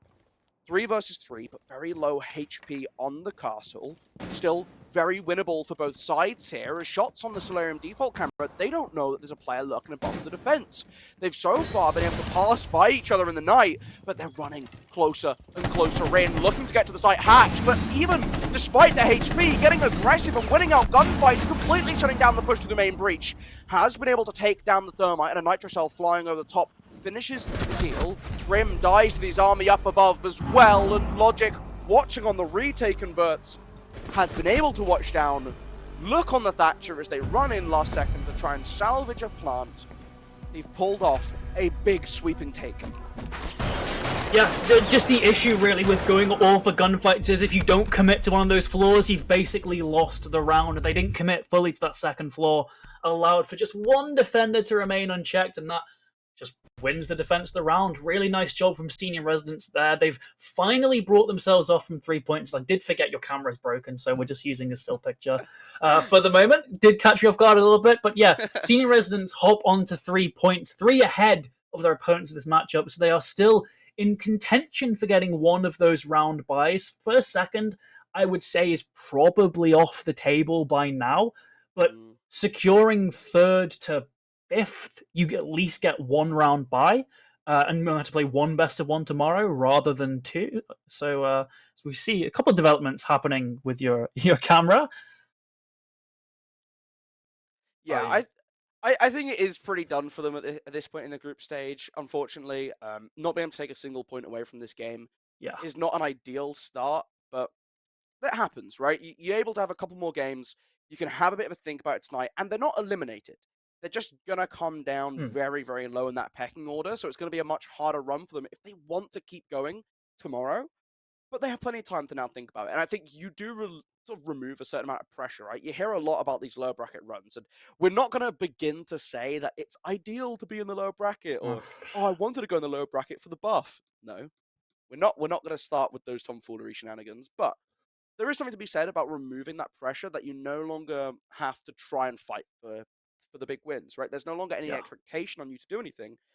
You can take a real step back and almost remove yourself from the picture of how you want to keep going with this. So maybe this is going to help them in the long run just figure out a couple things. But again, it's not the first time today we've seen teams who have showed some good moments, or players who have shown some really good moments, but it's in working together as a squad to solve issues as games are going on that has proven to be a real difficulty, and it's a hard skill to learn. Yeah, it absolutely is, and I totally agree with you. We have seen brilliant moments from individual players. It has just been the more overarching things with these teams that they just need to learn from. And again, without that pressure, they can just take each coming match just as it is at face value. They don't have to worry about, oh, what if we lose our first, second seed? No, you're probably locked in for that bottom seed. I hate to break it to you, but you can still actually get the most out of those matches, learn the most, and then maybe make a long run. There's no lower bracket tomorrow, but there are further back starting positions where you might have to play one or two best of ones before the best of threes. So just focus on that, focus on how you can prepare your mental for that, and just focus on kind of enjoying the rest of the day as well. You've still got more best of one matches to play. They're on a LAN setting. You remove any kind of issues to do with online and ping or whatever. Just enjoy it. Yeah, I think that's a big thing, right? You're at a LAN environment, you're with all your mates in person, have some fun with it. And I think that's going to be the biggest thing, especially coming into tomorrow, right? You hear a lot about teams that have fun, they do well. Make the most of your weekend. It's a lovely time to be in Dusseldorf. Is it Dusseldorf or Dortmund? Dortmund. I think it's Dortmund. Dortmund. There we go. Too many cities with similar sounding names. But on that, we're going to throw to a break. We'll catch you very soon for the next round of games.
and live from Dortmund. I'm Pastor, joined by maybe an unfamiliar face. We've got McCready along with us. Hello, my friend. How are you doing?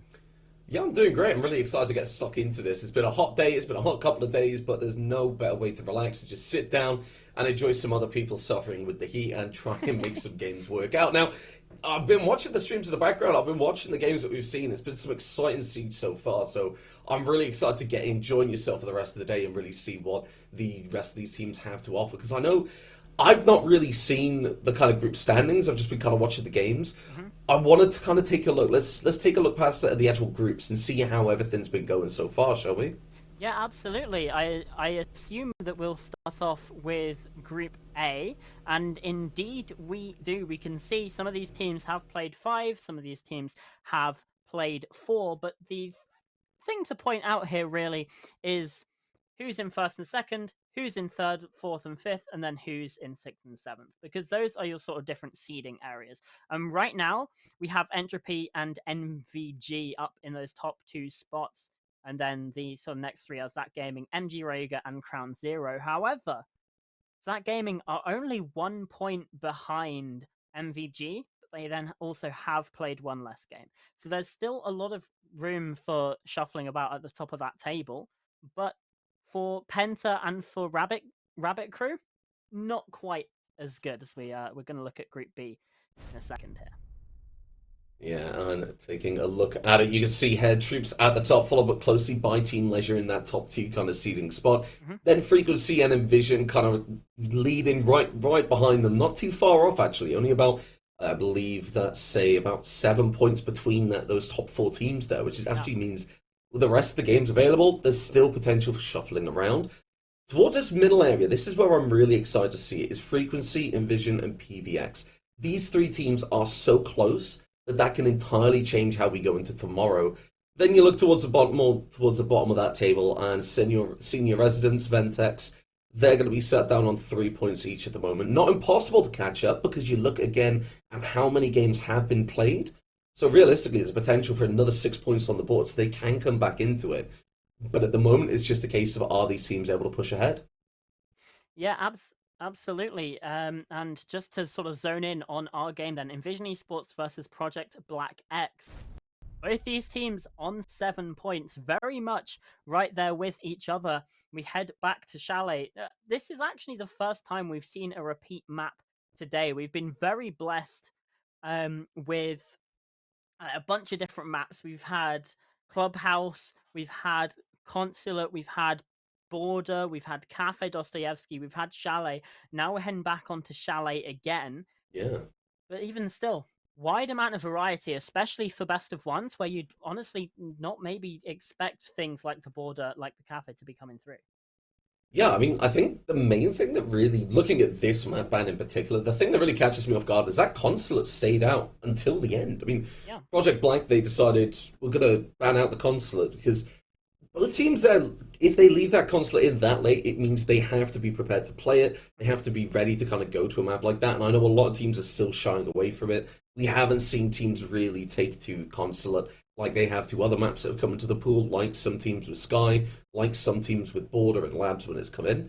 So that's something that actually catches me off guard because I feel like seeing these teams being ready to go there gets me excited. I've seen Envision play before. I haven't actually seen Project Blank play before.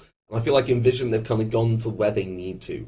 They've decided to go for a map that they are a bit more comfortable on. I know in the last couple of seasons in some of the leagues they've been playing, maps like Skyscraper have been their banes. That's why they've taken them away. Chalet makes a lot of sense. I know we are repeating it again, and you've just seen the game played on it.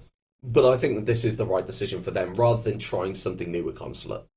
Yeah.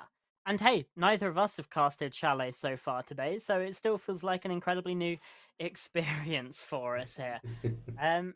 Yeah, one thing also that I am surprised about, and you know, maybe this might be jinxing it for later, but the fact that we haven't seen Oregon yet when we're playing best of ones is honestly quite a big shock. I imagine it will start to show itself more in when we get into like best of threes and that sort of thing Yeah. tomorrow. But the fact that we haven't seen Oregon at all is honestly a surprise, at least not on the stream. I imagine that it's been probably still been played a fair bunch, but in these streamed games, we haven't seen Oregon at all, which is honestly, we've done pretty well for ourselves, I think. Yeah, I really think we have. I mean, Oregon as a map has been played 3 times so far, whereas Skyscraper and Calf, they're currently tied up on 5 picks each. So, yeah, seeing that Oregon not being picked as much is quite surprising, like you say. And I feel like the best of 3 is really when we're going to come in and see it, because that's a map that all teams should be able to play. So if you're going to pick that map, you need to appreciate the fact the other team will know how to play it. Oregon, Club, CAF, all 3 of these maps are the same in that regard. You've got to accept that that team will be good at that map as well, because if you can't play these maps in a comp setting, you shouldn't be in a comp setting. I'm simply going to say it, because that is the case. Yeah. Taking a map at a best of 1 like Chalet, maybe like Consulate or Border, that's maybe saying, well, we're comfortable on it, they might not. So they might be taking a calculated risk in that regard and wanting to try and take that advantage possible. But I believe we do have all 10 players in lobby at the moment, don't we? Yeah, we do. So as soon as we get the go-ahead from the admins, we will be able to get into the game. Obviously, with things being on LAN, that will take a little bit longer to set up and get ready than you might expect with your generic sort of online leagues. But I believe we do have the game ready and waiting for us, heading over to the French Alps and heading into Chalet. Yeah, a map that I famously don't enjoy playing, but love to watch purely for the simple fact of how controlling a good team can be on this side. And personally, for Envision, I want to see them being able to get aggressive on this attacking side. They need to take early control, and I feel like the operator bans are going to be exactly what feeds into that. So Brava being taken off the board by PBX, that makes sense. That's Intel, that's Maestro cameras, that's ADSs, mute jammers. All of that can be taken away, and that's from the safety of a drone. It's like Flores, but just works in a different way. Having that Brava taken off the board as a defender is a really, really good pick. I know we've seen a lot of Yings, a lot of shield bans coming out, but that is one that I really like to see. Flores being taken away, probably for the exact reason that I just said. I mean, the drones doing it getting so much utility from a safe position. I think Envision have just said, well, we really don't want to bother with a bottom floor Flores just clearing that breach, or maybe the same over towards that Fluke side of Kanon in that CEO area. Just get rid of that Flores. It's not something you have to worry about as we go into the defensive bans. I mean, I'm surprised that we're not seeing at least one of sort of Ying or maybe a Shield, because that's been a fairly common thread throughout the day. Both of these teams sort of going for the secondary ban, I feel like, because, you normally see like a Ying and then Flores, or a Ying and then Bravo, but both these teams opting to take them away. The Azami also being removed isn't necessarily a massive surprise, but this is something that I've wanted to see, is the Malusi ban. Which might sound strange, but we've been seeing a lot of teams pick Malusi, and yeah, sure, might have a good gun, and we know console teams love to pick operators for their gun, but in terms of the actual utility, I don't know, it feels like some teams or maybe some players kind of crutch the Malusi a little bit. Having her be banned away forces these teams to actually think about the operators that they're bringing along on the defense, instead of just being like, oh yeah, we'll chuck a Malusi every round, which doesn't make sense to me. So this should hopefully mean that our defenses have be a little bit more cognizant, I guess. Yeah, it's Malusi, I love it as an operator. I think that most teams should run it. And that's exactly why the bans come through. Like you said, these teams will have to be a lot more aware about what they're bringing, why they're bringing it. Right now, we can see that games and bar is where we're going to be taking our first site, which means this top floor hold is going to be essential. And this is where that Malusi ban is really going to come into play. I know Project Black X did that themselves. They're the ones that banned it out, which means I hope that this is something they want and they're ready for. Because a lot of teams will use that over towards the piano area. They'll set up Banshees or they'll set up utility to really slow things down.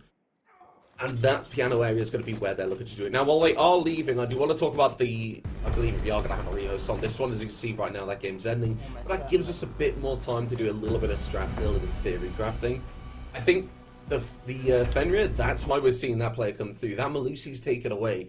Yeah. But in essence, when it comes to taking gunfights, anyone attacking or swinging that piano hallway, for example, they're really going to struggle when it comes into that situation. Their movement isn't slowed down like a Banshee, but their visibility is. And somebody playing on the blue stairs can really take advantage of that, can't they? Yeah, and I guess with Melusia as well, it's sort of like you kind of got glorified a bit better proximity alarms in that sense Yeah. with the Banshee as well. Fenrir can do exactly the same job and actually has 4, but also kind of 2. So it's kind of a very similar thing, but instead of taking away the movement, you're taking away the visibility. So that's pretty much all there is to say about that. We're actually going to throw it to a break while we get this rehost situation sorted. But when we come back, we'll be diving right back into Chalet. So stick around.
welcome back everyone. We're back here inside of Chalet. Looks like that we didn't have any sort of round forfeit or anything like that. So round being replayed here, 0-0. The same sort of lineup. Now McCready, we talked a lot about the Fenrir. Let's sort of zone in on the other operators that we have here. We've got a Castle, we've got a Winai, we've got a Mirror, we've got a Frost. Now this is something, this specific lineup is probably something that I'd more expect from a PC team.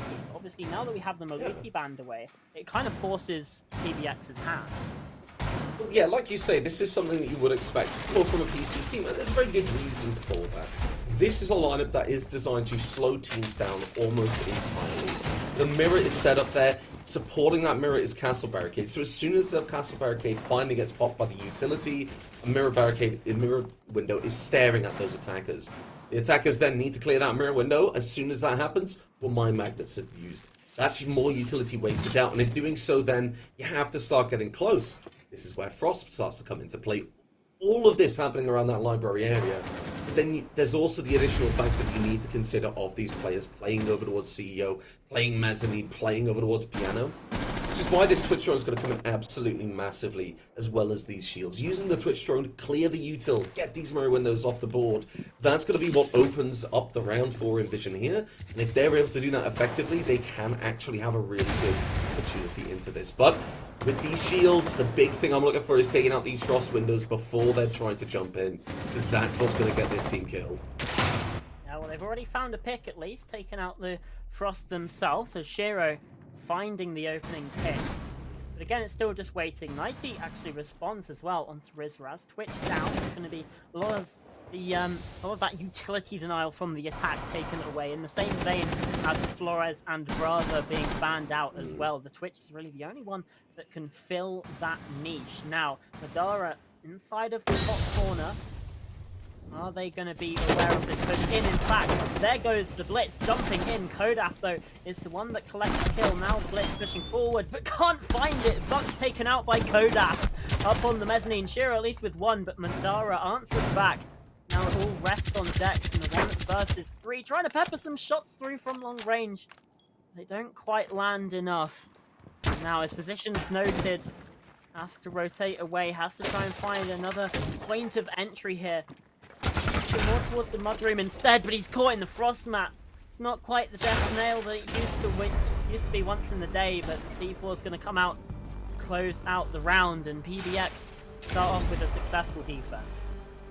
Yeah, all looking towards Kodaf and Madara up at that top floor, playing towards that library. Like I said, those castle barricades that needed to be cleared, were more magnets that needed to be taken away as well. As soon as that blitz pushed in, as well as the player from single window, that single window player was taken down by Kodaf straight away. In doing so, then that blitz is left alone, the player drops down, and that blitz is suddenly stuck. They don't have that diffuser, they have to get aggressive towards Mezzanine. The Wamai is aware of that and takes that gunfight. Then at that point, like you say, it was all down to Dex outside, because these players were just being picked apart beautifully. And again, it came down to the frost mats, like I said it would. Catching these players off guard when they weren't really... They had to be aware of gunfights that we were able to take. Molly nearly got a kill off the board. It wouldn't have had much impact. At that point, the round was gone. It all comes down to that trophy side for me. I'm really happy with how PBX played it so far, but it's only one round past it, and you know as well as I do that that can just be a one-off, or it can be the pace setter of this game. We are going to be heading to Kitchen Dining, but this site, this one's so important to me, because I love the tertiary sites that work like this purely because it is a top floor site until that last 30 seconds, and that's when those last 30 seconds is when the defenders drop back and the attackers have a second to breathe, and they realize they've got to start pushing the verticality straight away. Isn't that right? Yeah, it absolutely is. But I mean, you said tertiary site. Which site really is the tertiary site on Chalet? I feel like every team has a different rotation that they like, that they enjoy, because all four of these sites can be so equally viable for the defense, which means that sometimes you end up with massive stompy halves that then go the similar way. You end up in overtime or a close game, or other times you can just have even halves that just go all the way right to death. It's a really difficult way to call which sort of way Chalet leans, whether it's for the attack or the defense. one thing to point out here, Froggy Maru jumping up into Trophy has been spotted. Can't quite get the kill in time. Instead, Knifing goes for the re-aggress. Shiro as well with the opening pick. So 5 versus 3 now for Envision Esports. And in doing so, these attackers are now scrambling to start looking towards these entry points on the site. Westman's been taken by the attackers, and while the Ash of Shiro will go down, Rizraz is there to kind of pick it up and keep us in the lead. 90 and Kodaf have to push now, but that side control's firmly in favor of the attackers. And in a 5 versus 1 scenario, it has gone entirely their way. The plant's gone down. That attacker with the shield, the windows, is going to be sat there with the sense walls, and that's just going to shut things down. I mean, I don't really know what to say on that one. Very aggressive, very fast. Those sense walls go up at the perfect time. The Amaru pushes in. They take control of West Main, which is where those mirror windows were looking past her. And suddenly the defenders, they're rushing, aren't they? Yeah.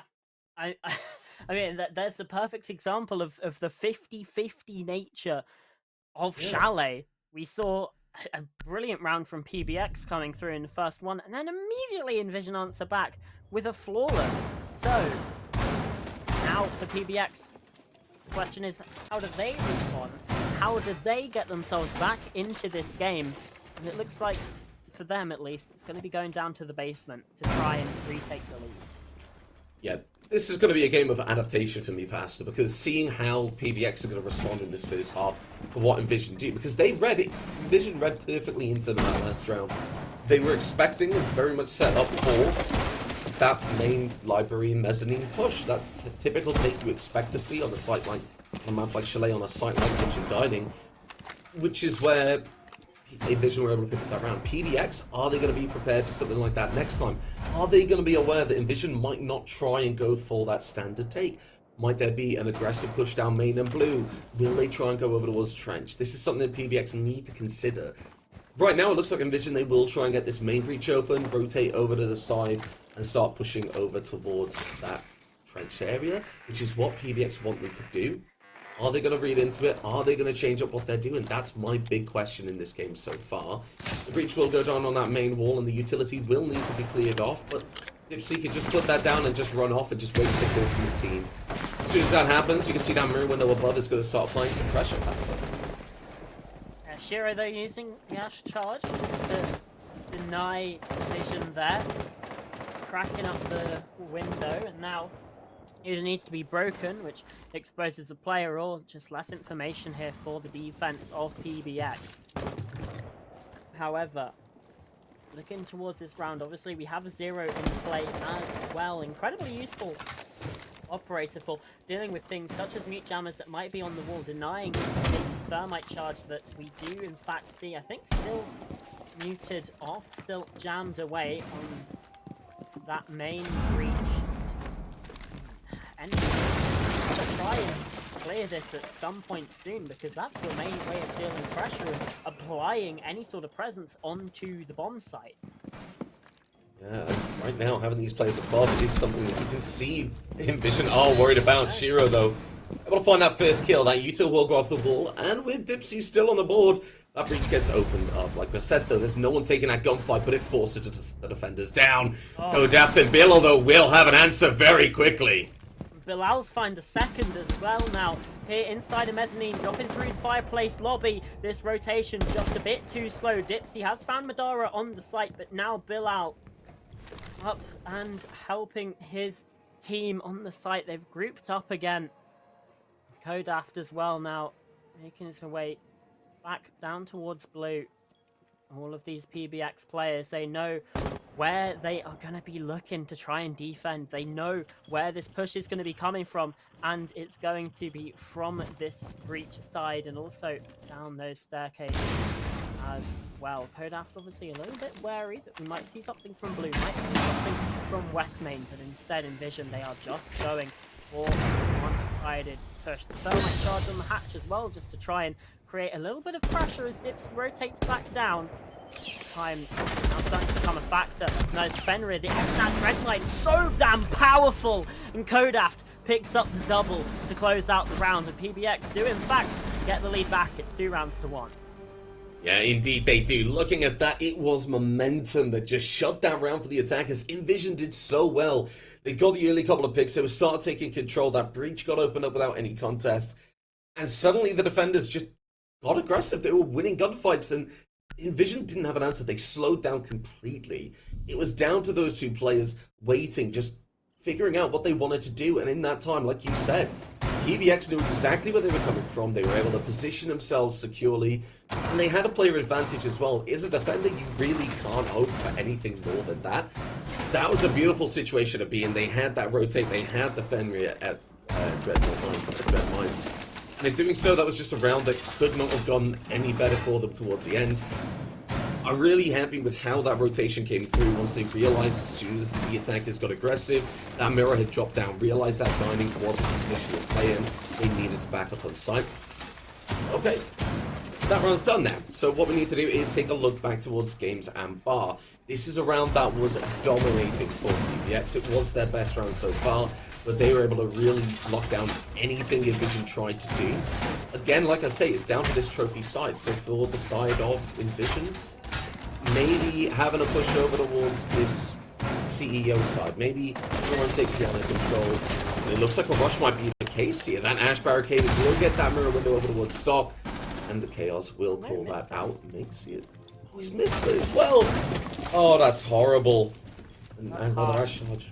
Yeah, another Ash charge will have to be used on that one now. I think we saw the same thing in the previous round, actually.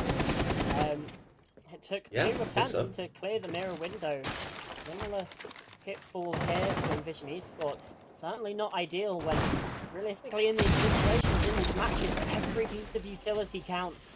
Now one of them hasn't been wasted. Either that or it's just a little visual bug from the spectators. It's Siege, so, you know, there's probably about a 50% chance of that being the case. As the top corner now cleared out by the Flames of the Capitao. Just want to make sure this library area is completely good to go. Yeah, those firebots being used and the Grim, not the Grim Hive, I believe it is, they're causing that pressure. They're making sure anyone in that library area really can't play that. Now that Grim bot charge will go over towards Mez, which means that Kodaf is going to have a very difficult time over towards Mez, which is just compounded by Shiro on that piano window. Bill able to do nothing except wait and hope that they were able to get a refrag. It's not going to happen though as they start to drop back. The Violent Pilots will be taken off. The line for the procs will go off.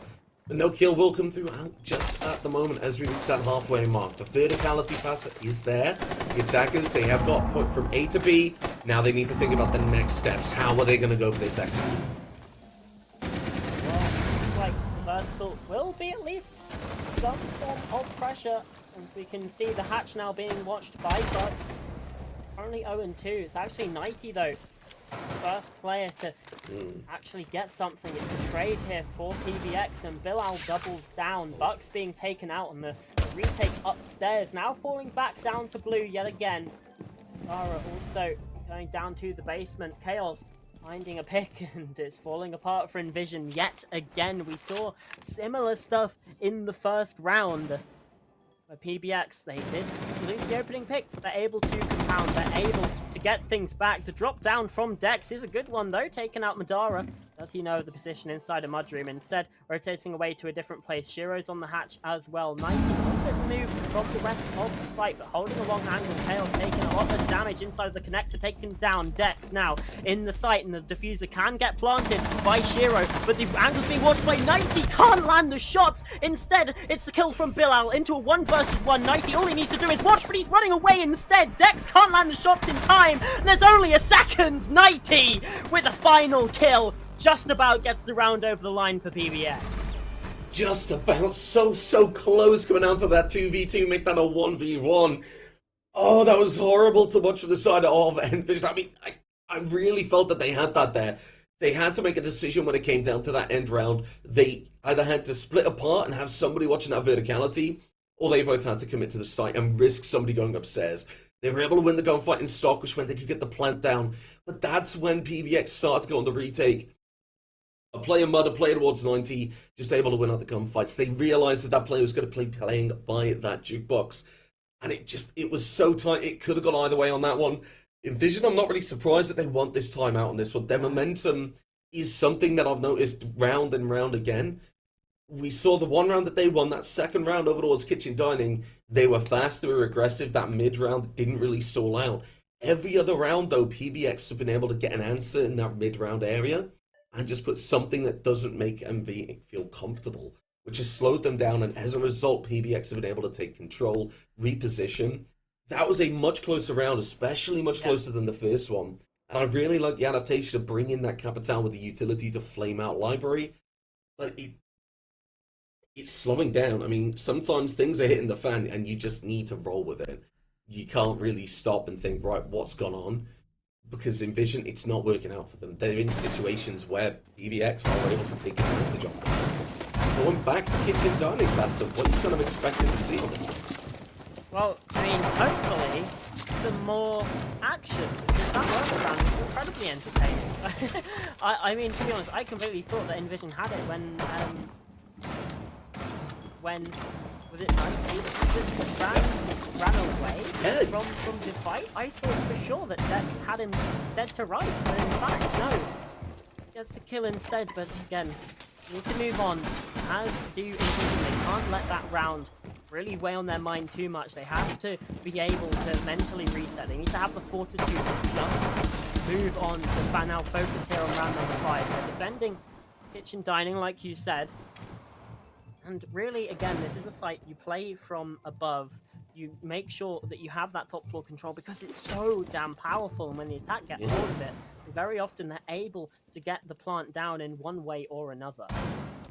And you've got to really remember here, these two teams are at even standings currently on that leaderboard. They are trying to get in front of each other to get that best possible seeding for tomorrow when we do start looking towards some of these knockout games. Like we've said, neither team is going home today. All the teams will be shown tomorrow. Yeah.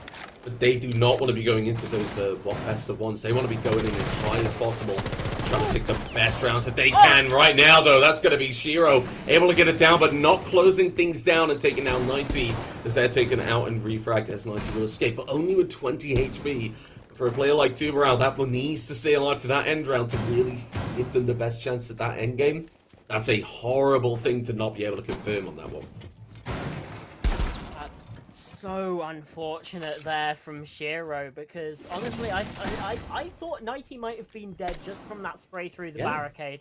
Instead just about gets away and thankfully had the backup. Now the Montaigne pressuring the site as well. Madara in a difficult spot, throws out the Kai Claw. Will it be too late? I think it will be, yes indeed. Yeah. Gets opened up the wall into the site. Now that means that Envision do actually have a pretty good way to push on through. The only problem is they're still down a man. Yeah, and the big thing for me here is the verticality. We can still see 90 is above him while they do have that C4 in pocket, I believe. Oh, they won't actually have that C4 in pocket, sorry, but they still have that presence. And so does Kodaf. They have that secondary shotgun. They can start looking below. All they need is that mirror window to say that somebody's trying to plant on default or in that breach up against Jazzy. And that's it shut down for the attackers. In Vision, they have a really good opportunity, but somebody needs to be pressuring this top floor. That Monty shield isn't going to have the impact by itself. EMPs start to go down. Smoke grenades follow as well. But Madara through the smoke takes down Rizraz. Puts us into a 3 versus 5. The C4 follows. Not one, but two. But Dipsy stays alive. Gets that plant down. Does get traded out. And now all 5 defenders are really going to make this work out. Bucks rotates over. Looks for one. Isn't able to find that. We're down 2 players. And now we see 9 to go for the refrag. We'll find a kill. Dex has to just play time here. Yeah, and still only 2 players really left alive here for the defense, as the other 2 players downed on the site. Dex now just holding from the long range. Revive is going to come through, I think, for one of these, but as there's a ninja player on the diffuser, they can't actually defuse this until they actually clear that player. They do that, they take the team kill instead, and the player's planting behind the wall, gets off, gets the kill, the mighty 90 in the site. But I don't think there's time. No, there isn't. Dex has done enough. Envision Esports get the round. That was so tough. This is what you asked for. You wanted to see action. I wanted the That's action. what you got, Pastor. Yeah. We saw at Vision they went for... You get to drink non-branded soft drinks and play Rainbow Six Siege. Yippee.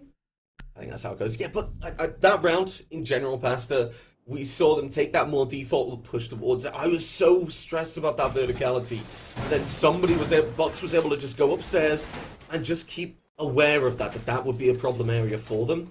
I'm so happy that they were able to get that plant down. That was 2 C4s that the Monty shield on the back was able to just tank. And it was so close to getting that kill as well.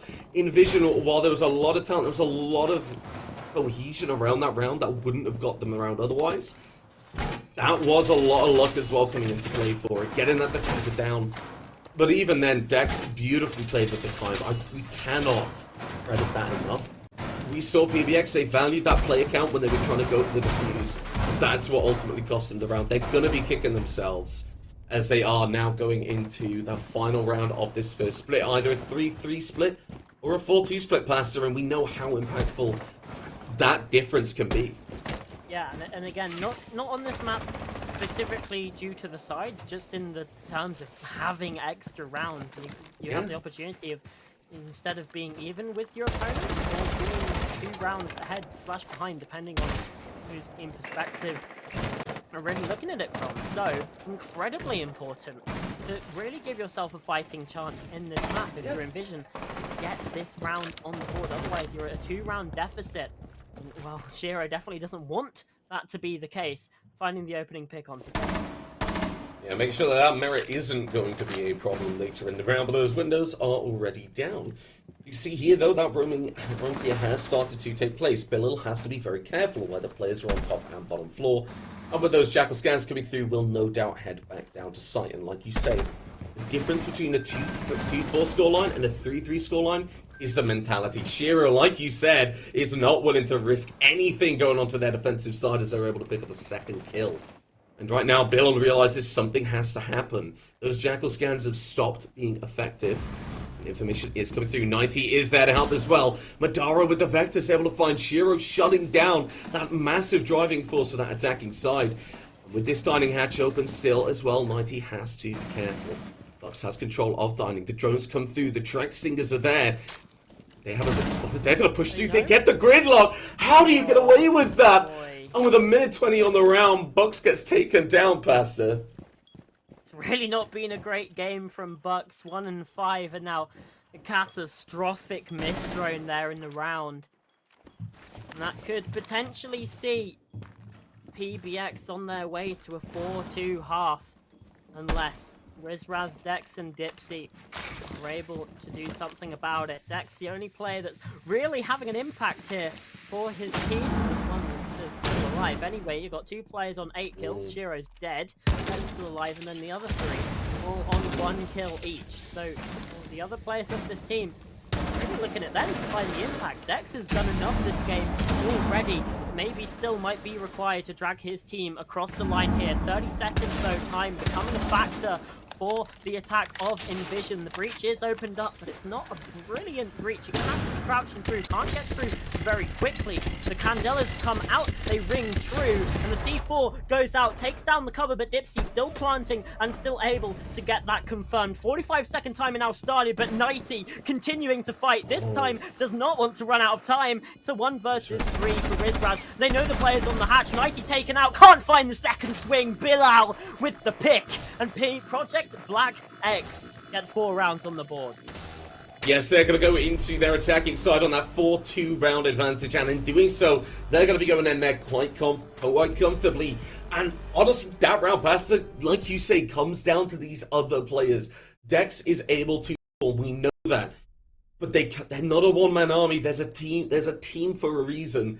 And with Envision, that's what they really needed to have. They needed to have those other players ready to back them up and really start to put numbers on the board. That C4, unfortunately, takes Dex out, and suddenly those 2 players are stuck at awkward situations. It comes down to the timing at the end of that there, where Jackal was going over towards the dining hatch to try and get that diffuser and stop that deep freeze going off. When that happens, though, they're really forced. The attackers know that they're coming from there because they have to full sprint. Now we are, Envision, are going to head onto that kitchen dining side. Like you say, this is a map where it's a lot more varied than what sides teams prefer. This is the only one, just to remind you, they've got 100% win percentage on this round, on this side, sorry, and 0 on any other. They have not won any round apart from this side. So on the defense, they're looking to replicate some of that magic. On the side of PVX, though, this is where they really need to lock things down on the attack. How are they going to deal with some of the problems that's been approached so far with these attackers? Well, the first thing I'm seeing is that round. That is the big impact on play that I can see so far. Yeah, for sure. This round, honestly, incredibly important.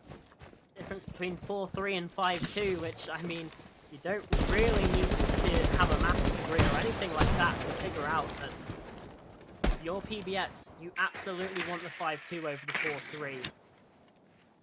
It's a 3-round lead instead of a 1-round lead. Still, they will still have a lead regardless, but you want to put yourself in the best possible situation, and the psychology of those numbers at the top of the screen can be so big in a game like this, where we've already seen Envision be a little bit shaky. Again, this is also a way for them to get some momentum on their defenses, where they really struggle to get to get momentum on their attacks. This is what we're really looking forward to. This is what I'm really wanting to see. Are PBX going to focus on this top floor with the Ram? They have to. That's not really going to get much utility anywhere else at the site, other than that top floor. So they're going to be looking to take control. Hopefully shut out this player over towards West Main. If they're able to do that, they can really put themselves in a good position for a plan, because that Vela Cannon VP is in there. They're going to look down, stop any rotations coming through onto the site. Reaching that halfway mark now past it. And we still see that defenders are sitting pretty. PVX have to start moving forward. They have to start getting aggressive. And the player on this bathroom window is going to do that exactly. They don't kill Bucks, but they do something better. They force them out as Bill's able to find a pick of their own and really start to open things up. The util goes out towards Piano, and the pressure onto Shiro will start to begin. But with a Wamai, an ADS, and a mirror window, this is going to be a tough nut to crack. Dipsy with the impact, though, will find Chaos. As the swing comes out from the Wamai, they're not able to find their mark. That's going to clear out another roamer on that top floor. And as a result, Buck starts to rotate up the solar stairs, aware that right now the defenders on that top floor have to play their life if this solar player stays alive. This is something Bucks has to deal with, but in doing so, you look at the player count. They're focusing off that site now, and in doing so, this has given PBX exactly what they need. Control of that top floor with 40 seconds left. The ramp charges start to come through, and they're positioning themselves to see what they can do to get this execute on the board. A lot of problems are facing them, though. Mirror windows, Alders, Evil Eyes, ADSs, and the Bruni barricades, just to name a few. Those boogie drones tearing up the floor above them. Envision Esports don't have that long to just hold on. The onus is really on Project Black X to see if they are able to fight into this. Instead, it's still quite slow. Bilal sneaking down these stairs. Zara trying to plant, but he's pushed up close. It's 2 versus 2 now. The push on through comes in. Kodaf sprayed through the smoke, through the breach. The Evil Eye can't quite land. Now it's a 2 versus 2. The diffuser has been planted. Dipsy with a kill, and Rizraz watching that flag.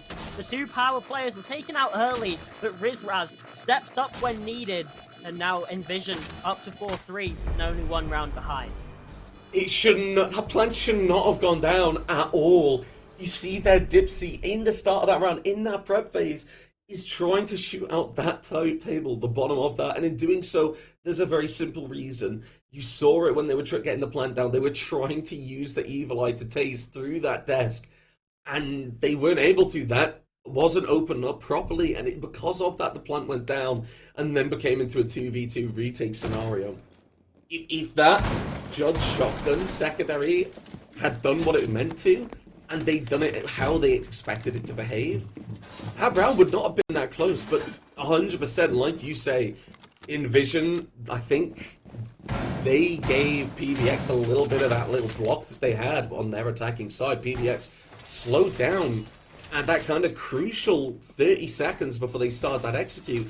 And by that point, there's 10 seconds ticking down. They're pushing in. The breach is open. They're trying to force their way in to a position that Envision know is going to be where this attack comes from. Because of that, they were a lot more comfortable when it comes to the last couple of seconds. Realistically, the time is only going to work in favor of the defense, and whether it's a case of the last 10 seconds, an attacking team will not feel comfortable going into those gunfights, which is what we saw. Very, very well played from Envision. Again, able to win out that kitchen dining site, arguably comfortably on this one. But now they have to do something they haven't been able to yet. make sure that they can draw even. They need to win a different site. That's something that I need to see happen. Can I just rant for a second? Yeah. Because Rizraz has brought along the Thorn. Now, this is not... Okay, we'll park that for a second, because Bilal has actually taken out Dex to, what's it, 1.8 and 3, I think, now 8 and 6. Really, really struggling in this game. But back to... Passive Bucks is now pressing up against this window, and again, it's a similar sort of fallacy. Getting aggressive, peeking the wrong thing at the wrong time. Finally, Shiro fights back. In Vision, they've taken a different approach to the removal of the Melusi, which is to go with an operator that sort of does the same thing, but even worse, a Thorn. In my opinion, and I know that other people, potentially called Poobles, also share this opinion, Thorn is the worst defender in the game. Her gun isn't even that good anymore. And Her gun's even not that great. Okay, Shiro, that's an interesting decision to make. Running away from the grenade. In fact, everything's fallen apart so damn quickly. And I'm gonna blame it on the Thorn, because that operator sucks. It's so bad. It's so bad. I can see the benefit to the operator in terms of picking it for the weapon if you feel comfortable with it, in the same vein that Frost used to be a somewhat understandable pick if you were confident with the gun, like, say, 2 years ago. The main thing for me on that one was I feel Envision were just too aggressive. They were positioned aggressively. They were exactly where they needed to be with all the operators on Mez, Piano, Dining. They were in perfect positions. They were just over peaking. That window over towards main lobby, that CEO window shouldn't be opened. Or if it is opened, they shouldn't be peaking it. Yeah, you could be, 1 or 2. But if you lose a player as well, you call it. You do not peak that again. You save your players, you wait until they actually start to make a presence. Because when we look at that, by the time the attackers of BBX were starting to make their entrances into the map, into the site, Envision were 2 players down already. We talked about in the time it took you to kind of almost convince me that Thorn is a horrible operator. We saw Envision just gift the round away. Yeah. At that point, we're finding Dipsy being the most passive player in Dining with a TCSG. Half the round left when that round ended. Yeah.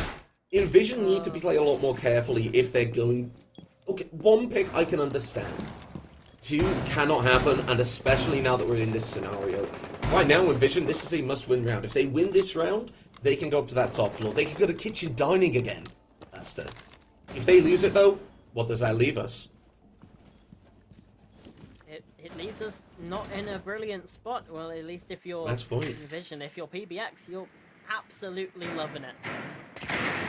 You can see they're making the most of their utility as well. Twitch drones going in, getting rid of those golden canisters early, which will actually really waste your time that much. We see the Thorn again, which again, those gadgets are just the same thing as Melusi, except they're less helpful. They're less helpful to you than those Melusi gadgets. Bilal again being the tip of the spear, the player that's really getting involved there in the attack. This time though, it's only the one kill. Dex over the C4. Lovely stuff in the pick as well. Beautiful from Dex here on the site. And that's the case now. Cold as well. 2 versus 4. It's all falling apart for PBX. Maybe 90 land that kill, not quite, but staying alive. And now defenders, they're aware. They know this position that's being played by the Twitch inside the kitchen, but they try to take the drop anyway. Entirely the wrong move, but Shiro with 1, with 2, flicks to the right and shuts them down. There we go. That is what I wanted to see now. Coming through, taking that control. Like we saw, that C4 came through from Dex. It takes out that diffuser. In doing so, now the attackers are starting to scramble. This is where Envision can start to get aggressive. This is where they have player advantages, because when they've played together, they've refragged. They've been able to take these players off the board. That Twitch gets a kill and is picked off immediately. But it's all due to that diffuser being in the position it was. You can justify having those players over towards Dining play the match because they're aware that if they get the kill onto Dex down below on Pillar, they can still cut off the opportunity. That was beautifully played. That was what I want to see more of from Envision. And like I said, they've won that round. Now they're going back to their round of comfort. They have a chance to even things out, Pastor. As they finally win a round that isn't kitchen dining, they're looking to rely on those stats here, pick up another one. And with this one, I really feel like they can really bring it back. I expect to go them. I expect them to break even, Pastor. I'm just going to say it. I know that I'll probably curse them, and they're probably going to not win a single gunfight here. But I want to see him break even. But now you've said that, is that gonna like double unjinx it or something like that? How does this work? You know what? I don't actually know. Apparently Well, it's there gonna we go. work, because Well, Shiro's gonna find one. Yeah, they did in fact win a gunfight. So there you Yeah. go. Your Duma prediction for jinxing it has not come true. I mean, they might For still now. lose the round, but they did at least win a gunfight. So, Yep. you know, the curse Yeah. has been broken, I suppose. Either way, good start for Envision and Shiro activating them. Escape C. Impact. They really need him to activate here, because Dex is, like you said a couple rounds ago, Dex has kind of fallen off a little bit. Shiro's still at least getting some impact. That's not to say Dex hasn't had a really good effort so far. I mean, both those two Brilliant players have had a... They've been huge driving forces for the side of Envision so far, really keeping them in the game at some crucial points. On the side of PBX, so it's a lot more spread out. You got 3 players at that 8 to 10 kill mark, and the other 2 players have 7 kills between them as well, and they are on those more support flex roles. With this now, though, at that 4-5 elite point, and with half the round off the board, the drone's being taken down, Dipsy still has this position we saw before, where they can look at using that Maestro camera, which means that's a fear taken off the board. Is such a huge removal, because now it's all down to Ash to try and focus with it. 90 though, looking to get aggressive, will use these flashbangs. The plant won't go down, the breach won't even get opened. They're going to go straight for the push on the side, and it's going to be Bill able to find Dipsy. The C4 goes out from Rizraz, but doesn't find its target. And as the defenders once again find themselves scrambling to go for a retake on this site.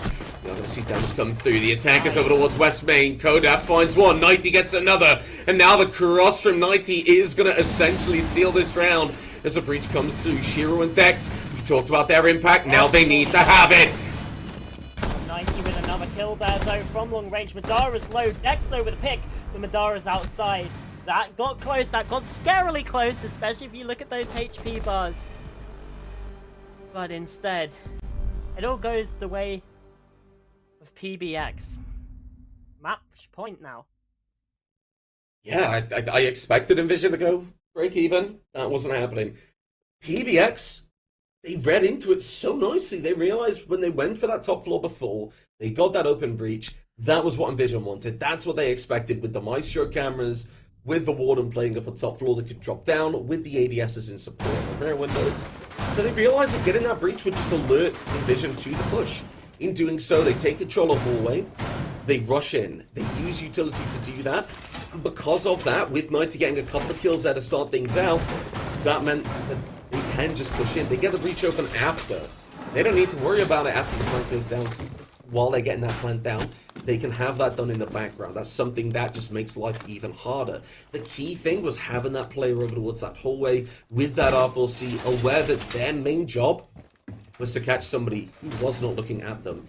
As a defender trying to go in a retake, your eyes have to be glued onto that main lobby for the simple reason of what we saw. That breach is open, you know they're going to have long angles. A really good retake attempt from Dex and Shiro, but it just wasn't enough. Too much was left down for them.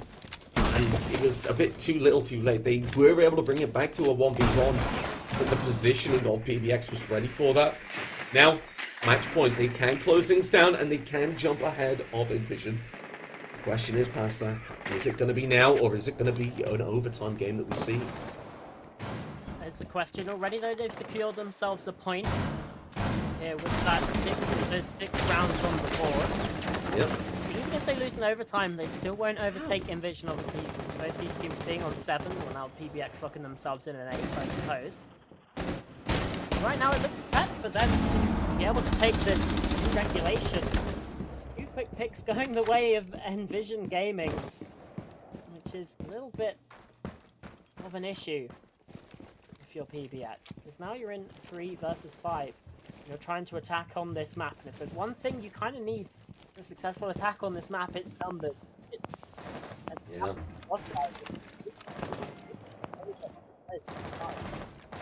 100%. And looking at this right now, yes, Dipsy has very low HP, but what they can do is play back and play a lot more careful because the rest of PBX need to get aggressive. Really need to get into that halfway point in the map. No breach has been opened up. No real pressure has been applied to this site at the moment or down below. Box is still on the board. They're playing dining, and there has been no attempt to put this player out yet. Right now we see Kodaf going in down below, but they're not going for that dining player. They're looking towards the flank so they can try to get this wall open. This is something that if this wall opens up and they're not aware of the pulse, which I don't think they are, because Madara's looking at blue, this could really shut things down. The IQ is so crucial. This Kodaf will find Shiro, takes down that player. The smoke canisters will start to go through, and the Vision will begin their very heavily advantaged fight to stay in this game. PBX, they're not out of it just yet, but the uphill climb is there. Have they brought their hiking shoes? Gonna find out in 50 seconds, Pastor. The C4 goes up, but it doesn't catch, and now Bucks downstairs essentially useless. Thank you. I was just begging for them to look downwards. Instead, it does not matter. Into 3 versus 4. Obviously, they knew about the player rotating, lurking down in the basement as well, taking out Shiro. Still advantage for Envision, but not for long, because Kodaf has a double chaos as well. Now it's only on Dex.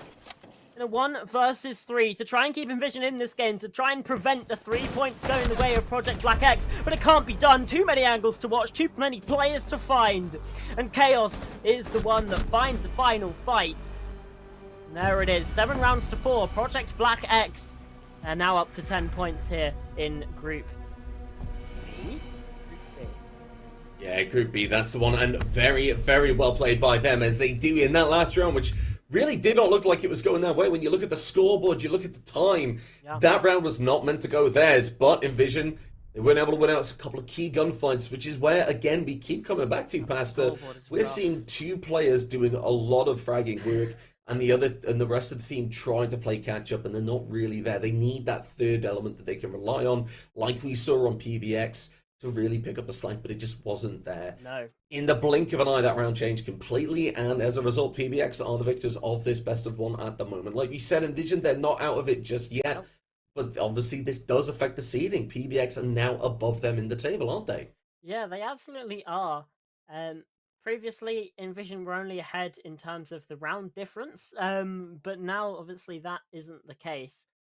And for, like, just to hone in the scoreboard again for Envision, Dex and Shiro had 14 and 13 kills, right? That they combined for 27. The other 3 players on the team combined for 11 kills, I'm pretty sure. I'm pretty sure it was 6, 3, and 2. Not great, not ideal, very top heavy. And Project Black X are able to capitalize on that. And it really was, if you can take down Dex, if you can take that, if you can take down Shiro, more often than not, you're going to win the round.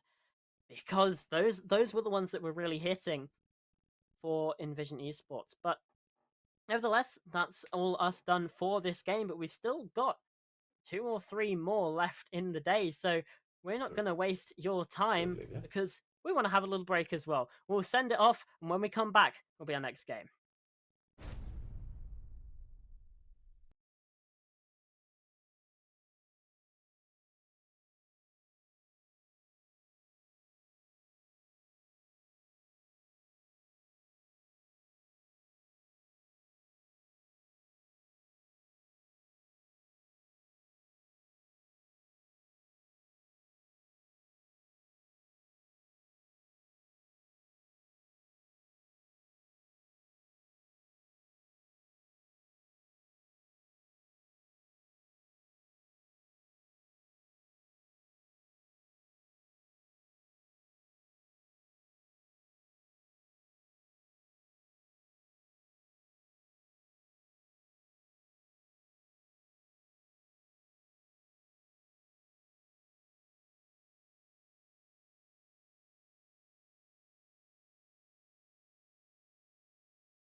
Welcome back to another game that we're going to have in this R6 breach, the BaseStack breach. A very exciting day so far, and we've just seen the first game that I've been watching today, but I'm being joined by Pooble here. They've been watching a lot more games than me today, and 100% has a much better idea of what's been going on. So Pooble, thank you for joining me today.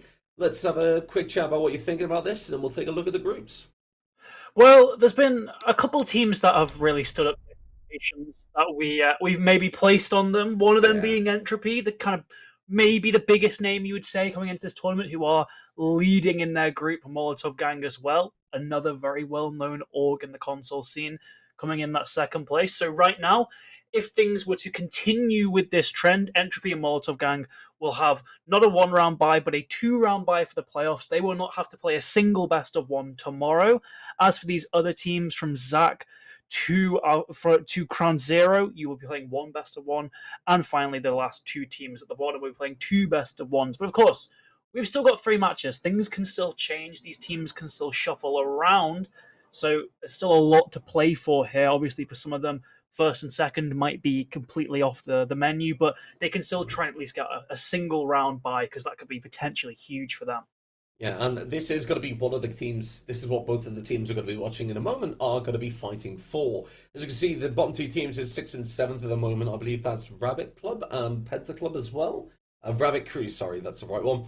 Those two teams at the bottom of that leaderboard at the moment, they currently haven't got a win on the board, but I know it says that they have on that one, and that's where those 3 points have come from. But there is a bye in this group because a team has dropped out on this one. If we take a look at the other group just for the time being, people, we could get a good view on how that looks now after that previous game we've just watched. Yeah, it's a very similar sort of tale. Hair Troops made up of a lot of Mafia Squad, Ghost Army players, previously won ESA Cup just last season. So another one of those big names you're looking at, even if the name itself might not really ring any bells, the players on it certainly will. Frequency as well, coming in third in the season of ESA Cup. Leisure as well, quite a lot of names people would recognize. Down to the bottom, it's still senior residents and Team Ventex in those final two spots, who have already played that one match between them. That's why senior residents are above by 3 points. But enough of the grand scale of things. We've got a match ahead of us. Let's see where this match will be played out. And it's going to be Oregon, the first streamed match of Oregon. I believe the 7th overall in the event, 6th overall in the event, which is still a bit low for how popular a map Oregon is, but you will no doubt see it kind of bleed in more when we get to those best of threes tomorrow. Teams just maybe avoiding it in BO1s and just trying some other picks. Yeah, I think it's one of those where we take a look at the best of ones, and I believe I said in the last game with Pasta, Oregon is a map that any team in this league should be able to play. So if teams are going there, they need to appreciate the fact and respect the fact that the other teams would be able to play it. And I feel like that's where these two teams are going to be. That's why these two teams are heading there. They're comfortable. It's something they know. It's more towards the ground, the roots of Siege, essentially. When you think about competitive Siege, Booble, you 100% think about Club. You 100% think about Oregon, Villa, CAF. These are the maps that come to mind, and there's a reason. These are maps that you should be able to play at the lowest level of competitive Siege. So we'll find out which team is going to be able to win this one and get that first round, that first map on the board in this season so far, or today, sorry. But first thing's going to happen is Monty's going to be taken away, and that's one that actually surprises me. Yeah, I mean, Monty's really strong. Sure, you tend to see Monty bans more in larger maps because it just really trivializes a lot of that roam clear, as does Takaibi. But at the same time, they're also really useful on smaller maps because it just makes what's already kind of a short roam clear even shorter, gives you more time for it to execute, and can also be really annoying operators to deal with. The Warden, a really big ban here. Usually you'll see a lot of Warden play towards that basement. And if you do see a Warden ban, it would tend to be paired with something like a Ying ban. But Ying's evaded this ban phase, so Ying is going to be a very crucial part of particularly basement attacks here, and that's really important. A Clash ban is less important. I would tend to say. I mean, she brings a shield, I guess. That's something that you can maybe have some kind of use tied to it. We're specifically looking at basement, but there's just so many better ops to ban. I don't know if that was almost kind of just a throwaway. They don't want to be caught out by either of these two shield operators, and they're fine taking gunfights anywhere else.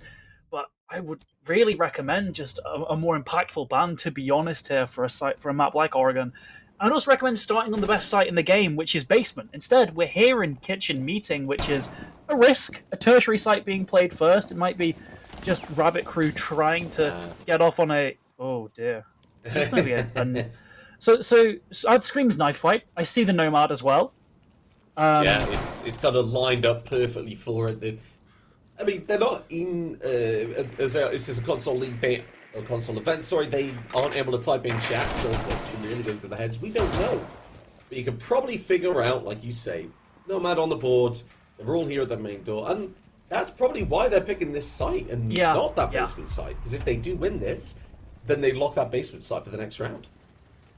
I mean, throwing it all to chance here for the attack. This should be their best chance at winning a round, right, if you're playing normally, but now... It's all just complete random luck with a knife fight. They enter that circle formation. Nomad air jab goes out. Those two defenders actually instantly get up first because of that car, but taken down. It's an even 3v3, 3v1 in the attack. Luckily for them, it was a tertiary site and they won it. Not in the most conventional means, but they still got a round on the board. I'm not quite sure what the optics around that were. I'm going to hope we see some actual siege this matchup. I know these are the two lowest teams in the group. Please play the game. I mean, I believe that the tertiary side being picked on that one is kind of why we're leaning into that. They are looking to move forward and say, right, we are going to play. We are going to risk winning on defense on the one side we want to be on. Right now, they are going to head to kids, though. It used to be that go-to site for a lot of teams. But since a lot of recent changes, new operators are coming to the site. And I think just the massive change with the Solace and the impact they've had in the game in the past year or so, that's where this site has really shifted a lot lower in the preference. And that basement is the one a lot of teams want to go to. Still, though, that doesn't mean this is a bad site at all, does it, people? Yeah, I mean, I'll agree with you. Teams are a lot more hesitant than Basement, but I don't think it's this site's fault. It's just that Oregon is blessed with having probably the most defender-sided site in the game. That Basement having completely solid ceilings, a lot of choke points the attack have to go through. So it's no fault of the second floor itself that it's not picked. It's just simply not as good as the best site, but it's still really, really good. So there's definitely more than enough room for Rabbit Crew to get a win here. It's like quite a fast push immediately by the attack, getting presence towards that bedroom balcony. They're going to want to, I'd imagine, get a breach towards Closet, but you need some other pressure. You need a split push. I don't know if that's going to come from double window or from attic yet. We'll have to see. The pressure, like you say, will come over towards this trophy master bedroom side at the moment, but as you say, this trophy player just sitting pretty. They don't have to worry about anything because that drone is coming to come through. The meat jammer backs it up, and that drone is going to stay safe until that Abreu gate clears it out. The players start to push in. Now they're aware of that attic player as well. Relect is going to be taken down at first by Kanto, and a run out comes out to try and take the player over towards Armory. Flipper's able to get the kill, and Zero has another one of their own. A very difficult situation now for this Armory player. I gotta be honest, I'm not liking those reinforcements on that main stairs wall, because now it forces this gunfight. You see the Amaru has to go through, has to fight it, and will be able to win that gunfight. Kanto taken down, and now 2 versus 3. Yeah, they've still got pressure around that double window, but they're trailing in man count, and crucially, that diffuser now cold towards bedroom. They're going to have to try and re-aggress on that side of the map to get it. Elsewhere, Z-Tac is below on this Nomad, so they can't really offer much immediate pressure on to help get that case back. Instead, it's going to be a full rotate all the way through attic this time. I'm not sure if this diffuser is getting completely abandoned. Looks like Deno is finally getting towards the bedroom, but with no drones, it's all face checks and pre-fires, sadly, and it's going to waste even more time for this player as he doesn't know that it's actually entirely safe for him to just walk in, collect that case. Z-Tac's still in the attic, so again, there is still some kind of split pressure, but this is pretty bad because it's 2 1v1 engagements that can easily go the way of the defense, and the attack will be left with no way to trade it. Exactly. The amount of time that's left on the board, 45 seconds, and face checks. No information coming through for the attackers. They have to just peek everything and hope that they're able to win out these gunfights. Hopefully pray that the reaction time is better and the coordination is there. A little bit of damage onto Z-Tac will go through. Nothing to really worry them so far. That will, though.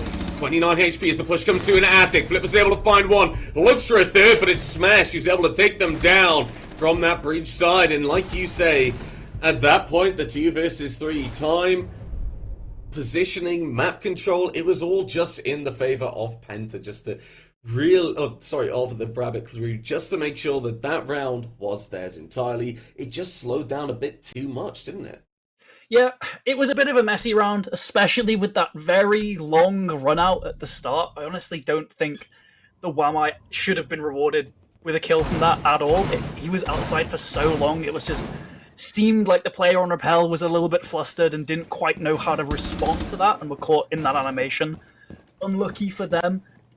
Still, though, it ended up being a round win for the defense. You can't take that away from them. Rabbit Crew as well, just because of how things have played out, now get to try out this basement for round 3. But this site that we've been touting as the strongest in the game, they've got an intriguing lineup, I suppose. There's no particularly strong operators, I would say. We're seeing that Malusi, who just has a consistent gun, consistent gadget. No Fenrir, no Azami, obviously Warden being banned out, but there's still other ways you can try and mitigate this smoke play and the flash play, like with bulletproof cams, like with the Maestro, not being brought at all. It's just a lot of comfort picks, and Thunderbird as well, an operator that I don't think is pretty good, but a lot of people just choose it for the comfort of the gun. I mean, I can see a Thunderbird pick. I can see where they want to take it. The C4, like you say, the gun, and the ability for these roamers to get some HP when they come back to site. But right now, that isn't going to be something we have to worry about in this T3 side, because you see Flipper with these 1 magnets is going to be held up on that top floor as time goes on and more magnets will become available. But the big problem is, that's not going to catch those bees. Now, a very difficult situation for Flipper to be in. Very difficult to put pressure on. They're going to have to swing it. And they will find Zaytak. They take away that Grim. That late round bees will not be available. And in doing so, this player's stuck in T3. Now, the attackers are aware of. Now they can start to cut them off over towards T1 and Swamp. And the question is, what's Flipper's next steps on this one? Because you don't really see much of a way out, do you? I mean, surely he just sits there, right? He can just continue to burn the clock. He's got a player around Satellite Window to hold one of his angles, but they've wasted probably the best operator for dealing with a T3 player in that Grim. I don't know what Zaytak is doing there, exposing himself, and now all the chaos caused by Smash's aggression has actually allowed Flipper to drop from T3. This is beautifully played from Rabbit Crew here. They've completely just dominated Penta in this early game, and now it looks like all 5 of them are potentially going to get away scot-free. Smash maybe overstaying his welcome a bit, but crucially, gets down freezer stairs. Brilliant, fantastic. Penta have been left just chasing ghosts on that top floor. Finally, one of these over-aggressive defenders is punished, but it's taken so long, and Flipper's got another. The question is it too little too late? Because now 1 minute left on the clock and a 4 versus 3 for the attackers. Now, Nomad's going down. Air jabs just to try and slow things down, but like you say, that diffuser's down. These players are aware of where that is. On the defense, the attackers realize that T3 player is still there. Flipper still has that control. Actually, they've actually dropped down completely, I believe. I will apologize now, and I was mistaken. But the big thing is they know where it's coming from. There's 45 seconds on the clock, and they've wasted 15 from that 1 minute mark to get that diffuser back. As you know, Flipper is still there.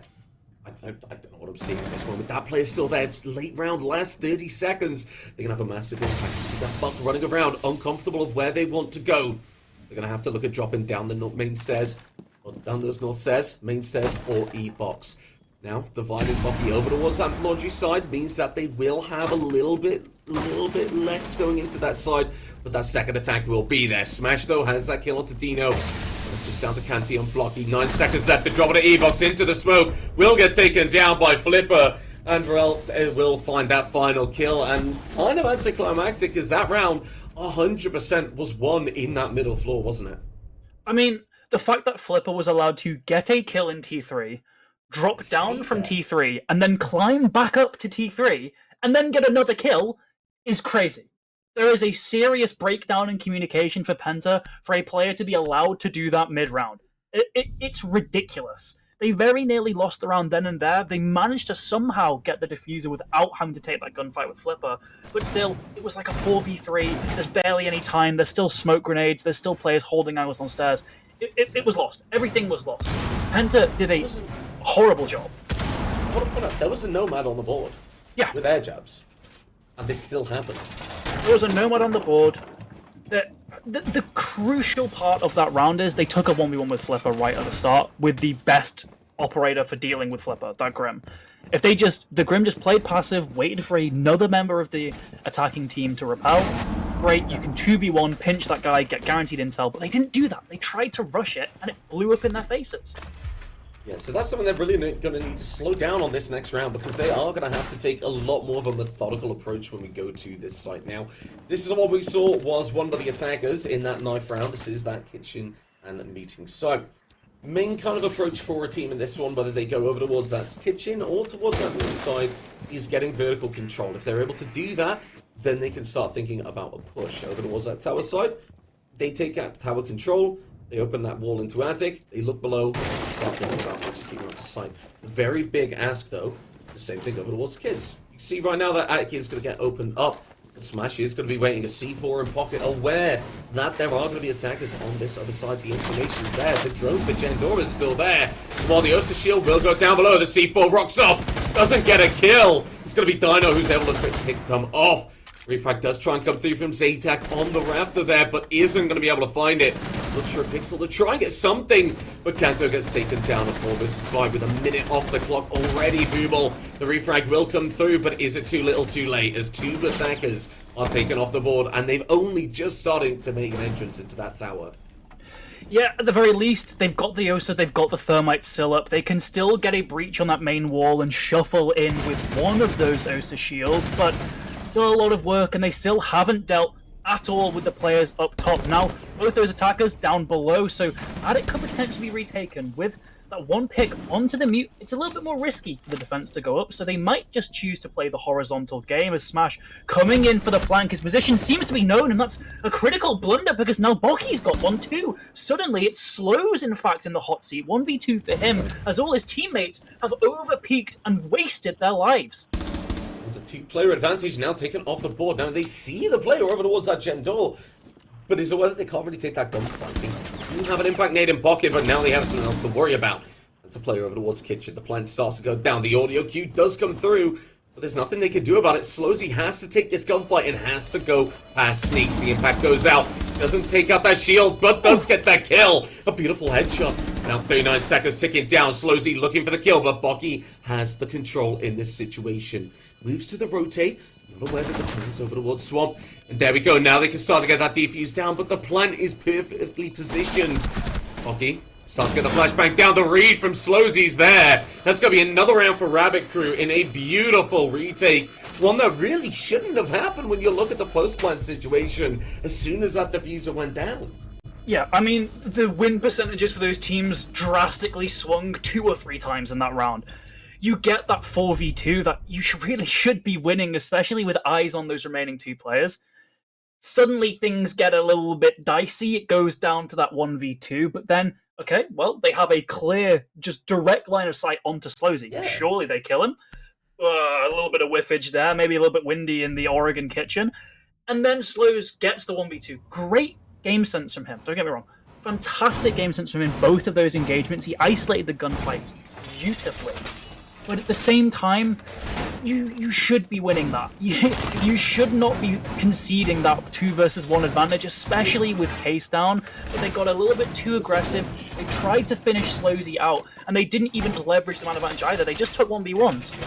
When they could have played a lot more passive, play around that new win condition created with the diffuser, and win it comfortably. Instead, Penta are still trailing. The only round they've won was off the back of a knife fight, and now they've got to deal with the 2 stronger sites on Oregon. Yeah, now going back to that kid Storms, when we were here last time, we saw Flipper get away with an obscene run that lasted way too long, like you said. But it's all about this Attic side for them. I mean, with Attic, that's a position these defenders can play behind very, very comfortably. Again, Flipper is going to be hoping that these attackers aren't doing their due diligence. Zero able to find that first kill, takes away the thermite of all the box of all operators. That verticality from below is going to be taken off the board. When you think about the late round, yeah, that thermite there can get the breach open. You have the ability to execute, but they don't have a bot to try and force these defenders out of comfort positions.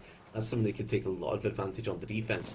And right now, with the player over towards Attic, maybe going to take this gunfight. That's not going to happen just yet.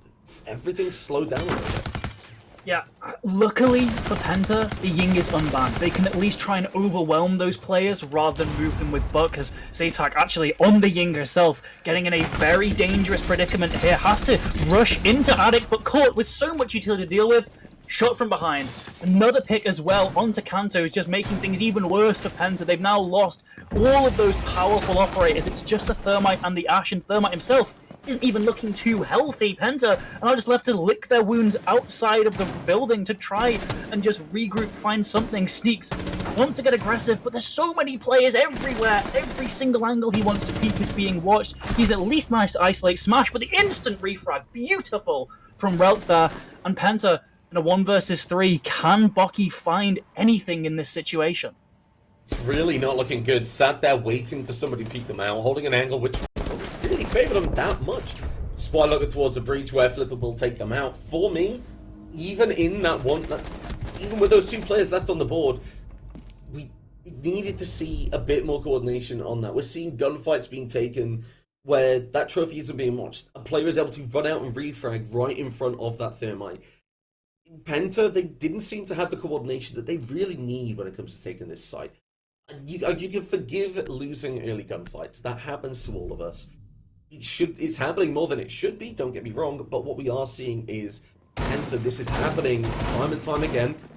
They're getting a bit too aggressive in situations where they need to make sure they've checked corners, they've drawn things out. They were caught off by the Frost in Attic by running through because they didn't look behind that blue box, which is the go-to position for any defender trying to catch you off guard. There's little things that are being made that are having huge impacts for the side of Penta, and I need to see something rectified.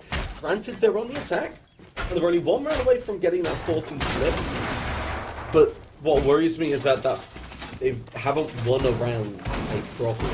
Yeah. They've only won that 9th round so far. Going on to the defense, yes, coordination is still important, but it's not as important as it was in the attack. How you respond to aggression from an attacker, that's what Penta needs to really step up on, and I haven't seen really any of that on the attack so far.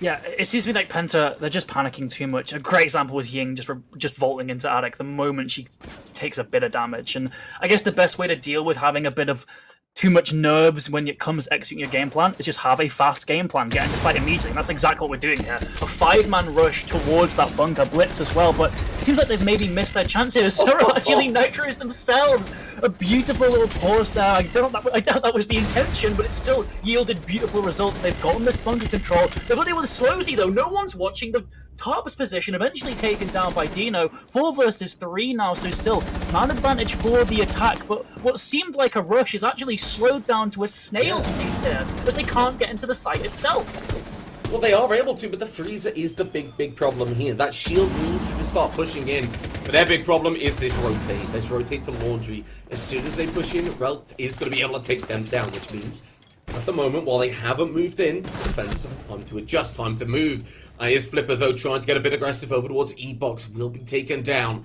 And now Smash and Relt have to take longer angles. They have the weapons to do so. The Frost weapon and that Jaeger up for 16C. This is the lineup if they're going to have something happen. Look at towards Highway, unable to find that pick, and it's all down to Smash. And this is it. Penta can win their first round on the attack so far. This could be Kanto getting taken down. That shield doesn't have the impact in Laundry. It just gives the info. That info, though, allows that plan to go down. Bucky will find the kill watching that. And I've got to say, a badly needed round for the side of the Penta, but yeah, it's one that really should have ended a long time ago. That Mirror C4 should be like a dinner bell to an attacking team. Yeah, you consider the fact they were all stuck by that bunker door, none of them wanted to go in. That C4 should have got through, right? That was not a convincing round from Penta because the main opening was someone missing a C4 in such a horrific fashion that it killed them. You can't rely on that. You can't just assume that's going to continue to happen. Penta really have not actually put in the work to win a single round in this map. I'll say it. They won a knife fight in round 1, and that final round of their attack, it was all down to the opening caused by a suicide with a nitro cell. Yeah, I mean, let's talk about the implication. If that C4 didn't even kill anyone, that slows down that round so much. and we saw that Blitz was uncomfortable pushing in through that rotate on elbow. I don't think that they would have really put that much pressure into that bunker area, and because of that, they didn't actually have any other players thinking about trying to open up a second angle. No presence over towards Tower, Freezer, or Laundry. That would have slowed down. I think I very much am inclined to agree with you on that. Now, though, they have a chance at the defense. They really have an opportunity to show us what they're made of and if they do deserve to win this game, because Rabbit Crew so far have been the better team on this one. Coming up to this side, I feel like there's something we need to see that changes from Penta, and I'm not entirely sure what that is. I should know, but I don't. I think it's just composure. I really think it is just sticking to your game plan, sticking to your setup, even if, you know, the attackers start to bear down you, they start to try and flush out your positions, just stay cool, because that's what was really getting them on the attacks, and that's what will likely get them on the defense here. Immediately, I like this from Sneaks, he's just holding his ground. Dina as well, gotten a swing. Even though they're facing a lot of pressure, they're retaliating in smart ways and not just giving away their lives. This player is still in Armory. This is a position that should be cleared within about 45 seconds, really, once the attack get there. Instead, Sneaks still just hasn't been dislodged. He's got a great angle onto the garage. He can see into bedroom as well. And his teammates elsewhere are picking up frags. Really nice from Penta. A great swap here. Eventually, Sneaks is going to be forced to move. And sure, he dies there, but that's been quite a lot of time just dedicated and a lot of utility dedicated to dealing with him. No more rush charges. Great from him. He's wasted a lot. Yeah, I mean, and you think about it, a minute 40 on the clock, and all that time wasted, all that utility, and while Z-Tac will go down as well, a 3v3 that the attackers have done quite well in, the defenders have done quite well. Now at this point though, as time ticks down, the defenders are going to start to pull back. They are going to be playing towards this closet. They will, but a lot more passively, because they know that this push is going to come through. Now, what really excites me is that there's a reinforcement in pocket. They can still reinforce this main breach wall. If they do that, that mute jammer comes active. That entire breach gets changed. That just gets shut off entirely. The attackers have a much more difficult position to force through. But right now, I've got to say, I'm loving the Flores work. It forces Bocky out of that position. They don't have time to get this reinforcement in because it's not been done. And if they go for a swing, they could lose this gunfight. They don't know that player's tight right with the shotgun. But Rabbit Crew, they're being careful. Slowzy isn't getting aggressive because they don't need to be. The drone goes through, spots out that player, and the swing will come through. And no kill's going to come through. That Gridlock stays alive. And Dano has to move over and has to be aware that this is a position they may have to watch. That then opens them up to that big window. 30 seconds ticking down. The attackers have to start making something happen now. The kids' window will open up. Pressure over towards Attic will be shut down by Dino. The 2 versus 3 now. 20 seconds there to Slowzy gets his kill. Finds their mark, and Dino and Kanto have to stop the push come through. They can see towards the breach with Slowzy. That diffuser isn't actually picking up. Time ticks down. Looks like Smash will find a kill, but it's all down to Kanto. Gets one pick. Looks towards Kids for the second to take down Smash, but that plan has to go down and the gunfight comes through. That is what you want to see from Penta. They're able to force a gunfight, and in doing so with the trade will win their first offensive round. It was messy. It was a messy round. It was still a round I will confidently say they actually put in the work and won it. Great early round stuff from Penta, particularly looking at Sneaks around Armory. Sure, a couple bodies were maybe lost a little carelessly on that first floor, but still when it got down to that 3v3, they held their positions, they played them with their lives. Really nice identification of the win conditions, particularly looking at Kanto pushing away a bit when he realizes the spot he's in, and then getting those 2 picks. Beautiful from him, but still, it did get pretty close. Rabbit Crew were in a 1v1, technically a 0v0, I guess, by the end of it, and just the way Siege works, no longer round draws, it goes to the defense. It could have still easily gone the way of the attacking force here, but Penta, instead, creep ever so closer to an even score count, as now the defense has been forced down to this basement. Win this, and suddenly we're all even, and that advantage Rabbit Crew had has disappeared. Yeah, I'm a lot more confident for the side of Penta after that round than the round before that, when it was their final attacking round. Go down to this bottom floor. This is one that you again say is your favorite. We do have that mirror in position again. Something we didn't have before is Goyo. We see not 1 but 2 of these Goyo canisters to really just slow down that attacking push. They've got a Ying on the board. They've got a Thatcher. There's a Finker. This screams aggression from me from the side of Rabbit Crew. which is where these go canisters are going to come in massively if the push is towards blue. It doesn't seem to be, though. A roam clear is how we're going to start things off, and possibly pressure over towards that main and freezer side, maybe even someone over towards the stairs. But right now, well, that hatch will get opened up, the C4 gets prepped towards meeting, doesn't find any mark because the amount of time with that hard breach gadget, you're able to just back away. Something interesting now is this blue does come into favor the defenders a little bit more, as they're able to hold that position, but with that mirror window on the board now taken away, Bocky's got a really good spot here. Zaytak, though, finds a first pick.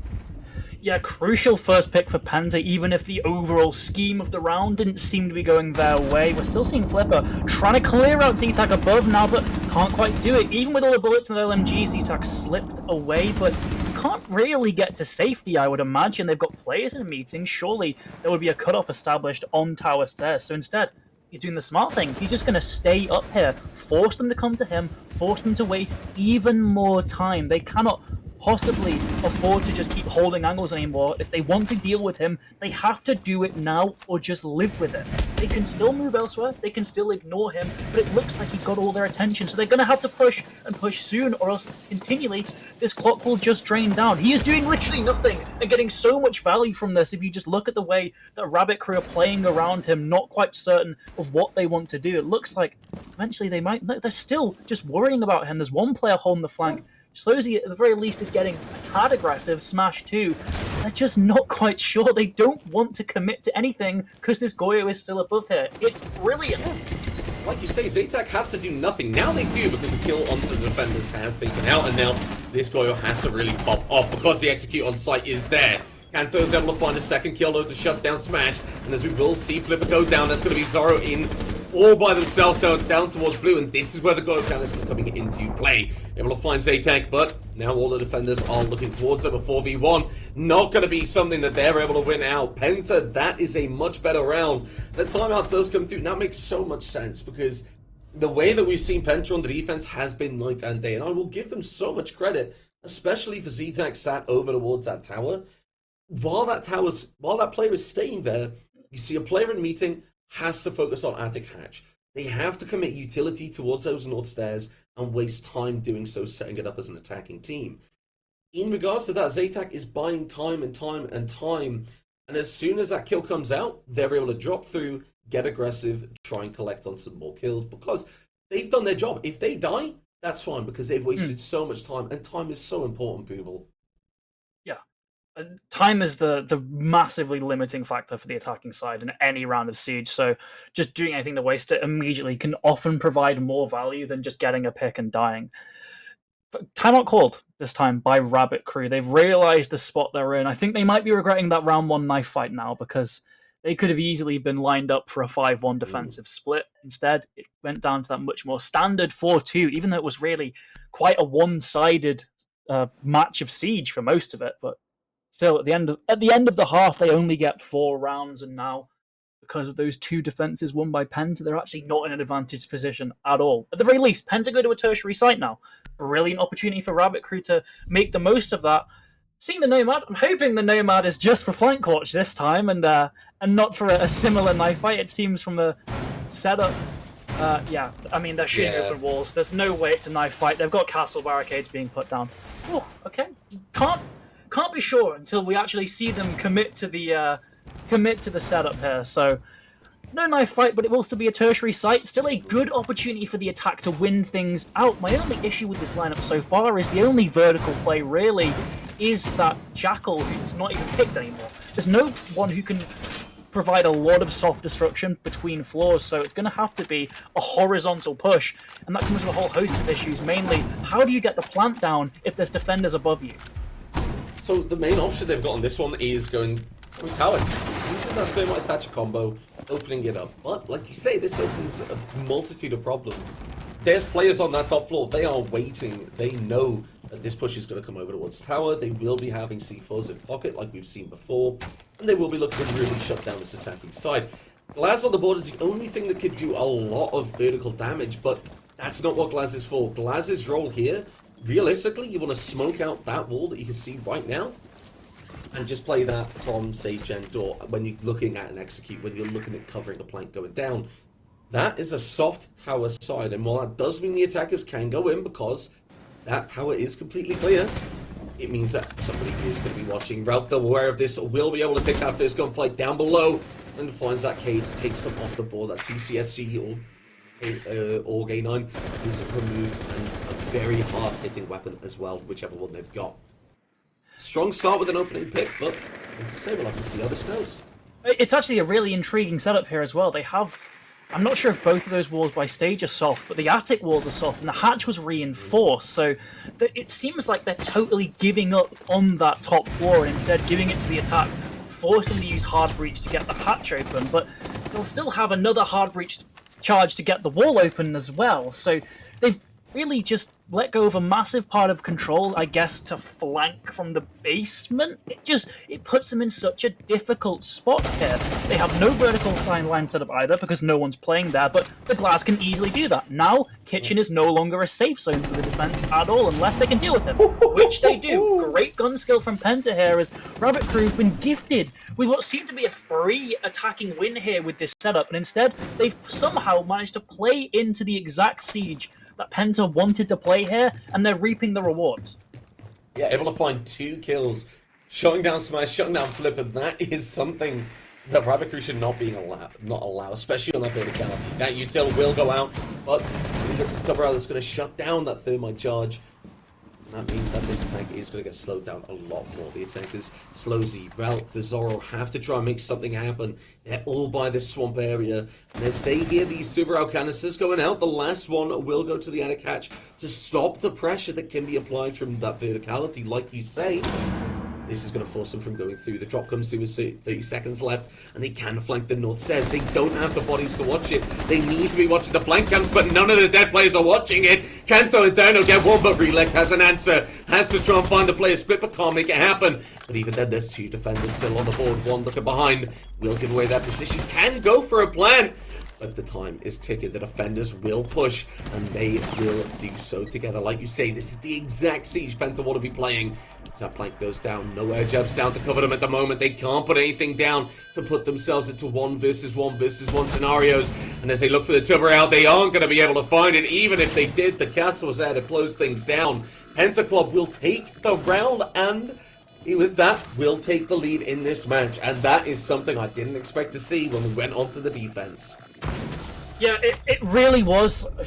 Honestly, very flawed, but again, they just peaked. They just forced gunfights. I guess what had to happen to them to actually try and do something logically with the second floor, when really Rabbit Crew should have just forced a plant down somewhere in kitchen and just held angles in kitchen. Instead, they take gunfights they don't need to. They get caught out by Penta's really weird setup, and it ends up working out, and now Penta can go back to these 2 really strong sites. In fact, they only need 2 rounds, not to take it to OT, but to win this match outright.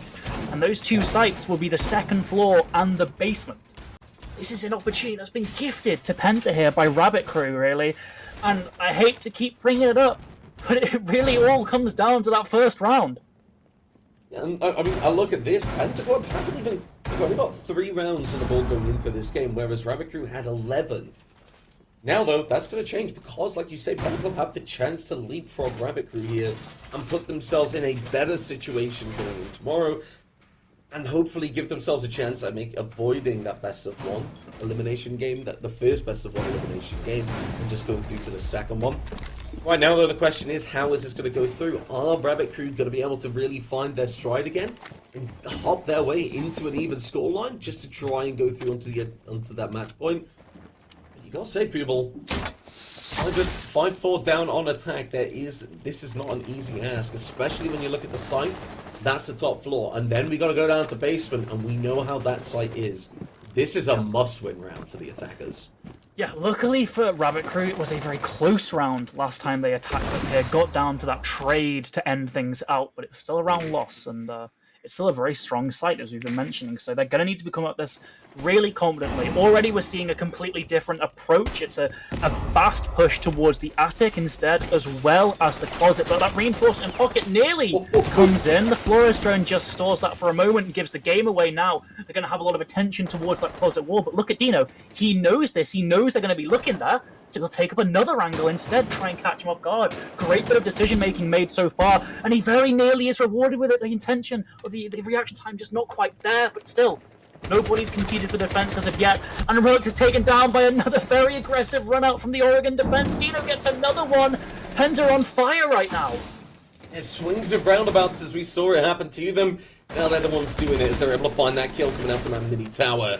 As Util pushes out through Attic, you need to remember that those players they don't have control of that master side at the moment. And now it's down to the 3 versus 5 to push in for the side of Rabbit Crew. Looking towards Kids, they have utility to use, but they need to make sure that they time it. If they misuse it here, they might not get a beautiful shot. Will take down Z-Tac. Even things out just a little bit, gives them that little bit closer. As now Zoro finding that kill onto Dino will have that 3 versus 3 advantage. The flashbang does go through, and Smash will accidentally flash themselves, waste a bit of time.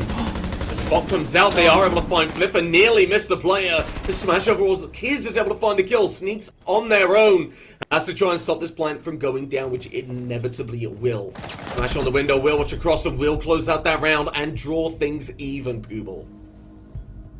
They just pick apart that defense. It's really sad to watch. They just managed to find 1v1s in a 5v3 continuously, somehow. There was no real attempts from Penta there to leverage that man advantage, and they're just losing 1v1s to statistically better guns. It's really just sad to watch a round like that play out, because there was no great gun skill from Rabbit Crew, great sort of awareness from those individuals, but there was no greater plan from Rabbit Crew other than let peak and hope we get these 1v1s. And they did. They got them. They won the round. They've managed to even things out, and now Penta's almost guaranteed victory. It's still possible. They can still go to that second floor again, but it really looked like they were going to seal it in around 11 rounds, just winning this basement and winning second floor previously. Now they have to work a little bit more hard for it. They've still got both those 2 primary sites available, but Rabbit Crew snatched a bit of momentum back, and that could be all they need. They were so dominant in that first half once they got rolling.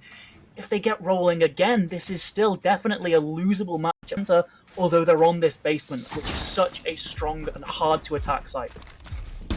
The thing is, here it could go either way. If we do see Penta win out this round now, then they have to go to that. They have to go back to that meeting and kitchen site, or meeting, dining and kitchen. The big thing is, though, however this round goes, it's not out of the realms of possibility for Rabbit Crew to pick that up, like you say. This is a must-win round purely for the sake of you expect Rabbit Crew to be able to at least try and pick up the next one. Now, though, what I want to focus on is the roaming. We've seen Z-Tac had a massive impact on the last time we were on this site. How are Rabbit Crew going to deal with that? How are they going to approach Tower? How are they going to approach Meeting? And what are they going to do once they realize that these are big problem positions that they will need to clear out? Well, the answer is a gunshot to the head as Flipper takes down Z-Tac and takes that player off the board. But still, as we see the roamers start to drop down, the Jackal scans come through. A very aggressive play from Rabbit so far. At the very least, it's a Goyo that's dead, who's probably put down all his utility, so it's not the end of the world. You'd be more concerned if it was, say, Sneaks or Dino being taken down, so that's something to take away from that, but it's still a really alarmingly early pick for the attack there. The defense in a very bad spot here, although, again, you have to just keep mentioning, it's still basement. Look at how the overall just composition of this site helps the defense. All of these chokes the attack have to funnel through, and already they've managed to make the most of that. There's another pick from Penta, evening things out from that Rabbit Crew. By no means in the clear yet. They've still got to work a really, really lot to get this round won, but they've already got one pick. They can continue to just go through one of these avenues. I like what they're doing, applying ghost pressure everywhere, opening everything up, but they need to actually really just decide where they want to go. And it looks to be around Laundry. Slowsy gets one onto Kanto. Zeno as well. Beautiful from Rabbit Crew here. Penta now really reeling. It's a 2 versus 4. They were so close to victory, but now it looks like defeat is the far more likely option. But Dino gets a beautiful one. Sneak still applying pressure towards Closet. It's a 2v2 now. Penta aren't down yet. Yeah, and as that Goyo in the freezer pops out, you will see the rotate from Dino. That ghost pressure still in effect. You see the Wamai looking towards that north stairs. Yeah, Sneaks knows exactly what's going on, where these players are, but Dino's nowhere. So Dino is nowhere to help at the moment. Relect, such low HP, they're still able to win out that gunfight now. It's all down to Sneaks in the 1 versus 2. One of these players so low, you could sneeze on them. I don't think they know about that highway player. taking such care and attention at the moment. Sneaks is just waiting. That plant starts to go down. They have to start putting the pressure on. Finds the kill, gets the pre-fire, gets the second player to freezer, and gives Enter that match point, and in doing so, barely stays in it at the moment. Such a well-played 1v2 at the end there. But at that point, Penta, how are they letting it get there? How is Rabbit Crew able to get that aggressive and just control that much of the game, even in the late round? They just lose ones again, unfortunately. It's just sort of the tale of both these teams, but that 2 versus 1, why are we not just planting in the default spot? It's default for a reason. You just can completely cut off either rotation from the defender there. Instead, they plant in a very risky spot. They have no idea, as you said, that there was a player on highway, caught completely off guard. Penta, now, back in that driving seat, 1 round away from winning things out. At the very least, they've secured their first point in the group. So that's something. Probably not enough to warrant anything, but it's still something. But it was won through really dubious means. Rabbit Crew just kept that round so close that Penta can't afford to take their foot off the gas this round. They can't afford to not play anything other than perfect, because Rabbit Crew will take the most of it. They've done that previously. They've made these rounds so incredibly close. Penta just need to play the way they did that won it last time. They need to play a lot more sort of calm. Don't get too flustered. Don't get too panicked when you experience a bit of pressure. Hold on to your positions, burn down that clock, and force Rabbit Crew to get any amount of map control that they want to fight for. I'll be honest with this one, though. I really need to see a little bit more verticality. They have the opportunity to use it now with Bocky on the mute, with Castle with the secondary shotgun, and Frost as well. I need to see a bit more of it as well. Now, on this site, like you say, they just need to do what they did before. Again, sneaks over towards this armory side. They waste so much time just sat over towards that armory. But the drones coming through onto Dino. Now they're going to start feeling the pressure. And Attic push as well might really make them uncomfortable and cut Sneaks off from the rest of the team. Again, this Flores, they're going to have a massive impact, isn't it? Yeah, indeed it is. Just immediately counters the Azami, but, well, the Wamai's been countered with a bullet to the brain. Zora gets a beautiful pick there on the buck, and now he seems to be free to go around that first floor, but Flipper has been taken down, smash 2, despite Zora winning in that early round. His teammates don't share the same fortune, and in fact, it's only Slozy and Zoro left here as they're trying to just deal with this one player of Sneaks in the armory who's repelling everyone. The thing is, with Sneaks playing in Armory, that's wasting so much time, like you said. A 2 versus 1, they're struggling to deal with Azami. And while this double peak will come through, this Azami no doubt going to die eventually, because they're not going to be able to drop off. They will get caught off. It's going to be Z-Tac there to help out, getting a 3rd kill in this round, a badly needed one for Penta. And Rabbit Crew, it seems like it might all be over. Slozy will find an answer, but it might just be an exit frag. The C4 goes, he doesn't find the kill. And now time ticks down.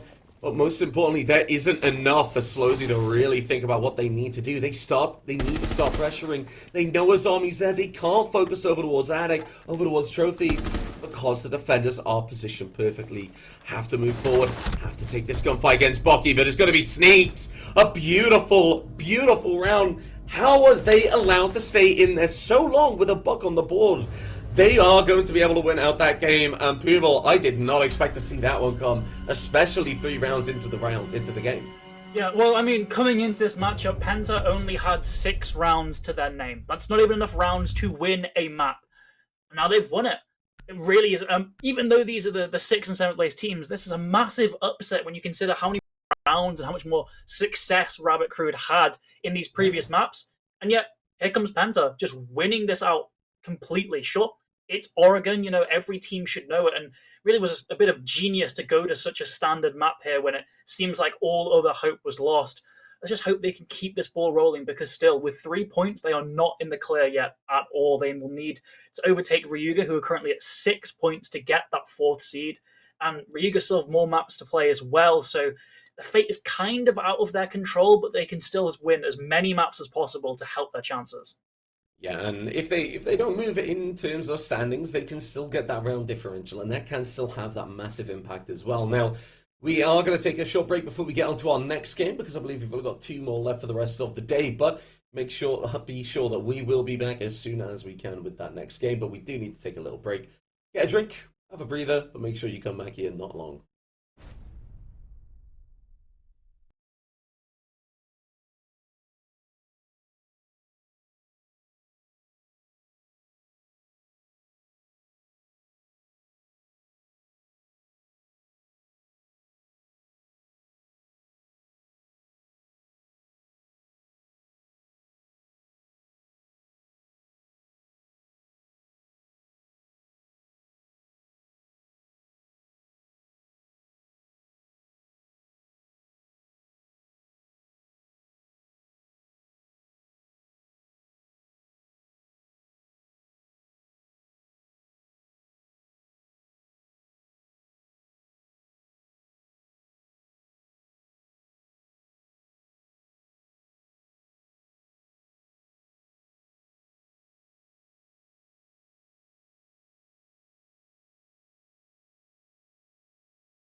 Welcome back, everybody. It's our penultimate game of the day.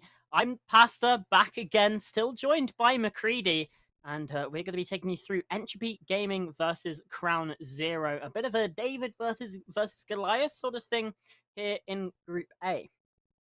Yeah, exactly, because if we take a look at the group standings, we'll explain exactly why. Entropy Gaming sitting very comfortably at the top at the moment.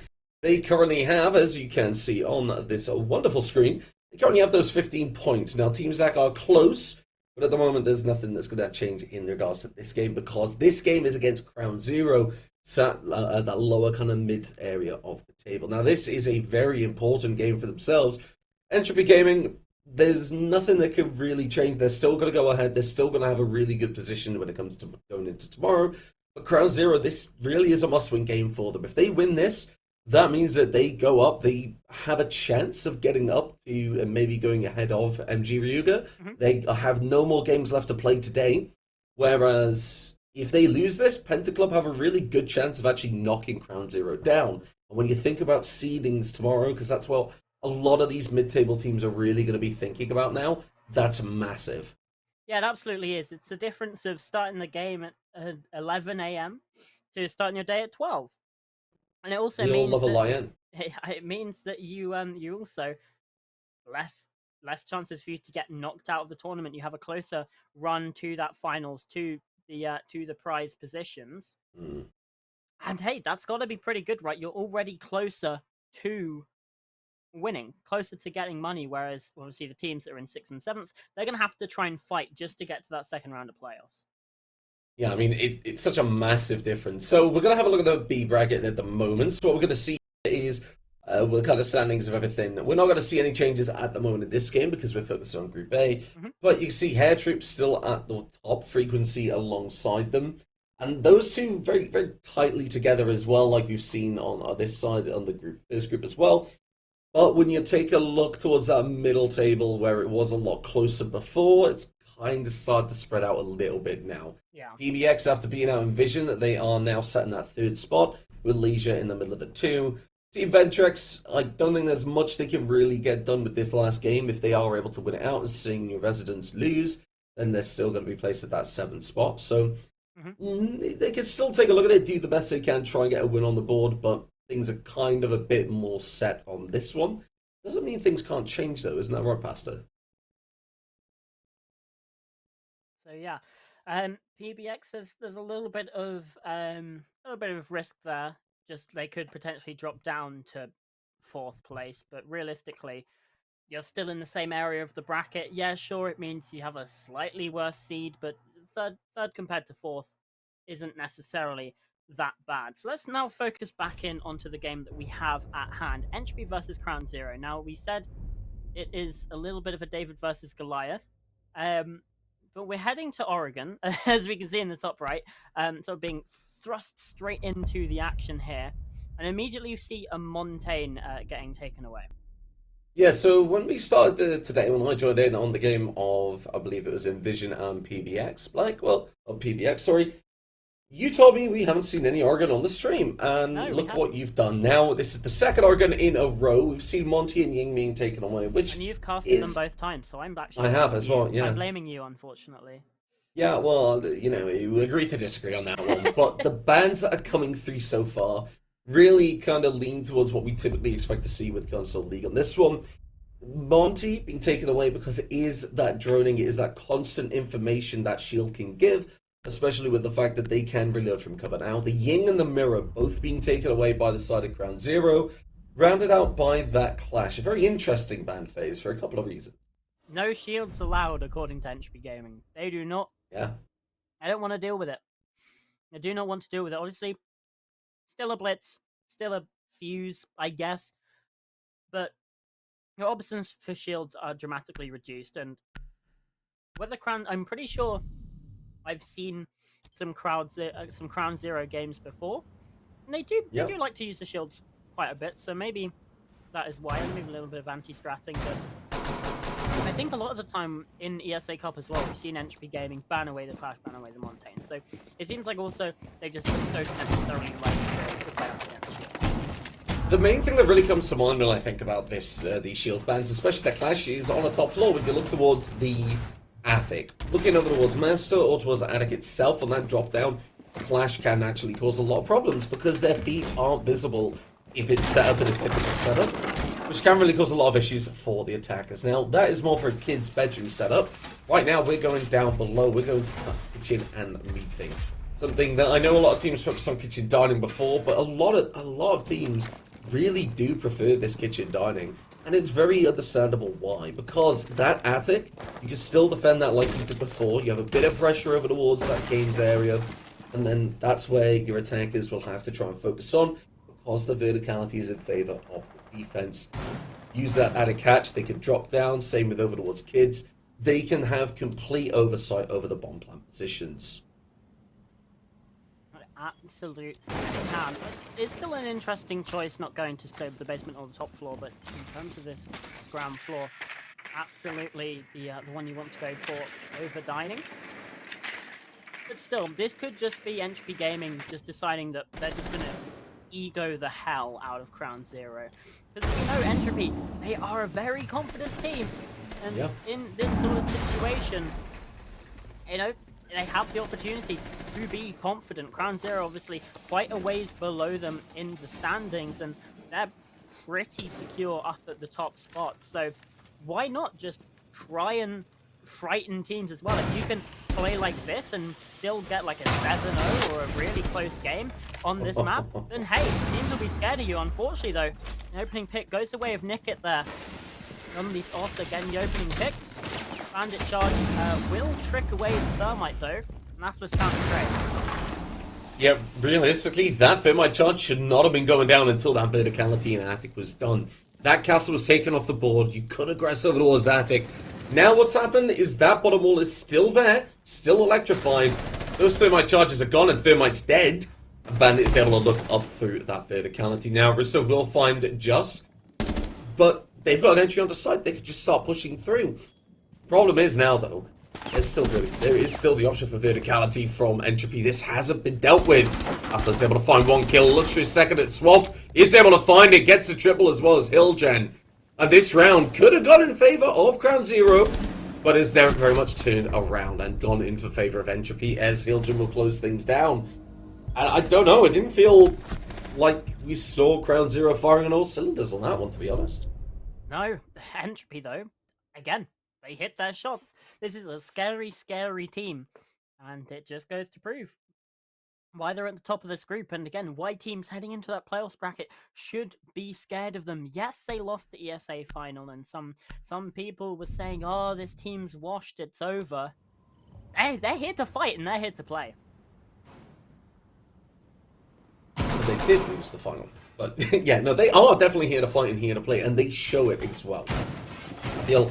yeah, we saw the first gunfight. Did go in favor of Crown Zero, but they were able to recover quite comfortably. They lost that top floor control, but they were still able to respond and focus on the primary areas they needed. For example, that wall had to stay shut to keep that advantage, and they took all the advantage out of that mistiming, so then they were able to get aggressive. I want to see a bit more of that now. That's the hardest site out the way, really. They can now go to that bottom floor site. They'll feel comfortable. They've got a roaming setup, I believe. There's a couple of hatches I think are open. I believe so. They can play above if they want. But most importantly, right now, the hard part's done. There's 2 rounds. They expect to win on this one, so they need to make sure that they just play things properly. Side of Ground Zero, though, the main thing for them is going to be getting control of any roamers that might be on the board. That's why these flank cameras, these saved cameras are coming in massively to help out. Because that lets you save so much time not having to redrone everything again and get this verticality, get this pressure, start looking down below, spot the player on main stairs and take down just in that first engagement. Very nice start. How are Crown Zero going to roll on from this? Yeah, again, it's another brilliant start for Crown Zero. They get the opening pick and they get away without conceding a trade for it as well. Exactly what you want to happen at the start of these rounds. Unfortunately, in round number 1, it didn't quite go their way after that. Here's hoping that we see an improvement. They are now opening up those hatches. Also looking to try and clear the roam. Unfortunately, I don't know if they're aware that there's nobody on the top floor. All 4 of these players on the site, in the basement, around the site as well. It means that they can very easily and very quickly start to open up these hatches, start to really put pressure down onto the site. If there's still half the round to go, this is a perfect position for Crown Zero to be in. Exactly. Some of these hatches are open now, and the utility will start coming through, but the gunfight is the first thing that's going to happen. As he does get very aggressive on the stairs. Will try and get cut off by Karma, but bit in the back as they get not one but two over towards that freezer side. A beautiful round. Not only do they escape with their life, but a player advantage swung in the favor of Entropy. And if you wanted to ask, Pastor, why this team was sat at the top of the table, that is exactly why. 1 minute left to 4 versus 3 as a refrag does come through. Yeah, at least that she might be able to be picked up. Now more swings coming through from the Swanton side as well. Husky with a triple, taking out Spyro. Still surviving in this round. There's a kill, there's a down. Hilgen pick Husky finally trades out, but now resting on Fleeks in a 1 versus 2 effectively, unless Betch can get picked up, which let's face it, I don't think will happen, but Fleeks can't find any either. Hilgen with the closeout. HP Gaming get the second round on the board. Yeah, he very, very well played, especially down in Freezer. But that revive, I'll be honest with you, Pastor, it should never have happened, even if it did. That player at that point, in the situation they were in with the player in Freezer, they had a highway defender and a laundry defender as well. In that position, there's a beautiful crossfire. They know exactly where that player is. The attacker doesn't have much space to leave, so they are stuck in that position. They have to take a gunfight with somebody, and immediately there's refrag potential as well. Going for a revive in that case, that wouldn't make any sense. We took a player off the crossfire. But the huge thing there is that they lost that player on the hatch. That is a gunfight a defender cannot win. Husky cannot be allowed to get away with that because they've just swung it and they might have known a player was there. If an Ash is holding that angle, they need to be expecting that gunfight. They need to win it out. That opened up the round for the defense because the attackers at Assault just got stunted entirely. The freezer was shut down. We saw a panicked rotate over towards Laundry, and there wasn't any pressure towards Big Tower. They gave up entirely on that freezer side, Pastor, and in doing so, that is where we saw Entropy really take control of that round. Because they knew exactly what was happening. They were in control the whole time. Yeah, absolutely. This is the problem with Entropy. Yeah, sure, they might be called Entropy, but they can just completely take control and just make things happen exactly the way they're supposed to, thriving in the chaos even at times. They are just that team, they are just that good. Yet again, they've conceded the opening pick. This time it's Fleeks taken down just yet again. Even despite the opening deaths for Entropy Gaming, they've still been able to find the wins. They've still been able to get these rounds across the board. This time, it might not be the case. Rosser with another pick. It's a 2-player advantage now for the side of Crown Zero, making a 3-player advantage. As Rosser, the Turkmen player, getting kills, doesn't know that Betchy's retaking this space in towards the kitchen, but even still, 4 versus 2. Plenty of opportunity for Crown Zero to win, but Betchy, you're kidding me, man! Bringing things back right in the favor of Entropy Gaming. Now it's a 2 versus 2. Now Crown Zero are scrambling, panicked. They've got no idea what's going on.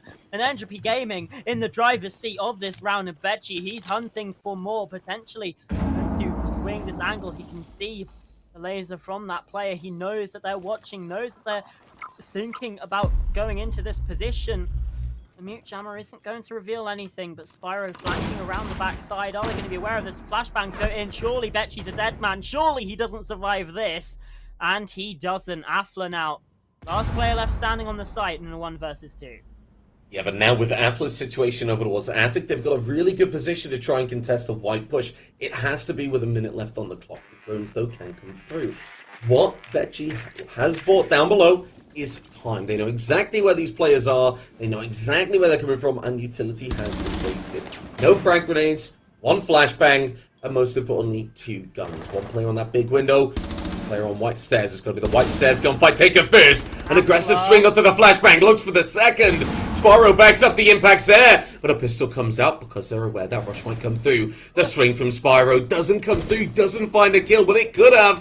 And the plant does start to go down. Affler rotating to kids, thinking that's where the plant is.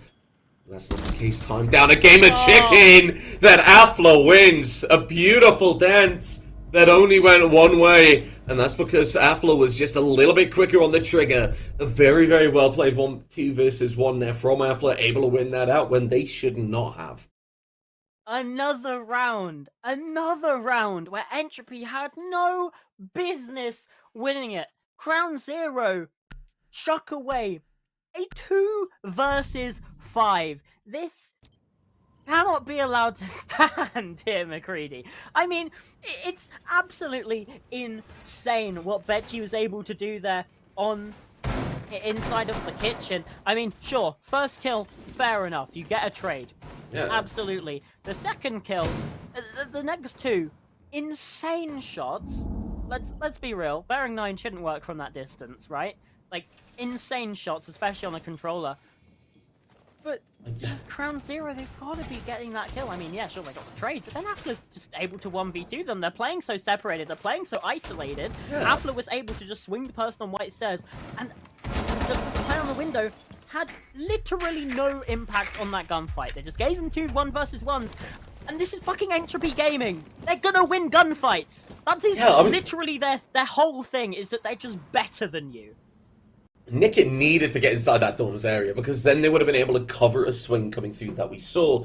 Regardless, so that's the pass. Entropy Gaming, 3 rounds on the defense so far, going very comfortably into a possible 4th now. This is the tertiary site. Again, that meeting and dining. What we saw last time is we saw Jess was down below when we saw an EMP coming through to get control of Attic. Jess wasn't there to stop the bandit trick because they were down below. Now they've read into it, realized that that was the case. They used the EMPs above to get that out of control. That's where you see bandits sat now. They're ready, they're waiting, they've adapted to what they've seen before. Utility will start to get taken down. Now this castle barricade to swamp is dangerous. If they open it, yes, they have an option to take a gunfight, but they open things up for Hilgent as well. A very aggressive member of Entropy Gaming can take control. Alpha takes a little bit of damage. And so is Husky, but that opens up, the push comes through. Russell doesn't win the gunfight on a prone Wamai, and Hilgent just escapes with the kill and with their life. Not much HP, but a lot more than they should have had. This is the first round that Entropy Gaming have found the opening pick as well, which sounds ridiculous when they're 3-0 up, but that's just the way this game has been going, and Hilgen's found a second. Carlos into the cross mat as well, just planted on the floor in the most inconspicuous place you could imagine. Husky's able to capitalize, and now it's a 5 versus 2. We've already seen one of these teams toss away a 5 versus 2, but it sure as heck wasn't Entropy Gaming, and they sure as heck won't be throwing this one away. Now there's more pressure, now there's more kills. Betchy's up from behind, goes to go for the 360. Flawless round denied by Spyro, but it's just a consolation, just with the final pick there. And Entropy Gaming up 4-0. This game might be fast, McCready. I don't know about you. It's looking that way so far. I think some fundamental things I've got to look at for the side of Ground Zero that is just showing the scoreline difference. Well, 4 rounds, don't get me wrong, but I'm looking at this, that first gunfight. Hilgen is prone in kitchen hallway and can be taken. It needs to be taken down. That is a gunfight that should be won. There were 2 people over on that kitchen hallway. Neither of them were able to kill Hilgen. They get that first pick. There's a window on that doorway, that hallway. That can push that player out. That can at least apply pressure so that they're not comfortably picking it. There was nobody there. Then when we think about the later round, how on earth is Spyro letting somebody walk up those tower stairs in a 2 versus 3 when they're playing that swamp kitchen door? Somebody has dropped into basement, walked up the stairs, and for the side of Ground Zero, there is no cameras, there is no air jabs, there is no nothing on that flank watch, no claymores to stop that player from rushing upstairs. They get a kill, and at that point, that round is done. There's no chance of a comeback because that is over. Now, we need to focus on the future because Ground Zero, we need to start paying attention to little things like this. The side of Entropy Gaming, though, keep doing what you're doing because it is working. Very aggressive opening from Crown Zero, but the thing that worries me, Pasta, Nicket's on their own at the time. So if there was that early gunfight in Kitchen, there was no other refrag. Yeah. Again, we know that Entropy, they can punish you for that. They absolutely know how to isolate those 1v1s. We saw it in round 3, we saw it in like pretty much every round, let's face it. That's always a worry. Now though, Crown Zero, they have gathered up this space inside the kitchen. They have been able to get themselves quite some area. And Atla spotted out on the drone, now rotating back to the stairs. And again, they're defending on the basement. They should be around the Entropy wing fairly easily, even if, you know, they were struggling. This is a basement defense on Oregon. You've got to be winning these as defenders. Crown Zero, if they can win here, that does set them up with a really nice springboard into round 6 to potentially get a 4-2 half. Let's face it, that's fairly standard, and if they do get it, it would seem like an absolute robbery that they were able to get 2 rounds away from the half. It all starts here in round 5. This opening gunfight, Husky going down. The double peak, thank the Lord that I've just seen one coming through. 2 players pushing in that doorway could have gone horribly wrong, but the players were hitting their shots, and that's what you need for the side of Ground Zero. That's a good start. Hatches are open because these players have dropped back. Now the thing is, for the side of Entropy, they're now a player down, which means they have to focus on down below, hold these crossfires, and play together. They cannot afford to be aggressive like we've seen some other teams do so far, because that's exactly why.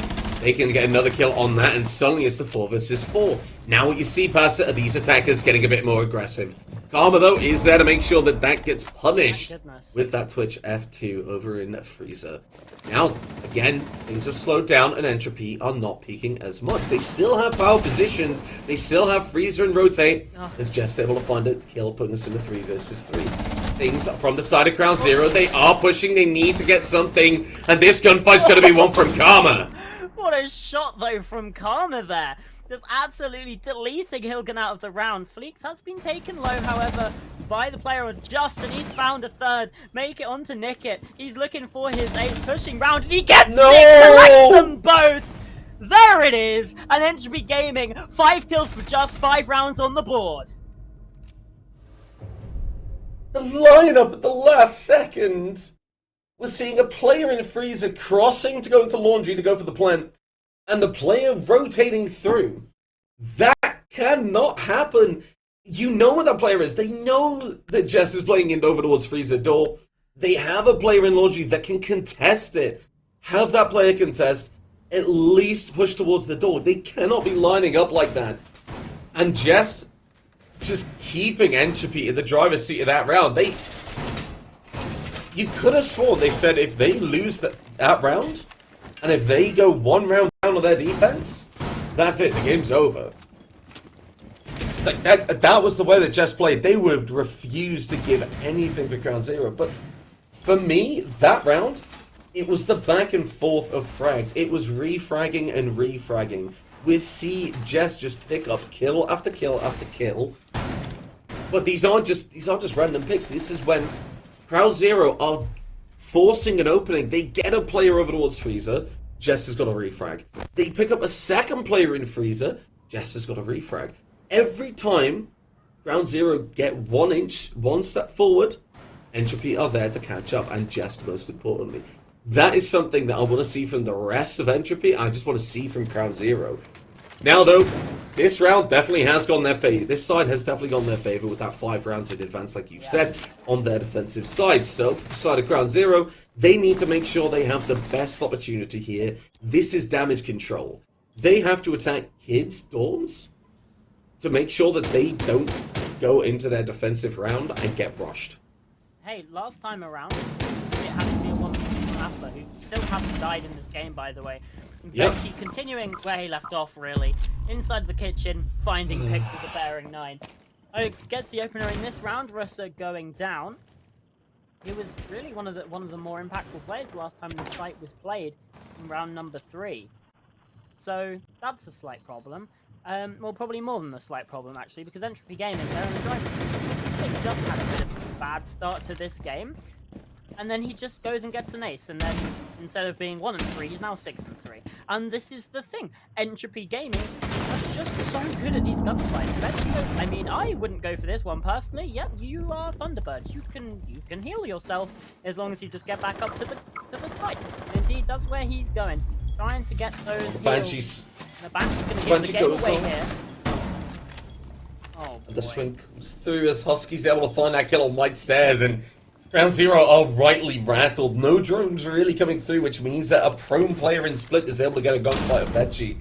Now that heals have come through from those Thunderbird stations, and now Spyro and Nickit again trying to make this happen, and again as Nickit finds one kill, Affle has traded that first death, like you say, but it's too little too late. 1 minute left on the board. They're playing down below. They don't even have the fuser, and that's going to be Hilgen from the Vert to get match point. A very dominant showing from Entropy. And look at that, just the toe. I feel like that sums up the game that we've seen so far, is just that final kill in that round. Yeah. And with it, as a result, Entropy, match point, first attacking round. They need to get lucky once. Crown Zero need to play a perfect game of Siege to get to overtime. Yeah, I don't think that's happening. On basement. I'm gonna say it. It ain't happening. This game should be a win for Entropy Gaming. The only question is, how easy is it for them? Is it gonna be like a 7-2? Is it gonna get all the way to 7-5? I mean, I doubt that very much, but at the same time, at the same time, Crown Zero, I feel like, again, the defending basement on Oregon, this is a site that you cannot lose as a defense. I mean, technically for Crown Zero in this game, every site is a site they cannot lose because Entropy are on match point. But just in general, you as a defender cannot lose this site. This is if there was a round to win, it's this one. Yes. The thing is, for Ground Zero, if they're able to get us to overtime, they've earned overtime. I'll give them that. But what I expect to see from Entropy is nothing short of what we saw in the defense. Very aggressive plays, very, very confident swings, most importantly, coordination. They're confident, they know what they're doing, and they're playing around each other. We're seeing refrags again, highlighted by Jess, highlighted by Betchy. A very aggressive push in, immediately taking control of that kid's area to deal with this front clear. Now Fleeks is down below, down on the freezer side, playing with the shotgun. 12? The problem is,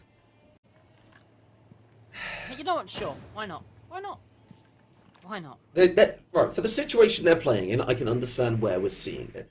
Personally, you'd look for the T5, don't get me wrong. But, yeah, that shotgun is going to be a good weapon to have in that unique situation. It's never a good weapon. That gun's awful. Look, I'm trying to be constructive. Yeah. I can understand the thought process when you're bringing a Legion. But Legion also has a secondary shotgun. So, preferably you go for the T5 on that one. Regardless, so, Entropy, they're going for this round clear. Drones are being used. This is something I felt that Crown Zero really kind of forgot when it came to the last couple of attacking rounds. There wasn't much hot droning. There wasn't much coordination on that one. So it's night and day seeing it being used at the moment. Now, the shotgun does spot a player, but not quick enough. So all they're going to see is that shield. They're going to pull back, and as the hatch gets open, they're going to be in a very difficult situation. In fact, Fleeks, deciding to play their life, is going to get pushed by not one flashbang, but possibly 3 attacking players. Now the flashbang goes up, they push through, they can't find the shot, the full flash goes in. Fleeks is somehow still alive as the attackers don't want to push it. The damage goes through, tagging Airfler halfway, not finding the kill. Betchy gets tagged, but Russ is taken down. The pressure over towards Laundry means that Fleeks has to start retreating. And as a result of that, that's going to be a difficult situation. Karma gets case, like you say. The Flores goes through, and Fleeks has to risk crossing back to site. Time ticking down, a very difficult situation for Fleeks now. But you've got to look towards that Laundry. That's where the case is. And as the smokes go out, that's what's going to get pushed. I mean, they absolutely have to be. Entropy Gaming, they've got to recollect this diffuser. They have to try and play the objective at least a little bit here. Nothing stand, they're just trying to take these gunfights. I mean, they're winning them though. Look at that, just a brilliant pick there. Taking out Karma, but now very low in the process. No more toxic babes though, so at least that's fine. But any sort of fire or anything like that could potentially be dangerous for him. There's only 15 seconds. They have to push in. They have to push now. But there's a pick on towards Hilgen. And there's a team kill as well. Husky now gets picks, but Nickit up close and personal with them. Crown Zero deny the flawless game and get their first round on the board. But they are not out of the woods just yet. Like we said, they need a perfect defensive side. Now, Kids Storms is one that you can kind of expect and say, right, this is one that should be won. And you can see Ground Zero winning it. But the emphasis for me is on this next round, is on the round after this. So say Ground Zero win this one out, Pastor, then they've got to go to that tertiary site. They've got to go to that meeting and dining, or whether that kitchen and dining. Regardless, that is a big ask. That is where we're really going to see what Ground Zero are made of, regardless of how this round goes. If Entropy win this one out, fair enough, yeah, I can see that happening. But if Ground Zero win this one out, we're really going to see if they deserve to win the game in the round after this. Looking at this one, though, not getting ahead of ourselves, when we saw Ground Zero play this one, like you said, it's been close a couple of times. But on the defense, the Roamers have had a really strong impact on the side of Entropy. And I do believe that when we see attacking teams focusing heavily on something on a defense, that's something they'll be aware of on the attack. So they'll be looking for a roam clear, which is why you can see some of these flank drones holding that position, getting that information, and ideally for the side of Entropy, taking out Kurma very quickly. They can do it with all the side windows and cut-off positions they can use.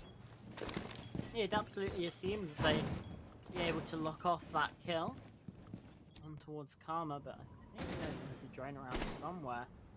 Indeed, yeah, I think has now taken that down, so at least denying some of that information, but still in position.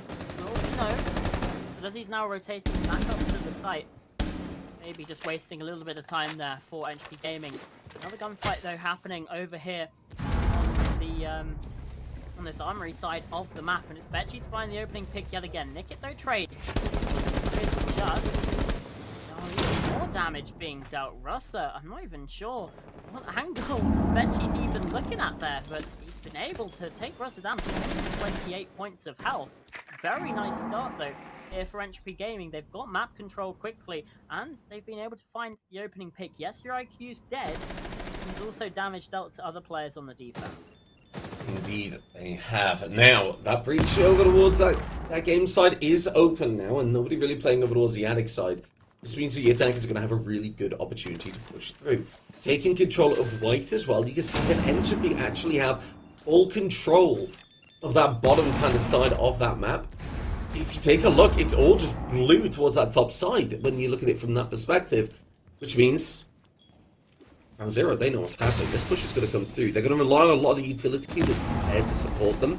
For example, these Frostmats, Banshees, and most importantly, Smoke Canister. Spyro, though, is going to take a look towards that armory attic side, and as a result, will find a pick, but not before being refragged. The verticality going both ways, as Betchy's able to find another one. Now, 2 versus 3. Time to be down the plank. Can go through. Question is, are the defenders ready? Are Entropy going to close things down as they start to get the plant down? The cut-off players are there. But now the cross isn't really being covered. Affler will go through the C4, finds a kill onto Betchy, but too late. The plant's gone down. It's now a retake, Pastor. Oh, it absolutely is. The impact grenade goes down. They know that Affler's rotated down below. And Nickit's found another kill now just on Affler to try and clutch this 1 versus 2. And again, they know he's playing down below. Nickit's trying to push the player downstairs. Nafla's only on 7 HP. The pistol comes out. Quad for Nickit. And 2 rounds on the board for Crown Zero. They just about stay alive in this game with that counter defuse coming in. But my oh my, McCready, did that look close. I am terrified for what we're about to see on this next round, because that C4, 2 seconds earlier, huge kill, shuts down the pace of the game, switches it in favor of Ground Zero. No, that C4 was a little bit too late because they let that plank go down a little bit too long, and as a result, that's the situation we saw ourselves in. Really, really good opportunity to kill that player over towards Trophy side, and then dealing with the Ash, dealing with Husky down below. Husky should have got that kill over towards that default plant position, because the player covering it, Nickit, wasn't actually able to see them from the angle they were on. That was a round that should not have been won from Ground Zero, if you ask me. Now, though, they are going to have to win this round on arguably the toughest bomb site to go through. Now, if we're looking at Entropy, and if I'm thinking of the way that they've been aggressively playing, a little bit of droning, a little bit of aggression, they're looking at this meeting wall, they're looking at these rotates, and they're looking at the Ash that they have on their side. They might take control of this attic very quickly with Thatcher Ace, get a pick there, rush that stage wall, maybe get a plant down. Question is that what's going to happen? It might not be. We're only going to find out one way, and boy am I excited, Pastor. It doesn't look like that is the game plan here. They're coming in from the small tower side. They're very quickly coming in from the small tower side. Look at this, already in dining. They might just make their way into kitchen straight away. And indeed, Apples the Din, he found the opening pick of the Spyro. They know that Crown Zero aren't expecting this sort of push. And they were able to capitalize on it. They know someone's going to be inside of security, and they capitalize on it. For 5 versus 4, but the opening pick's gone the way of Entropy the last 2 rounds, and it hasn't gone their way. The key difference here, though, is that Crown Zero haven't found that trade. And that's the C4 off the board as well. That is that mute shotgun as well. Very aggressive position as Betchy's able to find a second one onto Fleets. And now, as they take control of that Dorms, they're able to find another one. Betchy with the second kill of the round. Looking to drive home that victory and put them through to the next and last game on a dominant position. Nickit will find that C4 kill, a lifesaver in this moment, but that's only saved them a little bit of time. That hasn't brought them around. This might, though, it just gets taken down by the TCSG down below. And now 2 versus 2. This is winnable now, as the last 2 players are on that top floor. The TCSG and the MP5, 2 very lethal, very capable weapons. But on the other side, you've got Betchy and Pesky, 2 terrifying players if you're on a defensive lineup. And with 1 minute 20, Pastor, I'm terrified. This is going to be a very dominant endgame for whoever wins it out. The drop from Nickit will maybe buy the attackers a little bit of time if they read into it. But it looks like they're waiting, they're coordinating, they realize they've got time to think and time to plan. They do have time. Betchy now reclaiming the defuse on Just's body. Nickit rotated away from there, allowed that space to be reclaimed by this attack. They're playing isolated, they're playing split up. Husky now trying to rejoin his teammate here. Over on the dining side. Problem with how early and how easy they got that space. They haven't really opened things up that well for themselves. Husky, though, has found a pick, now resting all on Nickit. 1 versus 2. Betchy's time to plant this diffuser. Where does Nickit go? He's going to have to try and nick this round away from them if they have any chance of remaining in this game. Husky just about able to slip away, slips the net, and Betchy shuts it down. 7 rounds to 2. I was getting a little bit worried that this game might start slipping away from HP Gaming, but absolutely not. They fight back there in round number 9. HP Gaming all the way, baby. Just like we expected.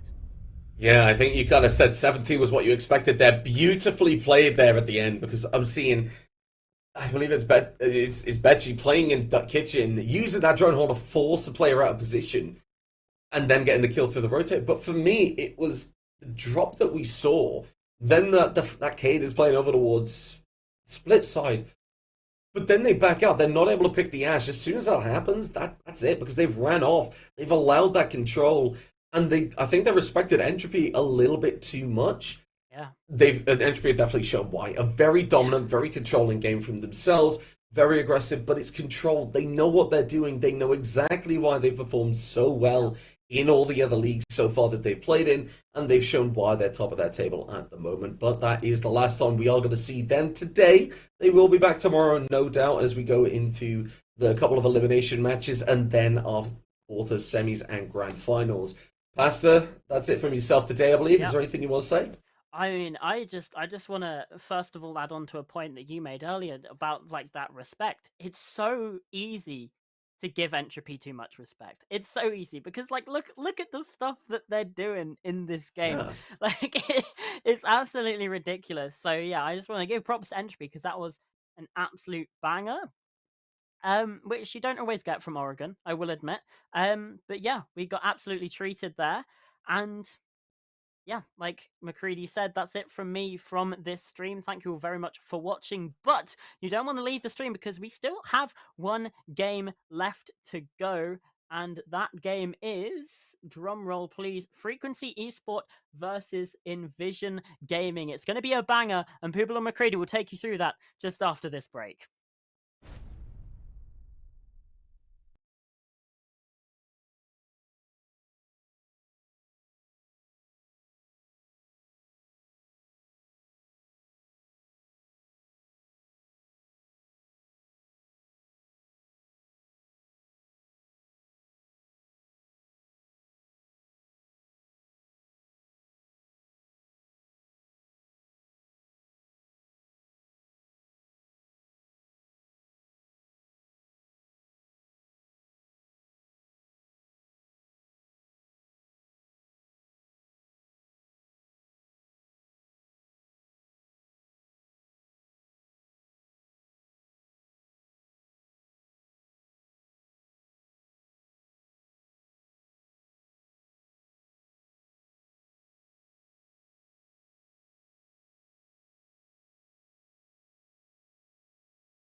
Welcome back to our final match of the day. It's certainly going to be quite an important one for one of these teams. It's going to be Frequency versus, I believe it is Envision, Yeah. who are really in the hot seat here. They are one of the only two teams who can have their position moved, as we'll see in the standings for.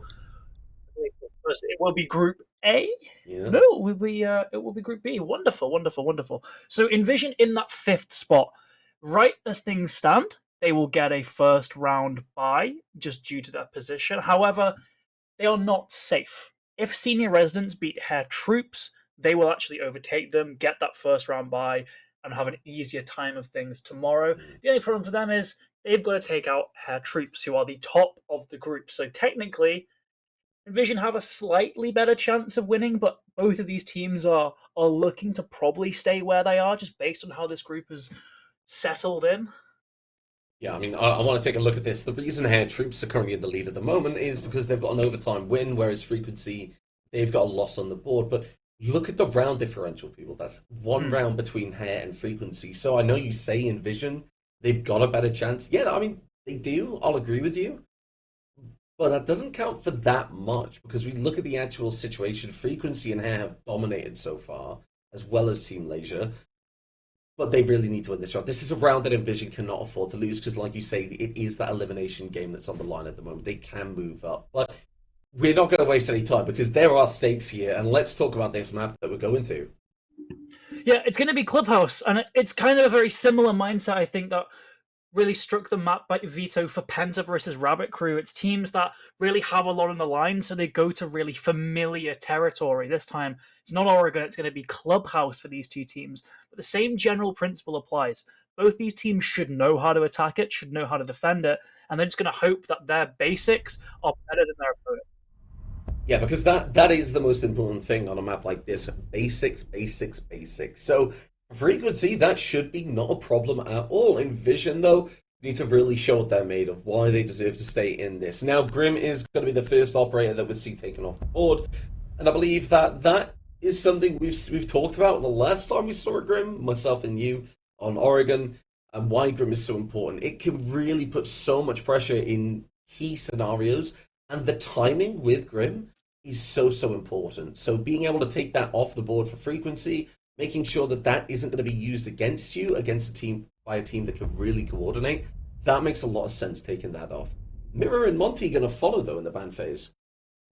Yeah, it makes a lot of sense. The Monty just kind of trivializes a lot of roam clears, because you can just wander around that map unimpeded, even take on one-on-one engagements because of how powerful shields are up close. Mirror and his army staples for Clubhouse, really, particularly looking at that basement site. You just want to get any advantage you can for the attack, so may as well ban them out here. Fairly standard map via all things considered. The Grim maybe doesn't get banned the most, but it's still very strong operator. I'm sure a lot of people will agree that it's not too surprising they'll be taken out. Of course, means Warden's on the board, means Ying's on the board, Dekaibi as well. Expect to see them in some of these rounds, although none of them seem to be picked so far. Instead, we are seeing that Blitz, Monty taken out of the game by Envision, but they're still willing to bring one of those operators. So something we've noticed a lot is a lot of teams have really enjoyed these basement sites. And it makes a lot of sense for me, really, because when we look at these players, when we look at the way they want to play, there's roaming potential. They can stretch out, they can be a little bit aggressive and be confident and win their gunfights. But then there's also the potential to just turn around and say, we're going to drop back, which is what we're seeing right at the moment, with Multiversi going on that castle, setting up some castles in key positions to just shut down lines of sight for roam clears. What they want to do is they want to take gunfights in their own terms and make Envision take awkward gunfights. As you can see right now, that's included with the Jacuzzi. A lot of these cut-off positions are being reinforced or castle barricaded.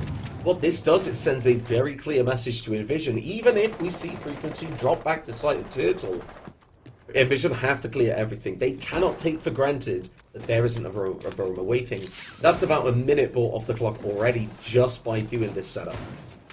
Yeah, and it's interesting. Usually teams on their first defensive basement will actually choose to just fake a roam and just play in that basement. But I like how Frequency have instantly decided they are going to immediately go for this roam, because it puts the fear and Envision in subsequent rounds that they might still be going for a roam. Whereas in other matches, like we've seen Clubhouse previously today, where teams will instantly realize that the defenders are never roaming, right? They're always going to be down there. You can't be so sure because they've instantly gone for it. But also, it's still a very, very smart, reserved roam. We see Vasi just get out of there. He sees his position's compromised.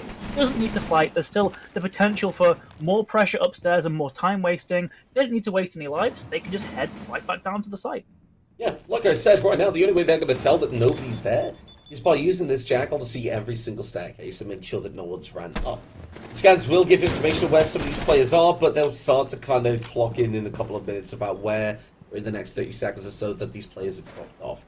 This is where this mid-round's really going to start to begin, people, and they got to focus on the verticality. None of these hatches have been opened up just yet, and while Cade is on the board, it hasn't been used. It hasn't been brought out by frequency. We might see a little bit of impact tricking on the board. Yeah, no Cade, no Tube Ram either, which is maybe a little bit concerning for the defenses. There's also a Buck on the board, so self-destruction should be coming in, and that really sort of makes impact tracking a lot more dangerous, but instead it's just going to be a direct kill from the Buck, taking down Yuki at the very least. It's a Frost. All that utility should be deployed by now, but yeah, it's still a body that's been taken down. It's still one less defender when it comes to the execute, which is an inherent advantage for Envision, but they've got to really think about getting this execute started. Soft breach, a hard breach charge going on that hatch, but you'd be so easily tricked if the defenders want to get a little bit cocky, but again, they're just reserved. They know how strong this site is by design.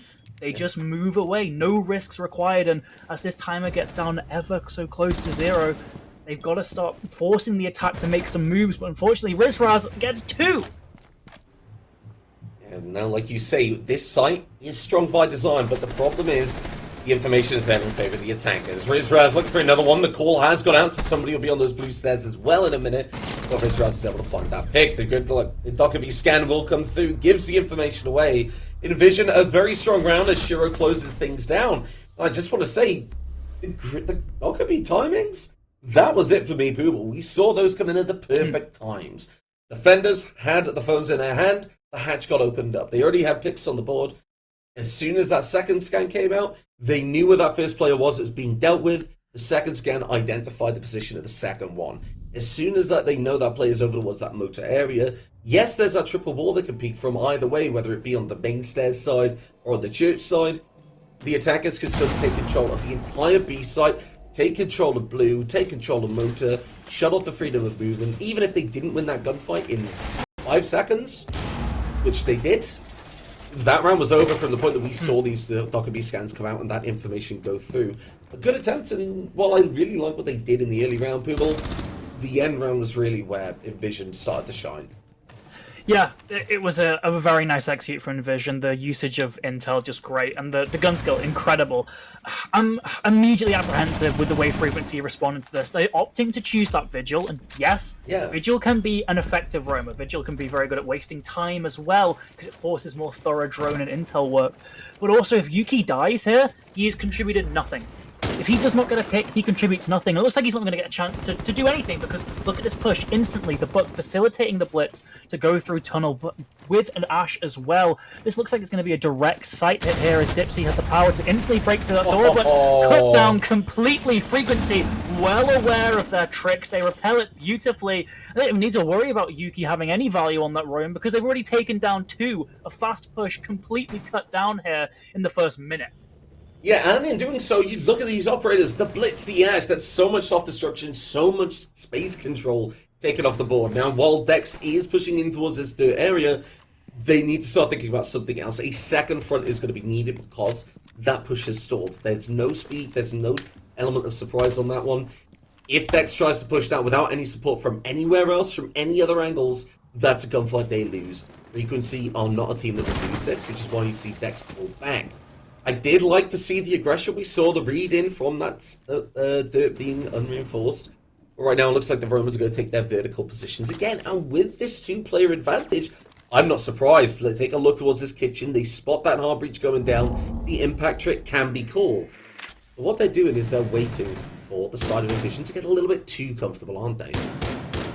Yeah, and also I love that from NT not giving away their position, just relaying the info rather than acting on it themselves. They have no idea that their Solace is up above, and that just opens up the potential for a flank. Dex has tried to somewhat leverage out this man count, but still 4v3, still frequency in the driver's seat, and Bucks is almost lined up for this flank here, and he just needs to commit, but can't afford to wait there too long. If they make their way down to the basement, he could have really missed a massive opportunity here, so he needs to do this, and he times it perfectly, gets one, almost gets the second, but now he can run away. Now they know he's there, and they have to waste time, so now he just needs to play his life rather than get a pick. It's beautifully played by the Solus.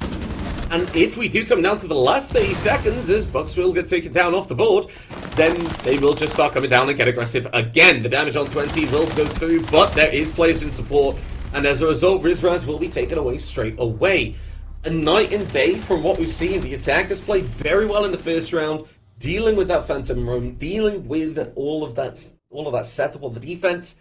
This time, they kind of hit a brick wall on that one, and it was very much that Goyo, and it was that Dirt. Because of that, they lost that early initiative. They had to try and make something else happen, and they would constantly play catch-up, let's be honest. Yeah, it was just that failed rush basically did seal the round. The moment that Frequency got those 2 picks and then didn't over-aggress, didn't try to peek for anything more, just kept holding their positions, there was nothing Envision could really do there because they weren't offered any picks to hope to equalize it. Just really nicely played from Frequency there. And for Envision, look, it was an all-or-nothing strat, right? You can't be too critical of them because if it worked, it would have definitely won the round, but it's still, it was just a risk. And I think, luckily for them, Frequency have yet to show in this matchup that from an even footing, they can successfully repel Envision's attacks. I doubt we're going to be seeing any more particularly fast pushes. That being said, there is an Amaru and a Blitz on the board, so maybe Envision is going to try and go for it again. There's going to be castle barricades this time, which will make it a little bit more difficult, but I really just want to see Envision play proper Siege, because they played proper Siege in round 1, and they won it fantastically. Second round, they got a little bit cheeky, and it didn't go so well. Yeah, I do think what we are going to see is a lot of Blitz. This is going to be a mainstay from Dipsy, because we actually realized when we were watching the B-Rod back screen that they were drilling playing that Blitz and using it. So I expect to see a lot of use on that one because they've been prepping it. Now, the Amaru can have such a massive impact here. Look at that bathroom. There's no one. Look at that gym. There's nobody. You have somebody putting pressure over towards that construction side and that garage. There's somebody on highway. Having that player on highway on those windows means that they can open it up. As soon as the Amaru goes in, there's somebody covering to watch the cross. They'll catch that player in Master and hopefully get that pick.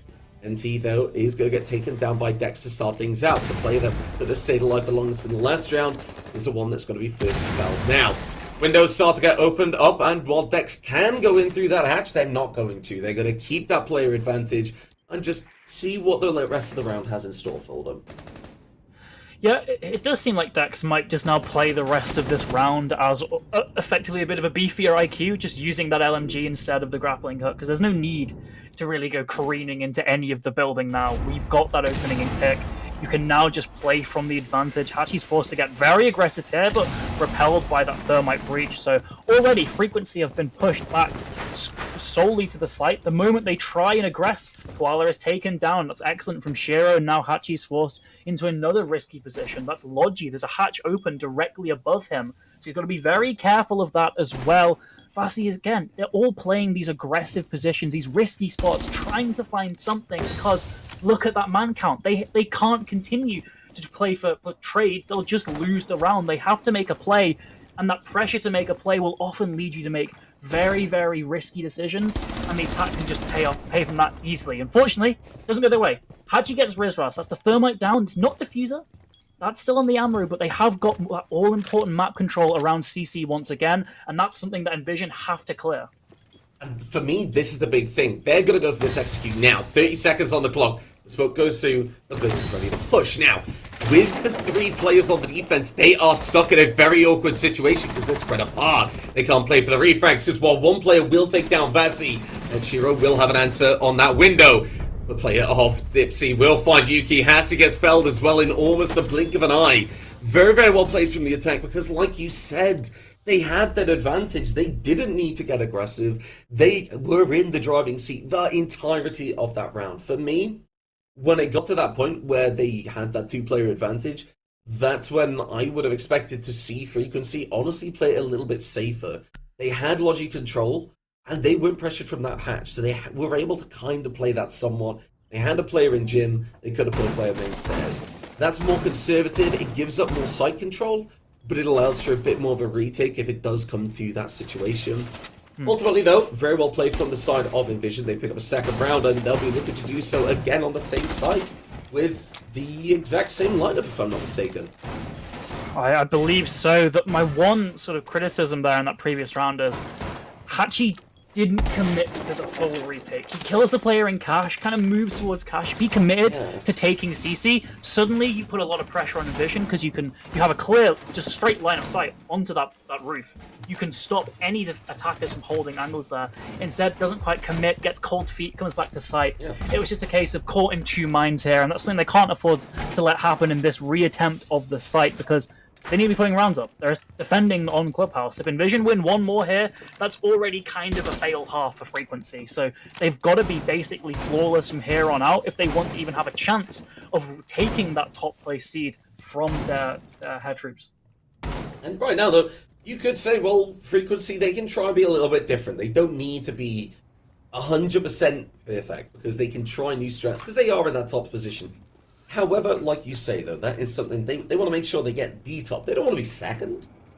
God knows when I play Siege, I don't want to come second in the league. Yep. I want to win. I want to have that best position possible, so I go up against that lowest seed in the playoffs, which means then I'm in the best spot I can be to win the whole goddamn thing. And that's purely what Frequency are going to have going through their heads. Which means when they come to this site now, again for the second time, they better be making sure that they are learning from these mistakes that they have made previously. They've done it in round 2. Can they do it in round 4?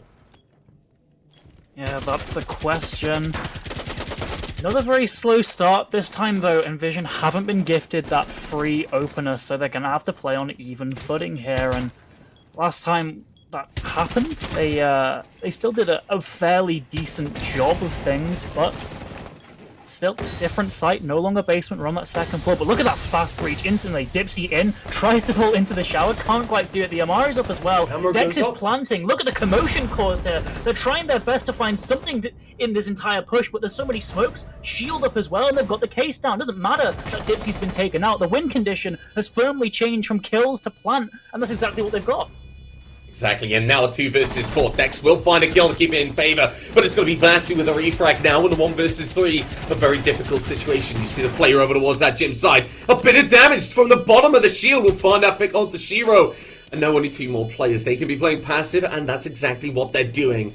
Outside the Jacuzzi side, this means Vasi has to swing. Then they're not going to win that gunfight. Rizraz gets another pick, and in doing so will give Envision a second round on this top floor. Very, very well played from them. Like you said, they knew exactly that case was they didn't have the opening pick again, so they had to be that driving force. That's exactly what happened. That push came through, the smokes, the Amaru, and I think Dipsy being on the blitz was the best operator to take the brunt of the force of the smokes, the Fenriers, everything in regards to that on the main stairs, because they could just crouch. And if anything shot at them, they can just use that dash and push that player onto the floor.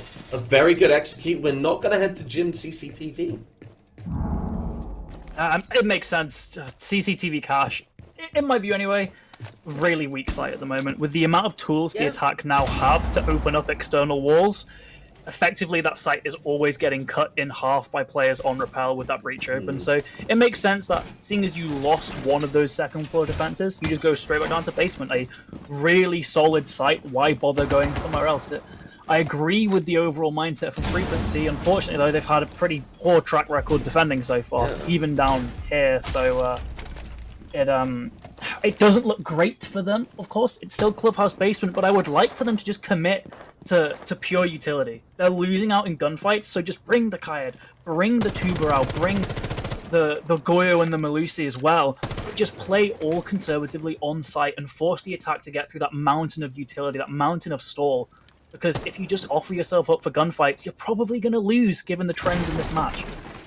Yeah. Now, we are seeing, again, another very aggressive push in. They have control of that blitz, and Asi is somebody that has been kind of left by the wayside. They weren't taking that gunfight onto Dipsy, and as a result, they're going to be a little snake in the grass for later in the round. I think, like you said, this site is playing like that second round, where frequency, they're not using that roaming, because they're not using that obvious roaming, because what now they have is something even more valuable. Hassie has a really good position to try and catch somebody later in the round. It's a difficult one, because all it takes is one drone over towards that bathroom side or pool table, and they have that information.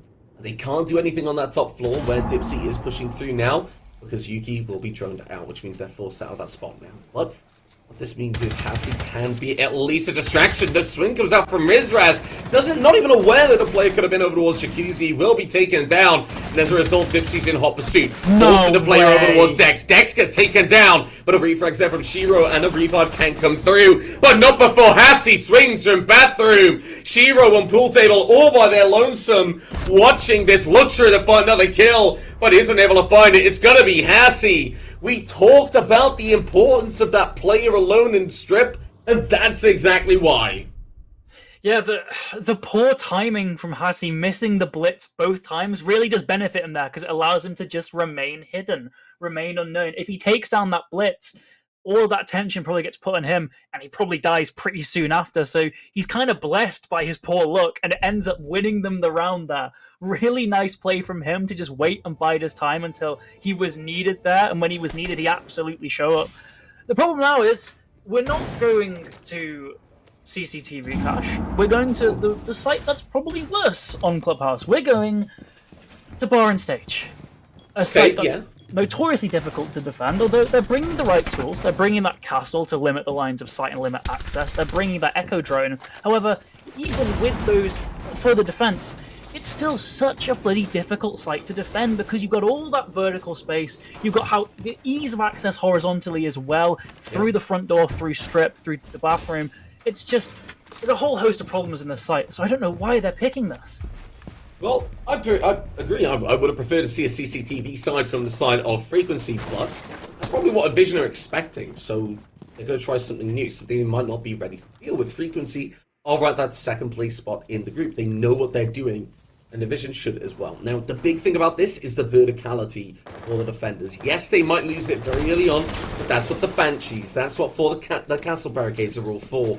They need to put pressure on that, and as a result, that means then they'll be able to slow things down, get that opening kick. Now, a bit of aggression here from Hassie. Able to find not one, but looks for this second. Can't find it. The refrag will come through from Dipsy. A good pick, though. Just look at the operator that's just been taken away before they stepped in the building, as Rizraz will fall as well on the Ash.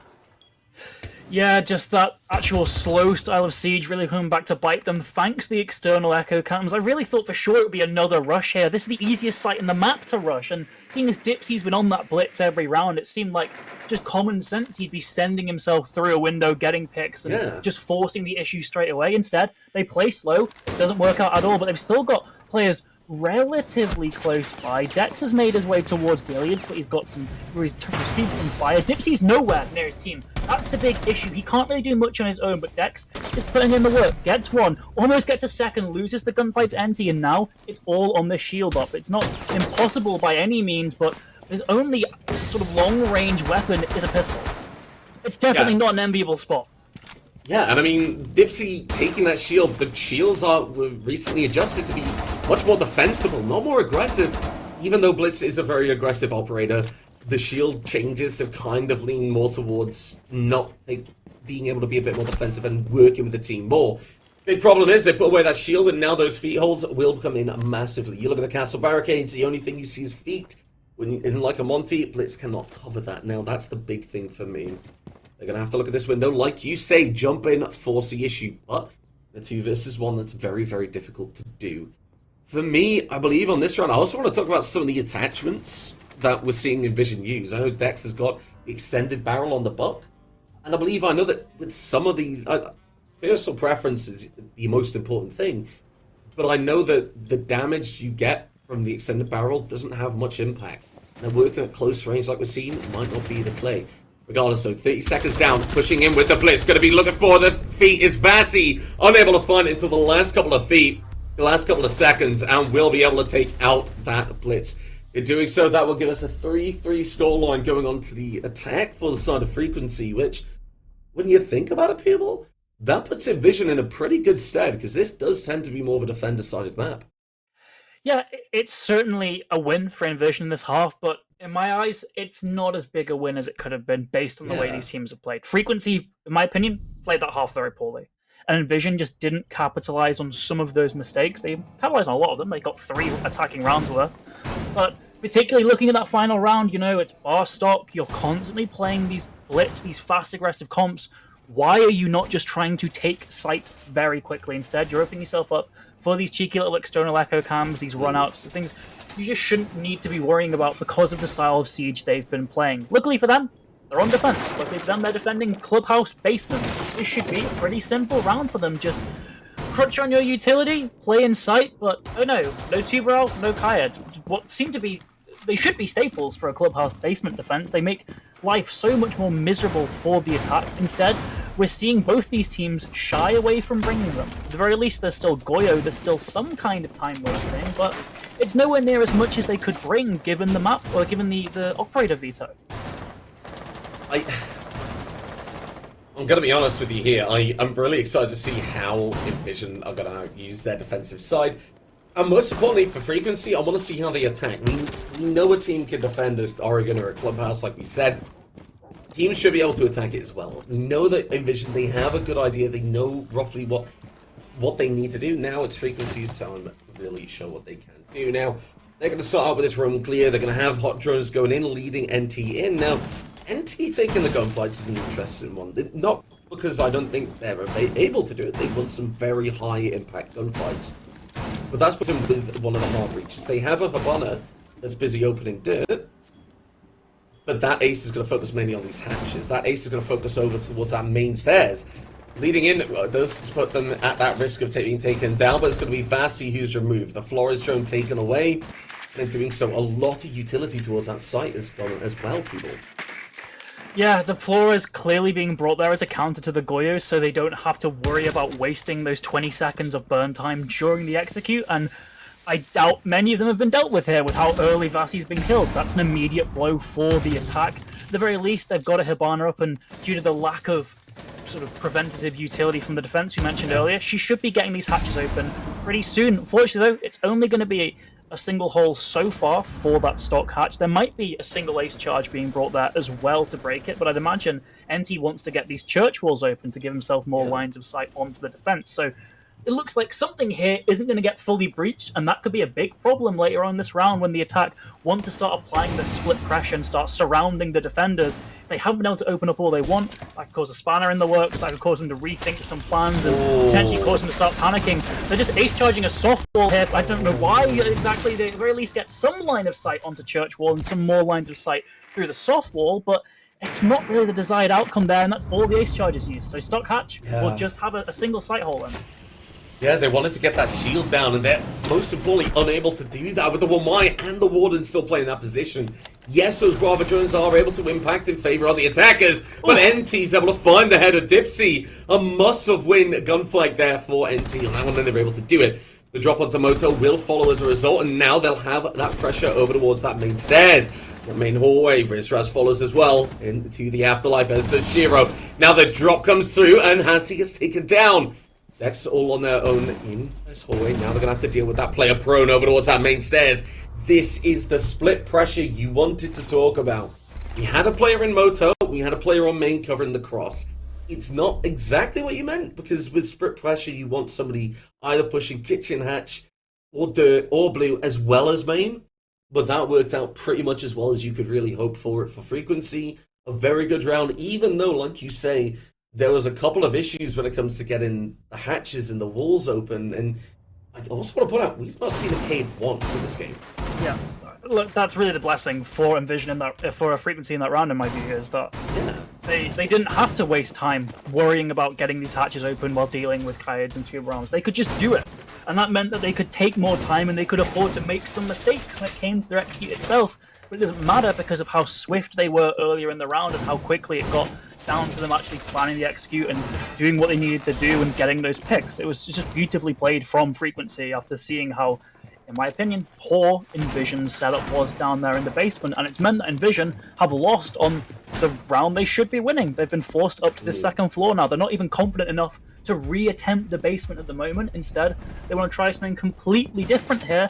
And it's really quite rare on Clubhouse because of how good the basement is. It shows that Envision might be kind of rattled here. They know that they are technically safe at the moment, but the team below them could easily hop over if they had a good final match. So they need to be getting points in this matchup. Yeah. For me, in all honesty, this is where the mentality comes into view. If Envision had another pocket strat, or maybe they feel like they didn't play that as well as they could have, then they would have gone back to that bottom floor. But it was dealt with so methodically by Frequency, and there were some fundamental issues. They don't want to try that again. They don't want to risk it. They don't say, oh, well, you know, it was a closer game than we thought. We're going to try again. No. What's happened is they are going to go towards this gym bedroom, that secondary site for a lot of teams, because that, like you said, that CCTV cache, that has fallen out of favor in a massive way. It is that third site for a lot of teams now. The thing with this round that you see here, that's opened the hatch, it's opened the Logi side. Now, nobody's playing it, but this draws back to the phantom pressure you were talking about, and it actually gives us a really good opportunity to explain what that is. Right now, these teams are looking up above. They're looking at the hatch. They're worried about a player looking down and shooting them, so naturally they're looking up. What they may not be paying attention to is this bot playing down below. Invisible, while NT is going to get down and taken down by Shiro. That's applied that pressure. They now need to be aware of both angles that they could possibly push. Hasi will be taken down, as will Dex. Yeah, the plan didn't... Well, everything didn't quite go to plans. Now it's up to Yuki to just keep on finding kills on this main stairs. 2 attackers pushing up there. It seems like this is definitely a plan B, but so far it's worked out pretty well. They've evened out the man count. Vasi still above, still trying to catch out any of these defenders who are getting a little bit too comfortable rotating through Logi, and now Koala can go back to this Jacuzzi wall, and not sure if the bandit trick is going to be attempted there. For a second, it looked like Bucks was going to holding those batteries out, but thinks better of it instead. Retreats back to the more secure position of the shower, but that's a wall open that really, when you look at how this round started, probably shouldn't be. A fight down in Logi does lead to Shiro getting taken out as well. Vasi, beautifully done from him. He downs 2, in fact. It's now a 1 versus 3. Frequency have really pulled this round out of the gutter, and Yuki finishes it off from those main stairs again, just saving this round for Frequency here. And Envision, it looked to be so good, looked to be so strong, but Frequency now clawing ahead a significant 5-3 lead here. Such a beautiful end game on that one. The drop comes through, the Ram is able to pick up 2 kills. Now, Shiro, if we did see Hasi down below at least staying alive, Shiro would have been taking a gunfight from 2 angles, and that would be a gunfight. They wouldn't just get downed, they would have been killed straight away. But the fact that we see the players of Frequency, they're able to pick up even in those unfavorable situations when they're dropping a hatch. They're able to win out that gunfight. And then, as well as that, they down that player, look towards construction, and shut down another one. That is just what I'm really impressed with seeing from Vasi. Frequency, they're a really strong team at the moment, but in Vision, we need to see a little bit of a change on the defensive setup. Their bottom floor didn't really work out well. There were a couple of fundamental issues on that one that we felt that Frequency read into very well. And the way that Frequency were able to bring that round back was very good. I do expect to see us go back to Gym Bedroom again, purely because that round was a lot closer. But that means that Envision need to make a lot of changes in the way they play out that round and how they deal with stuff to win it out. You spotted it, I spotted it, and you can hear what we think about it. They are going to try a bar stage as well. They're going to say, well, it worked out for Frequency, it's working out for me. Look, bar stage can work, and they're bringing the castle, they're bringing those Maestro cameras, they're probably going to have one situated around the B-bomb to stop just a smoke plant. It's usually what you see. You tend to see 2 of them around that bar stage area, and then maybe 1 sometimes above to look through vertical angles, sometimes just elsewhere.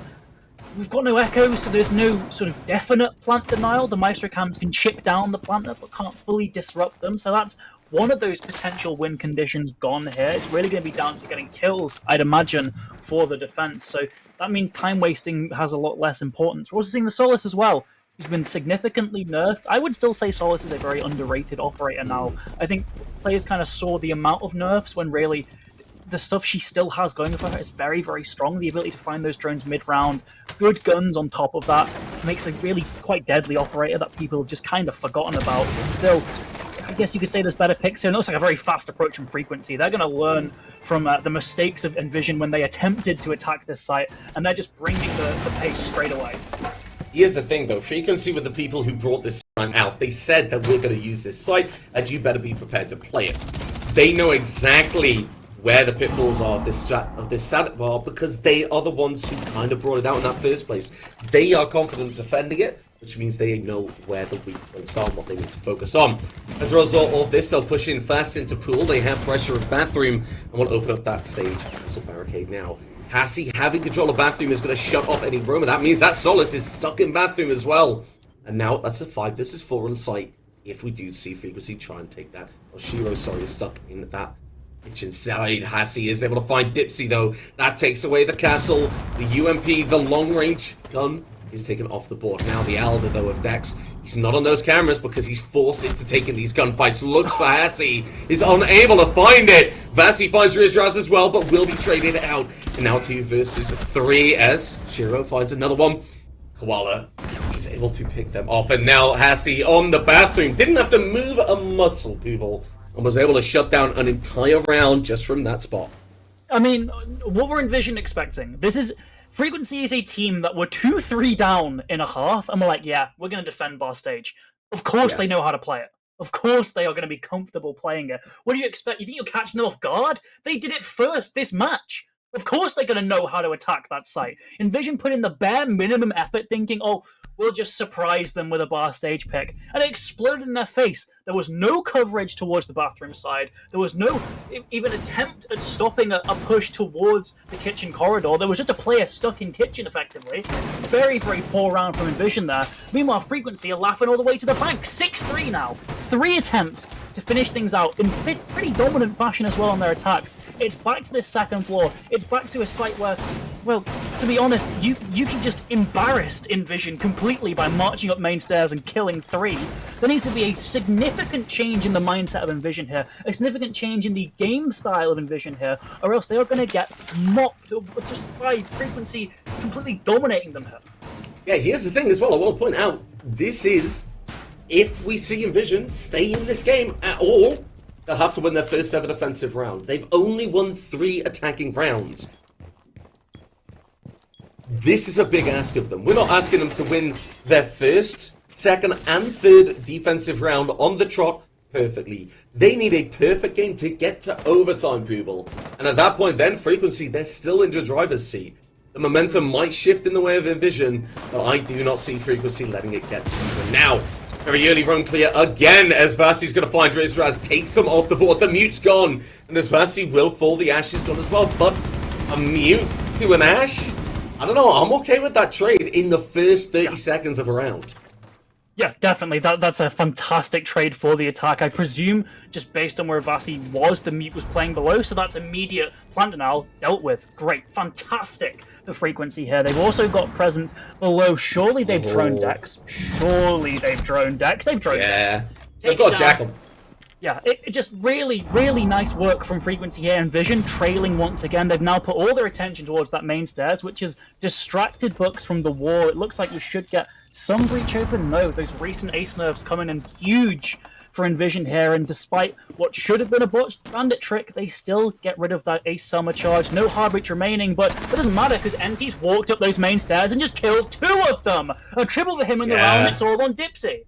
Yep, and they are sat right behind this mattress. They can push into Jim if they want to, but that's going to be the case. Going in favor of Yuki, not aware another player's on 90. Plays in this bathroom, swings, looks, knows there's a player there because of the pre-fire. Still gets aggressive, finds, well, empty. And they need to win not only the first round on the defensive side, they need to win a massive round to keep them in it. Dipsy's able to do it. Pushes over towards the main stairs, finds the player not knowing. And Envision kept afloat by 1 player that cannot do that every single round.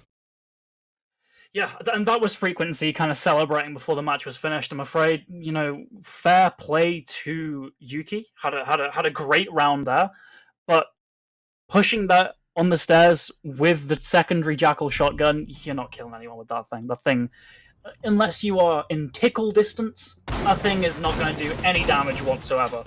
So they were just getting a little bit too hyped, a little bit too aggressive. They were like, yeah, it's a 1 versus 2, let's just push this guy. And they paid for it. They paid for a very stupid mistake.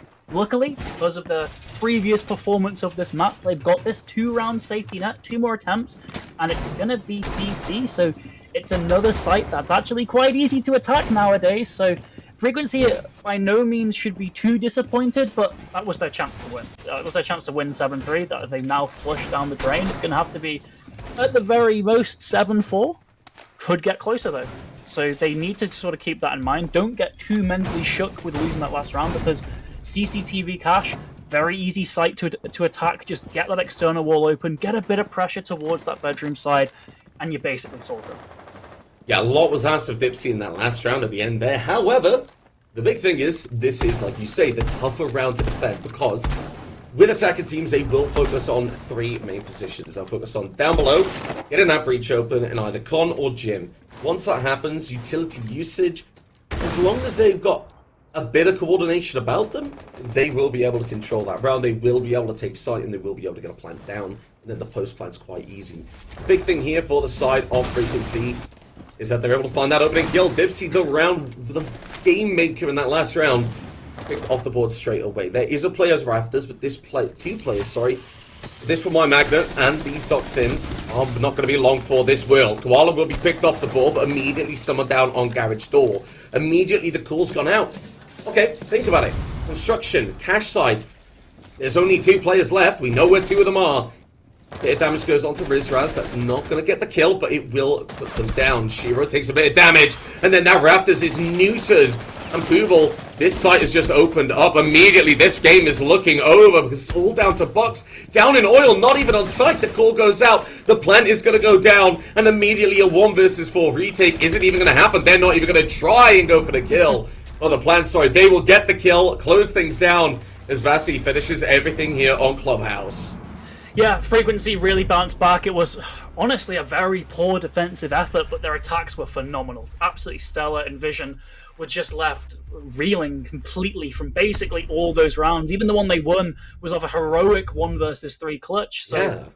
Frequency just dominated that matchup, but unfortunately to rain on their parade, Hair Troops won theirs. Frequency had a heroic performance, but it will still just be second, and luckily for Envision, they've still locked in that 5th seed. Yeah, that is the important thing, because as we go into tomorrow, those seedings are all important. It decides whether you have to deal with 1, 2, or 3 elimination games. And because of that, that means that, like you say, Frequency, they're in a much more comfortable position, being that 2nd seed. Realistically, looking at this, I feel like I've got to give them credit. It was methodical on the attack. It was coordinated. It was aggressive, but it wasn't getting ahead of themselves like we saw at the end of that Gym Bedrooms site. It was a good attacking side. Hopefully they'll be able to continue it tomorrow, because if we take a look at the standings for tomorrow, people, let's take a look at the standings actually at the end of today. That's a bit more important. Like you said, Hair Troops win their game, which means that Envision will keep their spot and Senior Residents will stay as they are. Yep, so as things stand for this group, you'll see Hair Troops, Frequency both have that 2-round bye seed, then Leisure to Envision get a 1st round bye. Ventec, Senior Residents, they're not out yet, but they've got to play 2 best-of-1s before they even touch best-of-3s tomorrow, so definitely in a very disadvantageous spot compared to those other teams in the group. Exactly, and speaking of the other group as well, if we just jump over there, we'll take a quick look at that, see how the standings are at the end of the day. 2 of these games are still being played, but for Entropy and Zach, they are sat in a very, very good situation. Molotov can bump out both of these teams. So Team Zach can go to this 3rd position, but Entropy are locked in there for tomorrow for that. I believe it's a 2-round bye that they're going to get. Is that right? Yeah, it will be. Yeah, they will skip both best-of-1s and head straight into best-of-3s, which means they'll basically skip the morning tomorrow, and they'll head in straight in the afternoon. Yeah, so looking at that, that's a very good situation for them to be in. All 3 of those teams at the moment in a very good spot. MG Ryuga sat very comfortably where they are, while Crown Zero can catch them up. They're not going to move them out of any position. Penta and Rabbit Crew are going to be the ones that you say tomorrow, because I believe that Penta should be able, if they win this, they might be able to get ahead of Crown Zero if the stars kind of align, but they're not looking great at the moment. As Liquipedia puts it, so that might be behind by a few matches, but I don't think it is. Entropy locked in 1st. MG Ryuga are locked into that 3rd to 5th bracket, and Rabbit Crew are locked into that last place spot. So Yeah. Penta could still possibly jump to 5th, and Crown Zero could go below, and MVG could still jump up to 2nd, and Zach Gaming could drop below. That could still occur, but right now it's roughly where everyone should probably be, and with 3 teams already locked into their spots. Yeah, I mean, it's looking pretty good. So what we'll do is we'll have a look at everything as it's gone. I mean, we'll take a look at today's results. A very exciting first couple of games. I'll let you run us through the first kind of 4 or 5 that we've seen. Hair versus Frequency was what we kind of assumed would be the battle of the top dogs in that group very early on, and indeed, we were vindicated. We were right. That's exactly what happened. Go us. Very entertaining matchup there with... really, it was quite heartbreaking for Frequency because a couple of those players really had a life game. Heading on to Ryuga versus Entropy, it was really an exciting matchup for Entropy, who came into this event as probably the favourites and the biggest name, and they were coming off the back of a first round loss as well that wasn't streamed, so they had something to prove. Then dropping down to Leisure versus Hair, it was just another dominant performance from Hair there, completely blowing Leisure out of the water, and MVG blowing Zach Gaming out of the water as well. Yeah, and then moving forward, we can see senior residents just kind of knocking the other team out of the park, I believe, if I'm not mistaken, because I didn't actually see that game. That is Team Ventex on that one. Very close, but went the way of senior residents, which was the first Chalet game that we saw on stream, followed by our second Chalet game, which was the 7-4 in favor of PBX. Huge upset on that one. I feel like PBX just played really, really well. Going on to the Penta Rabbit crew that we saw together, Pooble, which kind of went back and forth about 18 different times in the space of however many rounds, like 4 to 15 rounds, followed by a very, very strong game from Entropy to really just knock out Crown. I believe it was Crown Zach, Crown Zero, sorry, there we go.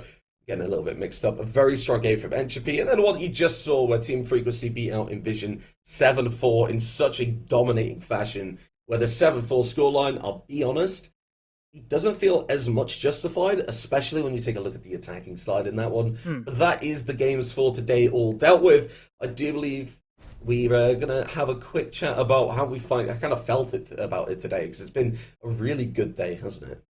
Yeah, we've had a lot of good action. Minimal Oregon as well on stream, which is always nice. We get to see a whole variety of maps, different types of maps. Really impressed with most of the teams, really. I think a lot of these teams certainly came in with a chip on their shoulder. Entropy specifically, after losing in ESA finals, really had something to prove there. And so far, great job to them coming in that first seed so far.